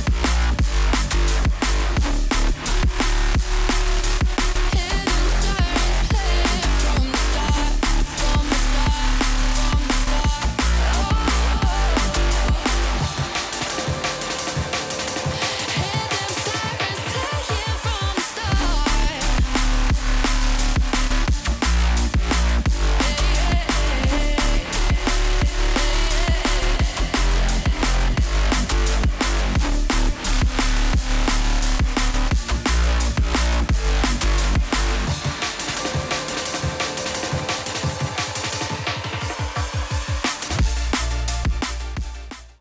And with that, welcome back to the stream, everybody, for the fifth and final round of the Swiss stage in this opening day of the Global Playoffs #1 for the 2025 Trackmania World Tour. We are, we are just waiting for the servers to be spun up, essentially, and our matches of interest. Well, of course, these are the two matches that have been generated, and on our case, we will be following along Swifty, that is to say, Boss Bez and Ratchet, who are going to be fighting against Walsian, that is Wiggity and Bad PC Gamer, who have won their previous match on a score of 3-0 versus Dawn, may I remind you. So, yeah, I feel like this could be a little bit more interesting than what it might seem at first glance, although there might be some doubters, and I do understand the doubters in that sense. But, hey, give it a chance. Give it a try. If you don't give it a try, you're like me. If I try to eat something else and I can't eat it because my tongue rejects it. No, you don't do that. Don't be like me. Give it a chance. You heard it. Don't be like G-Geek. I'm not sure if that is the way forward. The context is everything, right, when saying these types of things. But there's a whole context. But exactly. he's in the loop. He knows what I mean by that. If you're not in the loop, then maybe I'll explain that to you. Maybe at later in the future, be it on here or a little bit more privately on my own stream. But no shameless plug for now. But anyway, yeah, Walsian versus Swifty, and at stake, of course, is the last few slots today too. Now, I don't know what really to think about this. I feel like this is more of a surprise. It's like as Tom Hanks says, it's like a box of chocolates. You never know what you're going to be landing on in that particular sense. So it's just a case of wait and see. Yeah, at the end of the day, as we are literally at the end of the day for day number one, both teams were able to go 2-4-2, right? They've had their ups, they've had their downs. It's coming down to this final round. It's make or break. And it's very much a question of whether or not Walsian will be able to make it happen, right? Get the NCSA power through, or is it going to be Swifty, right? Is it going to be MEA, right? Always Europe at the top. I don't know if that is going to be the case, but that is the big question. Ratchet and Bospus versus Bickety and PC. I'm very curious to see. Mm, I mean, we need to get the servers and whatnot sorted and whatnot. Once those are done, those are done. But I do feel like this could be a star-studded cast, right? This one of those matches where round after round, I don't think you can expect what's going to necessarily happen. On the other side, the other match is still ongoing, and with that, the teams still looking to get their final spot into the day number 2 into the bracket stage. Nemesis will be facing off against Wild, and Jetlag facing off against Lion Coast. I think in all those situations, right? Those are 4 teams. Honestly, I think all 4 definitely are deserving of a spot in day 2. But mm. at the end of the day, we don't have that many spots. Yeah, there's only 3 spots left up for grabs. And for those of you who are wondering who are the first 5 teams that have qualified in this particular day, there is Swift who have qualified thanks to their win 3-2 versus Big, an absolutely thrilling match that we had the honor of witnessing and bringing to you live here on this very channel. The Puff Bros have also qualified courtesy of their win 3-0 versus Boca. And in round 4, we saw the qualification of Boca by winning 3-0 against Jetlag, then Big, who won 3-1 versus Team Nemesis, and Tesca GG, who won against Lion Coast 3-0. But those score lines only tell half the story, maybe even only a third of the story, because you look at the actual breakdowns of the maps themselves, and Lion Coast really put up a good fight. But now, facing against Jetlag for Lion Coast, this is a tough one. This is going to be a very tough one. There's going to be some people who are going to be feeling hard done by this, but there's not really that much of a choice but to push on and try to actually defeat the odds. And of course, we do wish the best to all the teams who are going to be trying to survive this final gauntlet of matches and make it through to day 2, as we do have, well, we have all those players on the server, but we do have plenty of downtime. Well, downtime. We do have plenty of run-up time, build-up time, in a sense. 3 minutes and 30 seconds. The match is set to start at 1/4 the hours. That's 5:15 Central European time. Make sure to convert that to whatever time zone you're watching this from around the world. So good afternoon, good morning, or good evening, depending on where you're watching this. And if you're just tuning in, welcome along. And yeah, I guess we'll have to well, I do a prediction in terms of scores. I want to give the benefit of the doubt to Walston and trying to give them, at the very least, up to game 4. So a 3-1 for Swifty, but yeah, I feel like Walston will want to actually prove their points. Yeah, it's one of those things where it's we haven't seen either teams play right. Clearly, both teams having what they need, but like from onset, Ratchet Boss as a duo versus Wiggity PC Gamer as a duo. I would give advantage to Swifty, like thinking about their playstyle and the way for, well, at least the context that I will be using is America's Masters. They can shine as bright as possible, but at the same time, when things go wrong, they really do go wrong. And so there's no real good in between, right? One of the things that differs a good player from a great player is dealing with the errors, dealing with the mistakes made along the way. Mime, I feel like, is one of those players where he is somebody, when he does make a mistake, somehow still finds himself getting back into the fold, getting back into the fray. Today hasn't been that favorable for him. It's why he's finding himself alongside Pusta Tapaco in this 2-2 score line. But if you can only drive the good rounds good, and in the bad rounds cannot recover from it, it's just going to be a hard one every single time. You can't expect every round to go good. So that, I think, is going to be the big hill to climb for Walsian. And I think Ratchet and Bozbez, that will probably be there in their favor, right? Knowing that will be happening. I think on the side of Ratchet and Boss Bez, more of a maybe emotional part. Ratchet usually a bit more cool. Boss Bez can be a bit of a hothead, right? If things go wrong.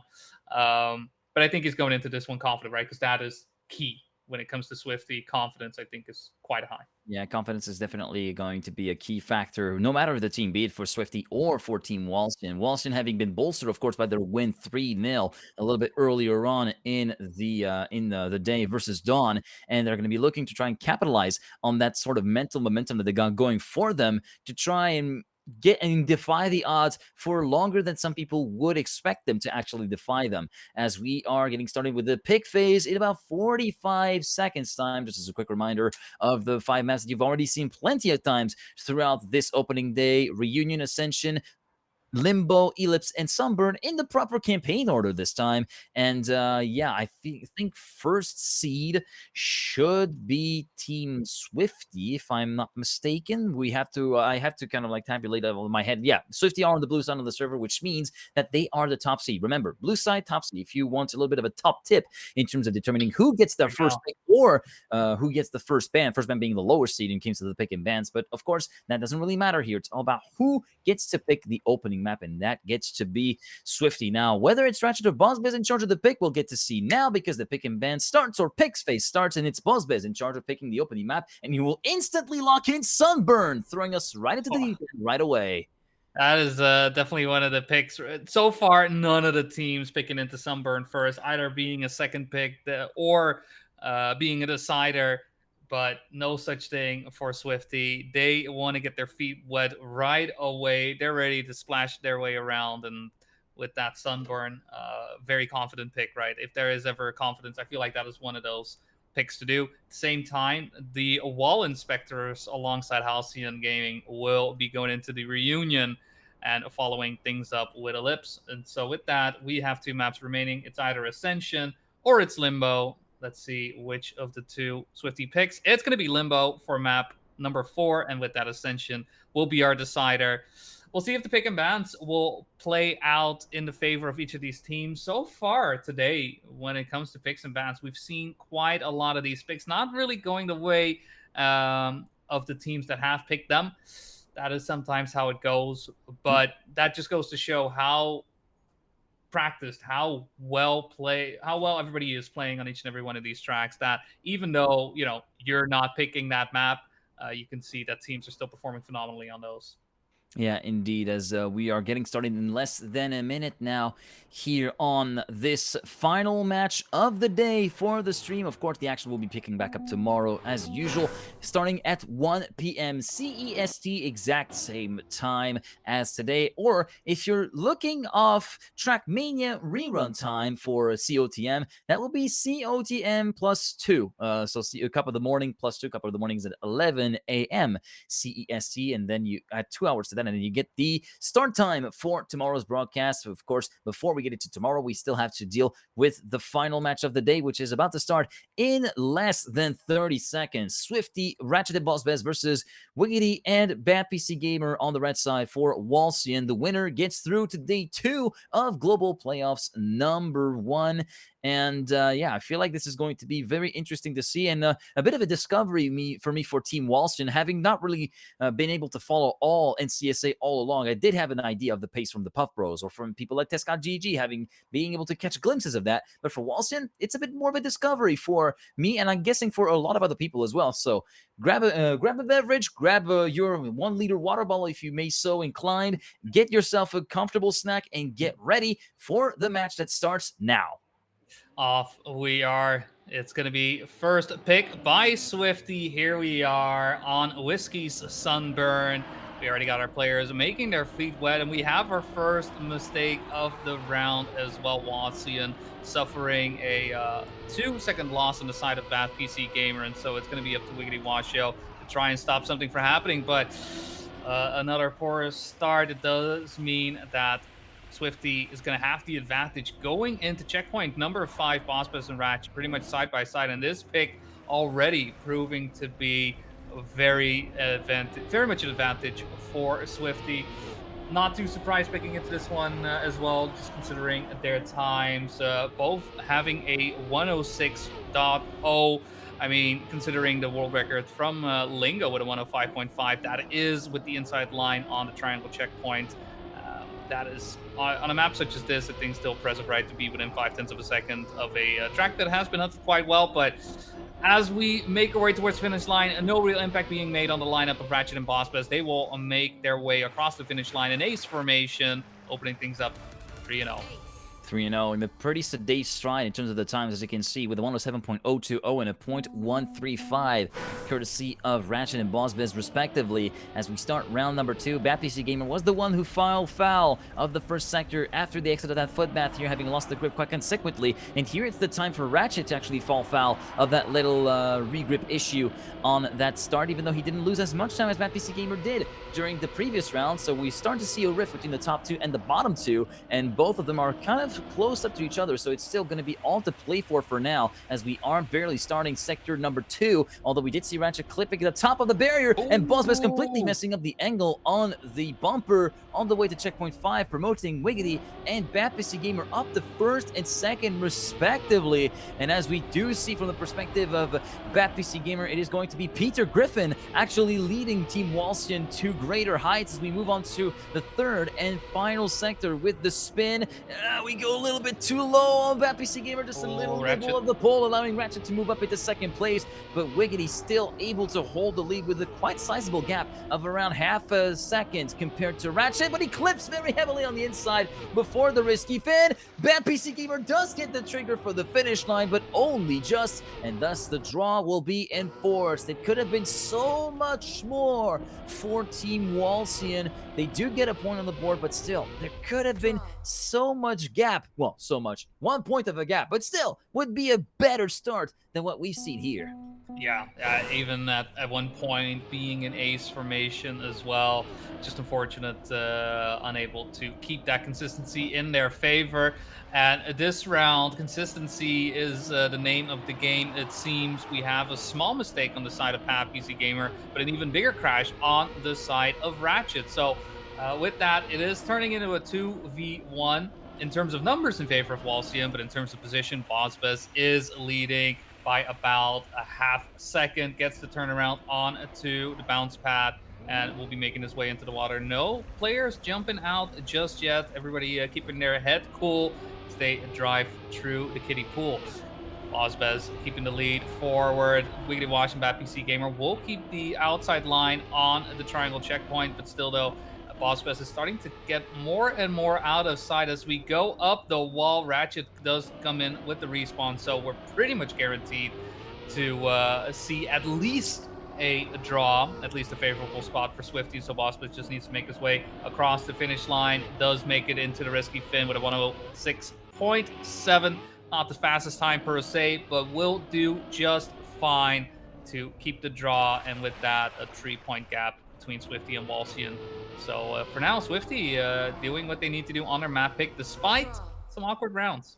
Despite an awkward round, although that awkward one was a little bit balanced out by the fact that Ratchet decided, well, you know what, might as well just pull a little bit of a Tony Hawk there and pulled a nice 360 before he could even stuck the landing, because timer ran out by the time that he tried to make it through to the final checkpoint. And Ratchet, again, suffering issues in the very first part of the map, having bumped into the wall once the car was partially submerged in the footbath once again on the way to checkpoint number 2. And Ratchet will be dropping 2.3 seconds already due to that, and that gap might be set to grow a little bit more, 2.4 seconds now, compared to his teammate Bossbez, who will anchor the fort once again for Team Swifty at the moment. Through the bump we go with that 90-degree rotation, 31.732. This is an alright split, all things considered. Even though he does not look for ultimate pace, he will get bounced and rejected by the outside wall at the exit of the footbath from turn set from CP7, but will still be able to hold a pretty healthy margin compared to BadPC Gamer, who's around a quarter of a second back. That gap that he had built up a little bit earlier on in the round has done going well for Oh. him. What is not serving him well is that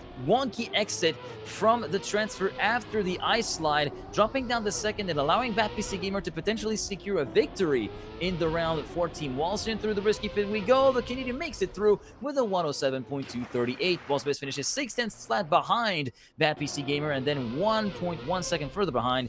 Wiggity manages to cross the line in third, so Walston does start to bridge the gap. 6-4 still in favor of Swifty, but Walston might be taking advantage of a little bit of a either slaps in concentration, maybe a little bit of fatigue setting in for Swifty, because let's not forget we've been playing since 1 p.m. this afternoon. So for some, it might start to get a little bit much, and even with the ambient heat, even though for some we may not be in a heat wave right now, but still. We're in the summer, so heat can have a little bit of an impact, although maybe not negligible if you have the sheer willpower that some of these players have. These guys are forged in the hottest of fires. Just a little bit of sunshine outside isn't gonna hurt these star-studded players. You can see right here. This time around, though, with Ratchet not having that early mistake, able to get into this top tree and very much close to his teammate Bozbez. PC Gamer, only one at the moment, able to get in between the ranks of Swifty. We can watch traveling behind just a little bit. So it's going to be a question of whether or not that PC Gamer will be able to stay in between. Make sure that if there are points lost, it is the most minuscule of points. Bozbez has been leading this round the entire way through, but with an unfortunate clip at the end, that PC Gamer will be to get in. Ratchet misses the risky Wiggity fin. response. Riggedy with a respawn, oh my word. And Ratchet and Bozbez do come in second and third place. Past PC Gamer doing what he needs to do. Gets the draw out there. Yes, it's going to be track point for Swifty, but it could have been so much worse. And instead, making the best of a bad situation, Alcyon is still in it.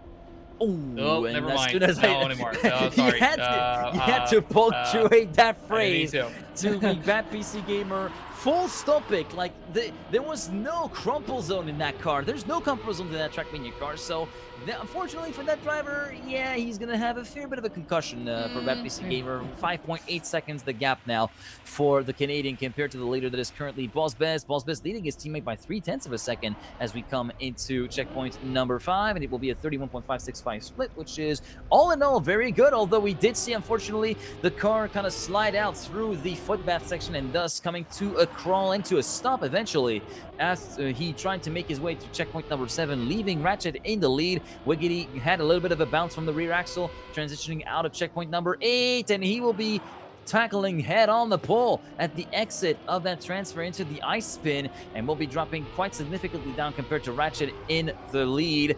Wiggity, Ratchet forced to respawn, promoting Wiggity up into the lead of the race as soon as I say that, so it will be yet another draw enforced by Team Walston at the end of another chaotic round that seems to be keep on getting delivered in this particular day 1 of the first global playoffs. I'm even struggling to form proper sentences at the proper speech rates for Native American speakers because there's just so much stuff going on. That there is. Swifty my brain's starting very to much kind of going to overload from seeing some of these shenanigans, not gonna lie.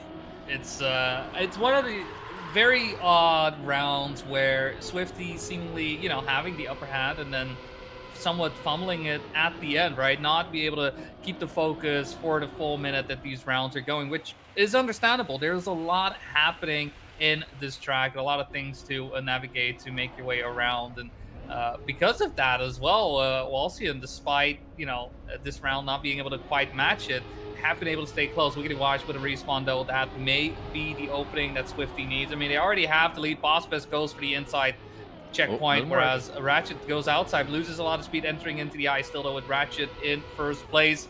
That could still be enough for Swifty to win it right here, even with Bozbez having an awkward line through the bobsleigh. But Ratchet, his Achilles heel has been descending every single time. It seems like this hasn't gone well these last couple of rounds. This time though, he has to line up, he set up the aim, and it will be enough after a bit of a tough last couple of rounds. Swifty is gonna come out on top, winning map number 1, 10-7. Not sure if Sunburn was the right one to kick things off with, but at least we got it out of the way. Maybe that is the reason they went for it, and so we'll move on. Probably. For map number 2. Probably. Seeing what happened on some of these rounds, it's probably for the best that this map got picked early, because that means it's now completely done and dusted. We don't have to deal with it in this opening day for Team Swifty, nor for Team Walston for that matter. And we're going to be moving on to Reunion for our next map. Boss Biz with the 107.368 PB, 0.215 PB for Ratchet, Bad PC Gamer 0.382. Not bad, not too shabby. Wiggity a little bit further away with a 0.645 as the personal best on this map, of course, on the official leaderboards that can be consulted in-game if you play the map, or courtesy of Trackmania.io, which is a wonderful, wonderful site if you want to take a look at the campaigns and all the different times, and also grab the ghosts for yourself if you want to have a little bit of a look at them whenever you try to dissect the maps in the media tracker. In the meantime, round 1 of map 2 is underway, and we're following along with that PC Gamer for now. His teammate Wiggity is a little bit by the wayside, as you can briefly see from the perspective of Bad PC Gamer, who's going to be mixing it up with both Boss Biz and Ratchet will be the first to fall foul of the wood and hit the splitting brick in the middle, as Bad PC Gamer has fallen a little bit behind his teammate in terms of speed. Exit of turn checkpoint number 4. Checkpoint 5, it will be Boss Biz leading with a 27.772, but a very, very awkward landing, teetering from one side to the other of the car through the dirt, and promoting Bad PC Gamer on the verge of rolling over into second place and Wiggity into the lead. Boss Biz with it all to do with one sector left. Can he catch up 3/10 though? That's going to be the big question. Bad PC Gamer makes the job a lot easier for him at the exit of checkpoint 9, and actually Wiggity looking to be a little bit shaky as well, and Boss Biz goes back into the lead with one fell swoop just like that at a snap of a finger. But Bad PC Gamer is not taking this one lying down, tries to challenge the British mouse player, but it's not going to be enough just yet, and that will be a draw enforced by Boss Biz by the skin of his teeth. 30 milliseconds after a round where everything that wanted to go wrong did go wrong. It was very much the manifestation of Murphy's Law in Trackmania form. Yeah, for some reason, it's just not coming together. Like, this has been the second round in which Walsian could have gotten an ace in, and where on that first time around, it just kind of fell apart. Just, I think, because of Sunburn being a bit too, Techno maybe a bit too demanding. This time around, it was just a slim slowdown, just a simple slowdown. Boss was just having a bit more speed coming out of that on that same sector, and unable to get the lead in their favor. So yeah, a draw is the best thing to do right here for Walsian. That's what they were able to get out of it. And once again, Ratchet having some issues with the track. Boss Biz is here to cover the ranks. And this time around, he's not playing from behind. He actually finds himself in first place. Bad PC Gamer, Wiggity following right behind. And this time around, again, we see Boss with so much speed heading into the bobsleigh, gets the transition into the grass beautifully there as well, keeps the inside line, and PC and Wiggity, it's not finding any room. Boss Biz not leaving anything on the table to allow any of these Walsian players to get by. Gets barely past that pillar in the road, but Boss Biz holds firm, holds fast, and brings a draw in favor of Swifty. And so it's still even Stevens, 2-2 on round number 2. Yeah, still 2-2 in round number 2 on map number 2, as a matter of fact. And yeah, you were saying maybe a bit too much demands from Sunburn, which might have dented the energy levels of Swift, as we do see a little bit of a wall brush from Boss Biz on the way to checkpoint number 2 there, allowing Ratchet to move up into the lead of the race. Let's hope that the first sector goes all well and good for the German, and it does appear to be going that way, as he continues to lead quite prominently with a 2/10 gap over Wiggity and Bad PC Gamer, who are tandeming this together at the present moment. 29.745 the first plate, although we do see Ratchet going a bit wide in the dirt into checkpoint number 6. Oh, and a huge slowdown from Wiggity, who might have just braked on purpose to try and avoid hitting the wall, because that's where he was heading to as he was entering the glider. Ratchet still very much in the leading position with a 47.468 into checkpoint number 9, and Bad PC Gamer can't really do anything at the moment to stop the German, who has a very hot exit of the bobsleigh, and he goes careening into the outside wall, and both of the Walsian members are promoted into the top 2 positions, and that will secure the ace for the American-Canadian duo. 108.132, half a second clear of Wiggity for Bad PC Gamer. Walsian takes the lead 5-2, and this map, Sunburn, that was our opening map, might have provided a bit more of a stun stroke to Team Swifty than they might have bargained for. Yeah, it was bound to happen with the way these rounds were going. PC and Wiggity able to be together in these rounds, even with the third round, right? Just seeing that the lineup wasn't quite correct, slowing down just a little bit to make sure that you at least stay somewhat close. And at the same time, again, we have another round where a Swifty player is down pretty early on. Last time around that was Bosbez. This time it's Ratchet falling behind. And again, pressure was on Bosbez. Bosbez here having to play some defense, and where in these previous couple of rounds he was able to hold that up. At some point, the other shoe's got to drop. You can't keep this up forever. Usually there is going to be some mistake, right? Some type of error that will allow your opponents to get into it, especially when they are able to stay together as much as they have. I mean, right now, even with the gaps being as big as they are, there's still some pressure on Bosbez. There's still a lot of speed going through. Any mistake could allow Walsian to get into a more advantageous position that they already find themselves in, currently up 5-2. This is drawn positions. First place Bosbez, fourth place Ratchet, and Bosbez looks to be surviving, making his way through the track. Very curious to see which time he is going to be putting down here. It's going to be a 107.355, driving an online PB with that as well, about half a second away from Brent's world record. So yeah, even with that, all that said, sometimes players just be fast, Joe. Yeah, sometimes players just be fast indeed, and yeah, that anchor is very solidly dropped to the bottom of the ocean, of the seafloor for Team Swifty with whenever Bosbez is up on there. But now that accuracies have been lifted up, as Bosbez has completely flunked the entry into checkpoint number 1 with a very hefty clip into turn 2, and now another clip into the little pinch in the road before the wood of checkpoint number 3. In the meantime, it will be Ratchet and Wiggity who left on their own to battle it out because Bad PC Gamer barely brushed the wall at the exit of the ice, and that means we're now firmly into a draw situation with potentially another battle brewing for third place if Bad PC Gamer's momentum continues to wane. In the meantime, it will be Ratchet still leading by 3.5 of a second compared to Wiggity. Wiggity doing his best to try and catch up to the German from Team Shift. Right now, the split 47.568. It's a little bit slower than what we've been accustomed to so far in day 1 here on Reunion, but that's pretty much par for the course considering what's been happening so far in this round. And Wiggity just will be content to try and enforce the draw with that second place and have Bad PC Gamer following him along in third position. Bad PC Gamer has got quite the lead up to Bosbez, almost a second of a gap between the two, and thus it will mean Walsian moves on to map point number 1 of 7-4, Ratchet clocking in at 107.785 in a round that looks a bit more sedate, but that was very much due to the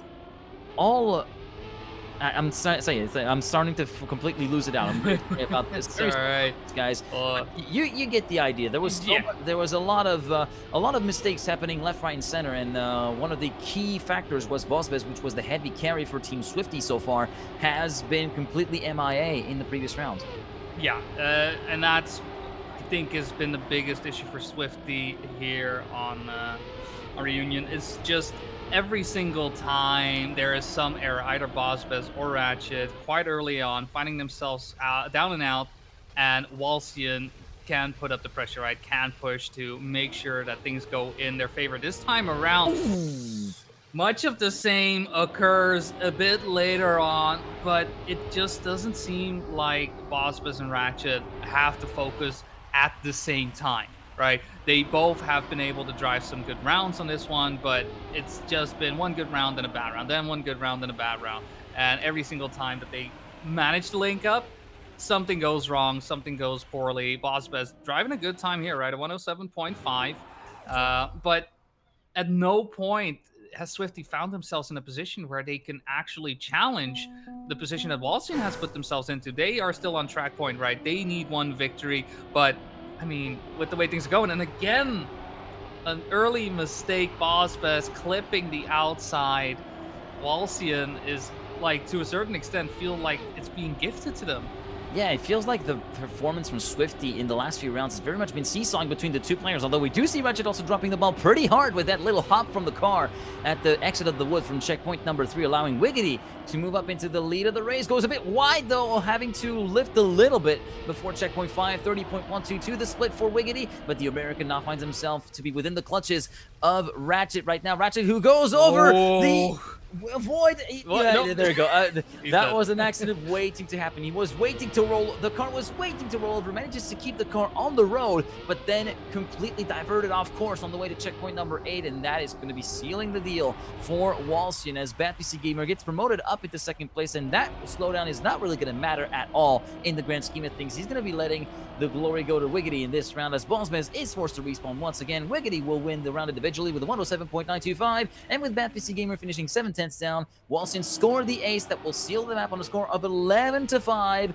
Walsian picks up Reunion and are back on an even footing versus Swifty, 1-1.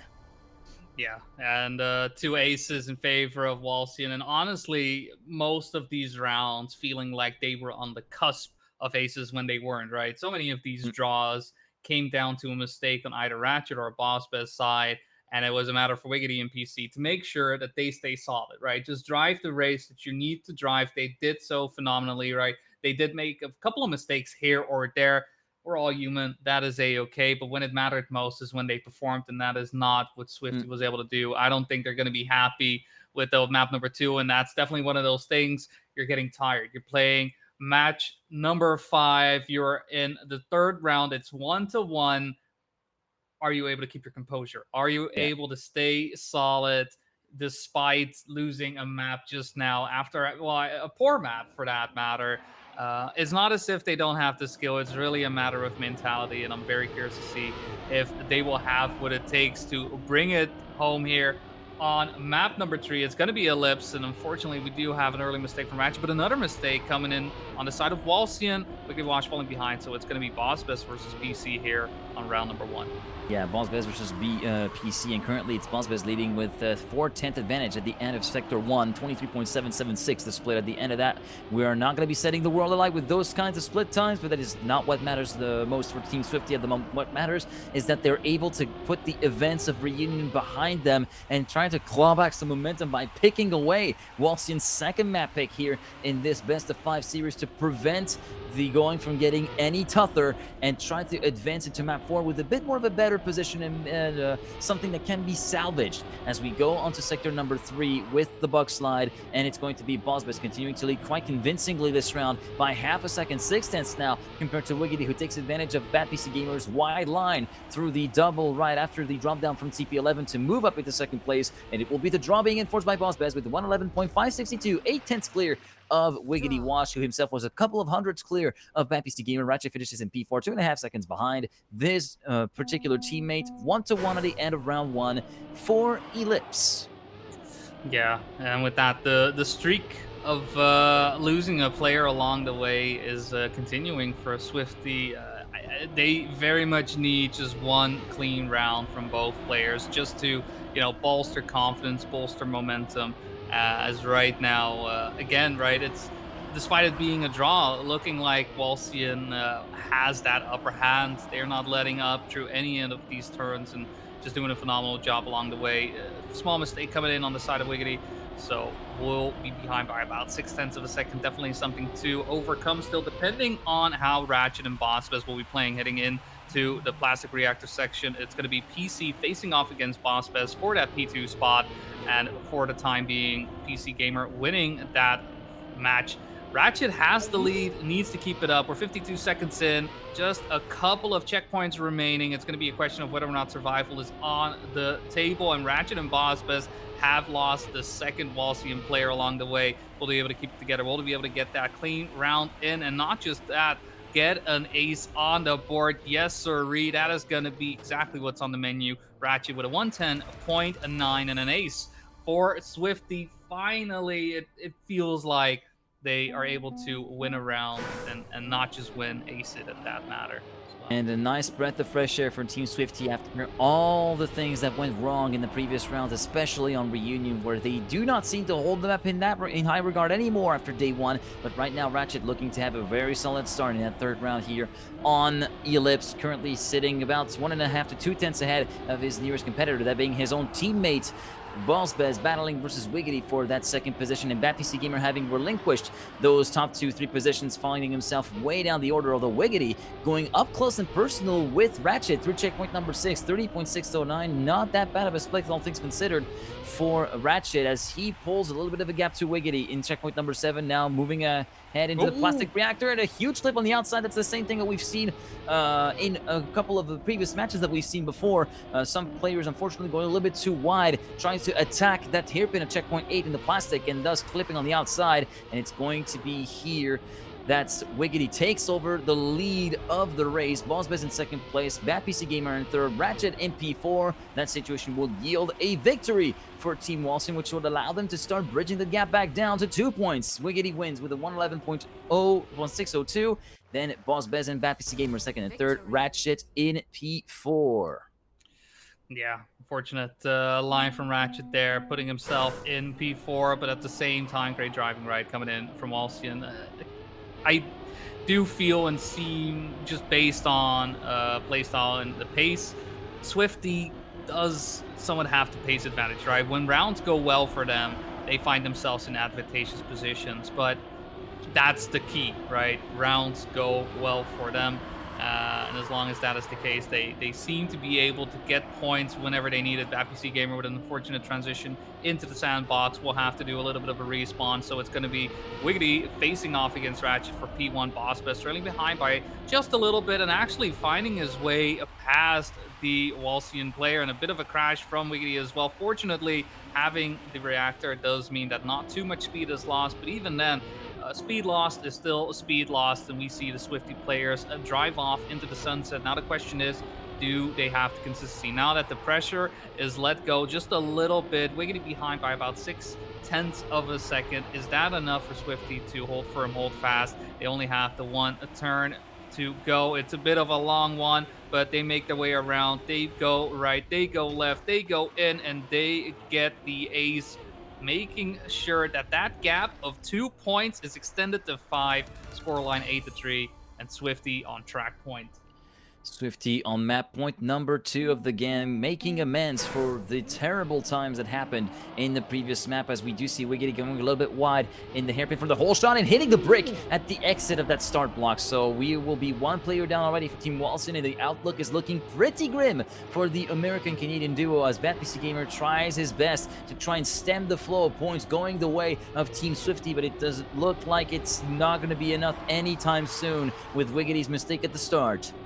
First sector done with Ratchet leading with a 23.677 checkpoint 5 split. Checkpoint 6, it will be a 0.589, and BatPC Gamer has sealed the fate of Walsian with that little touch at checkpoint number 6. Ballsbez promoted up into second place right now, and it's going to be just a matter of managing the gap and managing the pace, not really pushing too hard. We're not going to be getting any more close to the point 3, since we do see Ballsbez with a very hefty clip on the inside of the no break block at the start of checkpoint number 9, and that promotes BatPC Gamer up into second place again, although in this case it will still not be enough with Ratchet being so far up the road. 1.3 seconds the gap for the German compared to the Canadian, and with that it will be the map win going the way of Team Swifty, with Ratchet winning with a 110.981, BatPC Gamer second, and Ballsbez confirms the victory for Swifty in third. 10-4 the final score for Team Swifty on Ellipse, and it will be Ballsbez and Ratchet retaking the lead in the matchup 2-1 and moving within one map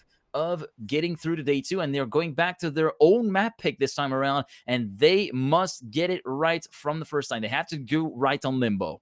Yeah, and maybe now that they will find themselves on their own map pick, perhaps some of this, I don't know, bad juju, I'm going to call it, has been shaken off, right? Losing initially on Reunion, you could say fair pick for Walsian, but even then, I think performance right, bit lacking. Looking better on Ellipse, still some shakiness here and there, but able to solidify the win. Walsian not getting into the swing of things towards the end, allowing the 2 aces to fall, and now going back to one of their map picks, going into Limbo. Vixa putting up the bars nice and low, making sure that all of these players are going to have to find their way going down. Hopefully everybody has some appropriate music on, because we're about to limbo our way through map number 4. Swifty leads 2-1 and may be able to make their way to day number 2. they win it right here, right now. All right, so we are starting now with the first 4 checkpoints already done and dusted. Wiggity getting left a little bit behind, 4/10 down. Bad PC Gamer leaving a little bit of time on the tables. They going way out wide into checkpoint number 5, allowing BossBez and Ratchet to streak ahead as they record a 25.1 first split. So very much a somewhat safe pace that we've seen so far from the very first splits of the round. Ratchet and BossBez teaming this together at checkpoint. Wait, it will be a 42.018, so very much in the safer range once again, as we did see Ratchet almost having to lift a little bit because he was a little bit too far off the outside of that platform block with the reactor, and BossBez does take advantage of that to move into the lead individually. And Ratchet, that's a heavy bonk, but the double bonk, triple bonk, quadruple bonk, the pinball machine is back in effect for Bad PC Gamer, and just like that, Ratchet gets promoted back into second position, and even with a little bit of a landing on the head, going over the bar, it will still be enough for the ace for Swifty. 3-0 for the blue team as Wiggity completely misses the jump over the bar, tries to go for the bounce. He will get the bounce with 1 second to spare across the finish line. Yeah, an ace with that as well. 3-0 thus far. Walsian not being able to be as limber as required to make their way through a track such as this one. Ratchet and BossBez, I think, will be quite happy to open things up in a trio lead. Gotta feel good knowing that you got it in, and it feels even better seeing Bad PC Gamer pop up in the top right as a respawn. Swifty looking very strong here, and Walsian may be a difficult situation to be in. Unfortunately for them, Ratchet with a mistake does allow Wiggity Watch to get into P2. Still, though, BossBez quite a ways away in current positions, looking like a victory, especially with Bad PC Gamer being 8.5 seconds behind.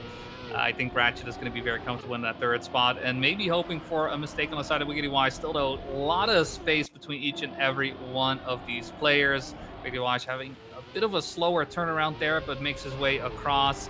And with that, the gap is growing. BossBez ahead by about 1.3 seconds of Wiggity Watch, but Ratchet's also behind by about half a second. And as long as Wiggity Watch isn't able to crash here, he should be all right. We'll see, though. Will he be able to limbo the Lumbo? He goes under, he goes to the right, and he unfortunately doesn't find the finish line. And so Ratchet will be able to get by, get the win, and with that, 6-0 for Swifty.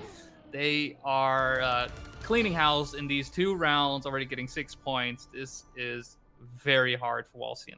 Yeah, this is getting very hard for Walsian, who are very much starting to drop off quite badly in this sense. And Swifty also partly deciding, all right, we've had our fun, we've let you have your fun, now it's time for you to pack up and go home and just watch that from the sidelines tomorrow. All right, so we are now on to round number 3. Ratchet and BossBez having already retaken the lead quite convincingly in that start sector, and Bad PC Gamer having encountered issues with the very first bounce already, finding himself 10.6 seconds down. So Wiggity is definitely washed according to his nickname, because right now he's looking very, very racy. I'm sorry, that was not, of course, that was just a joke based on the nickname. I'm sorry if you did take offense to it, then I do apologize, but of course you guys will know that this is a joke at this point. Anyway, Ratchet, BossBez 1 and 2, 41.857, not too shabby of a split, less than half a second away from New Prime's record splits.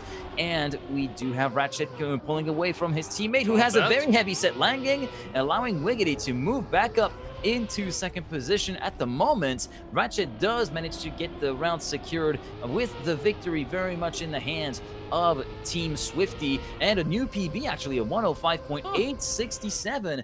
53 milliseconds better than his previous PB online, so that is looking very, very good from Ratchet. Wiggity does get 1 point home for Walsian, so that they do not get clean swept. BossBez in third, 8-1 in favor of Swifty, as we do have, well, Bad PC Gamer that seems to have completely given up on this round with the issues that he has encountered, and tries to reset for the final round, potentially, of this 4th map. Yeah, it's all or nothing for Walsian. 7-point gap. Even a victory is not something they want to be looking at. It's ace or bust from this point on. And unfortunately, this start is not that inspiring. BossBez and Ratchet do find themselves in the lead. Ratchet with a bit of a slowdown onto that transition, but at the same time, Wiggity Watch with a respawn. It does mean that PC Gamer finds themselves in no man's land. Best thing he could get out of this is a draw, but that would mean overtaking the likes of BossBez, and BossBez has been locked in for this track. We saw the one mistake happening on the previous round with the bobsleigh, but that's pretty much been it, and I think that's the only thing BapTC Gamer is going to be looking forward to. Boss was a little bit of a slower turnaround there, but at the same time, BapTC Gamer, still the gap is there. We'll see how Boss makes the transition happen, gets into the bobsleigh, makes his way across under the limbo line and onto the water. So as long as there is no crash from the Englishman, that should be GG for Swifty, making his way underneath and into the finish line. BapTC Gamer will come in P2. Ratchet will finish things up upside down. Swifty is going to be moving on 3-1. And with that, find one of the remaining spots in day number 2. Unfortunately, as Walsian fought hard, fought fast, we will not be seeing Peter Griffin from Fortnite in day number 2. Yeah, unfortunately, Peter Griffin's day is well over and out, and it looks as though we do have all of the other teams that have been settled as well in terms of the other spots that have been up for grabs, and we will show them to you in just a second. But I gotta say, just before we go into tabulating the results, that low line on the bounce for BossBez on that final round, that kind of made me pucker a little bit, not gonna lie, because that was so close to being a catastrophic clip from the front axle, because you could barely see, like, there must have been like 1 or 2 pixel tops of margin between the top of the barrier and the bottom of the front wheels. That was insanely precise from BossBez to have been able to execute that. As you did see 3-1 for Swifty versus Walsian. Walsian managing to get 1 map away from Team Swifty, with Reunion going kind of haywire for BossBez and Ratchet. But, I mean, BapTC Gamer and Wiggity, to their credit, did pick up the slack where there was some slack and was able to actually get something onto it. So, honestly, kudos to Team Walsian for that. You can get some golf claps and some GGs in the chat for them, as we are, I think, ready to go for the classification to be revealed for the round 5 matches, as everything has been settled and done. I do have all of the results in my hand. So Swifty versus Walsian, we've seen that 3-1. Team Nemesis take Team Wild down with a 3-1 scoreline, and Jetlag having done an absolute sweep against Lion Coast 3-0. Much heartbreak for Aurel and Tona, who after such a good run find themselves with a literal wall that cannot be torn down. They could not cosplay the Kool-Aid Man on this one, and find themselves out on day one of the global playoffs. So we do have all of the playoffs bracket that should be populated with all of the matchups for the opening round of the winner bracket that should be popping up on screen in just a second. But that means that we're going to have some pretty sick matchups coming up in the start of day 2. Just to give you some of them that we have, that I do have under my eyes right now. Puff Bros versus Swifty will be played alongside Boca versus Big, Swift versus Team Nemesis, and Teskad versus Jetlag. An NCSA APAC showdown awaiting us at the bottom of the bracket, with then a full EMEA showdown on match 3, then match 2 also full EMEA, then NCSA versus EMEA on match number 1, and everything will be picking back up, of course, from 1 p.m. CEST, 12 British summertime, as you can see on the standings there. And that can be converted to whichever time zone you wish. Of course, the best time zone to use in that case is COTM time, COTM +2, for those of you who are wondering. Yeah. And with that, I mean, I love the distribution as well in terms of teams and regions for that matter as well. It, as you can see, is going to be double elimination. So in that sense, each and every one of these teams will have the chance to prove themselves tomorrow. As for now, we'll be able to take a little bit of a rest, right? Take a bit of a break, maybe look into what has happened during the Swiss. I'm sure each and every one of these teams will be taking that into consideration, and looking forward to what they will be able to do tomorrow, as we will be able to crown our champion of the Trackmania World Tour Global Playoffs number 1 tomorrow, most likely around, let's say, cup of the day time. Cup of the day time is what I'm gonna say. So you don't want to miss it. It's gonna be here. It's gonna be on Twitch. It's gonna be on YouTube. Whatever it is, wherever you may be watching. Make sure to come in, join in for day number 2, as G-Geek says. A +2, a COTM is when we'll be starting. Yes, COTM plus 2 indeed, as we're going to be taking it off the air for today. But of course, make sure to tune in 1 p.m. CEST, COTM plus 2, as we said, every time on Twitch or YouTube, depending on whichever platform you want to actually follow us on. But I will be there, and Boney will be there to call you through all the action for the upcoming 6 hours of competition. It's going to be pretty exciting. 6 hours of nothing but best of 5 with potential game 5s overtime. That's actually Oh super yeah. sweet. The racing is always very much spectacular to watch, and it gets even more spectacular, of course, when we get top teams involved. But that's going to be very much on the menu tomorrow. With that said, thank you very much for watching day 1 of Global Playoffs #1 in the Trackmania World Tour. I've been Thomas Mangoz, aka AG Geek. This has been Boney C. Much love, be kind, stay safe, and see you tomorrow for the brackets. Godspeed, people. Go through the fire, break the fire, yeah. Chasing something true, caught in a bind. Maybe undo, maybe undo. 'Cause when every core felt death, and the silence could be better, every motion falling flat.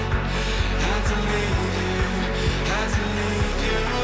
Now you're tired, pulling me back. Like a fool to put you to work. With the pain you left still fresh, I can heal you, I can heal you.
Feel like we're falling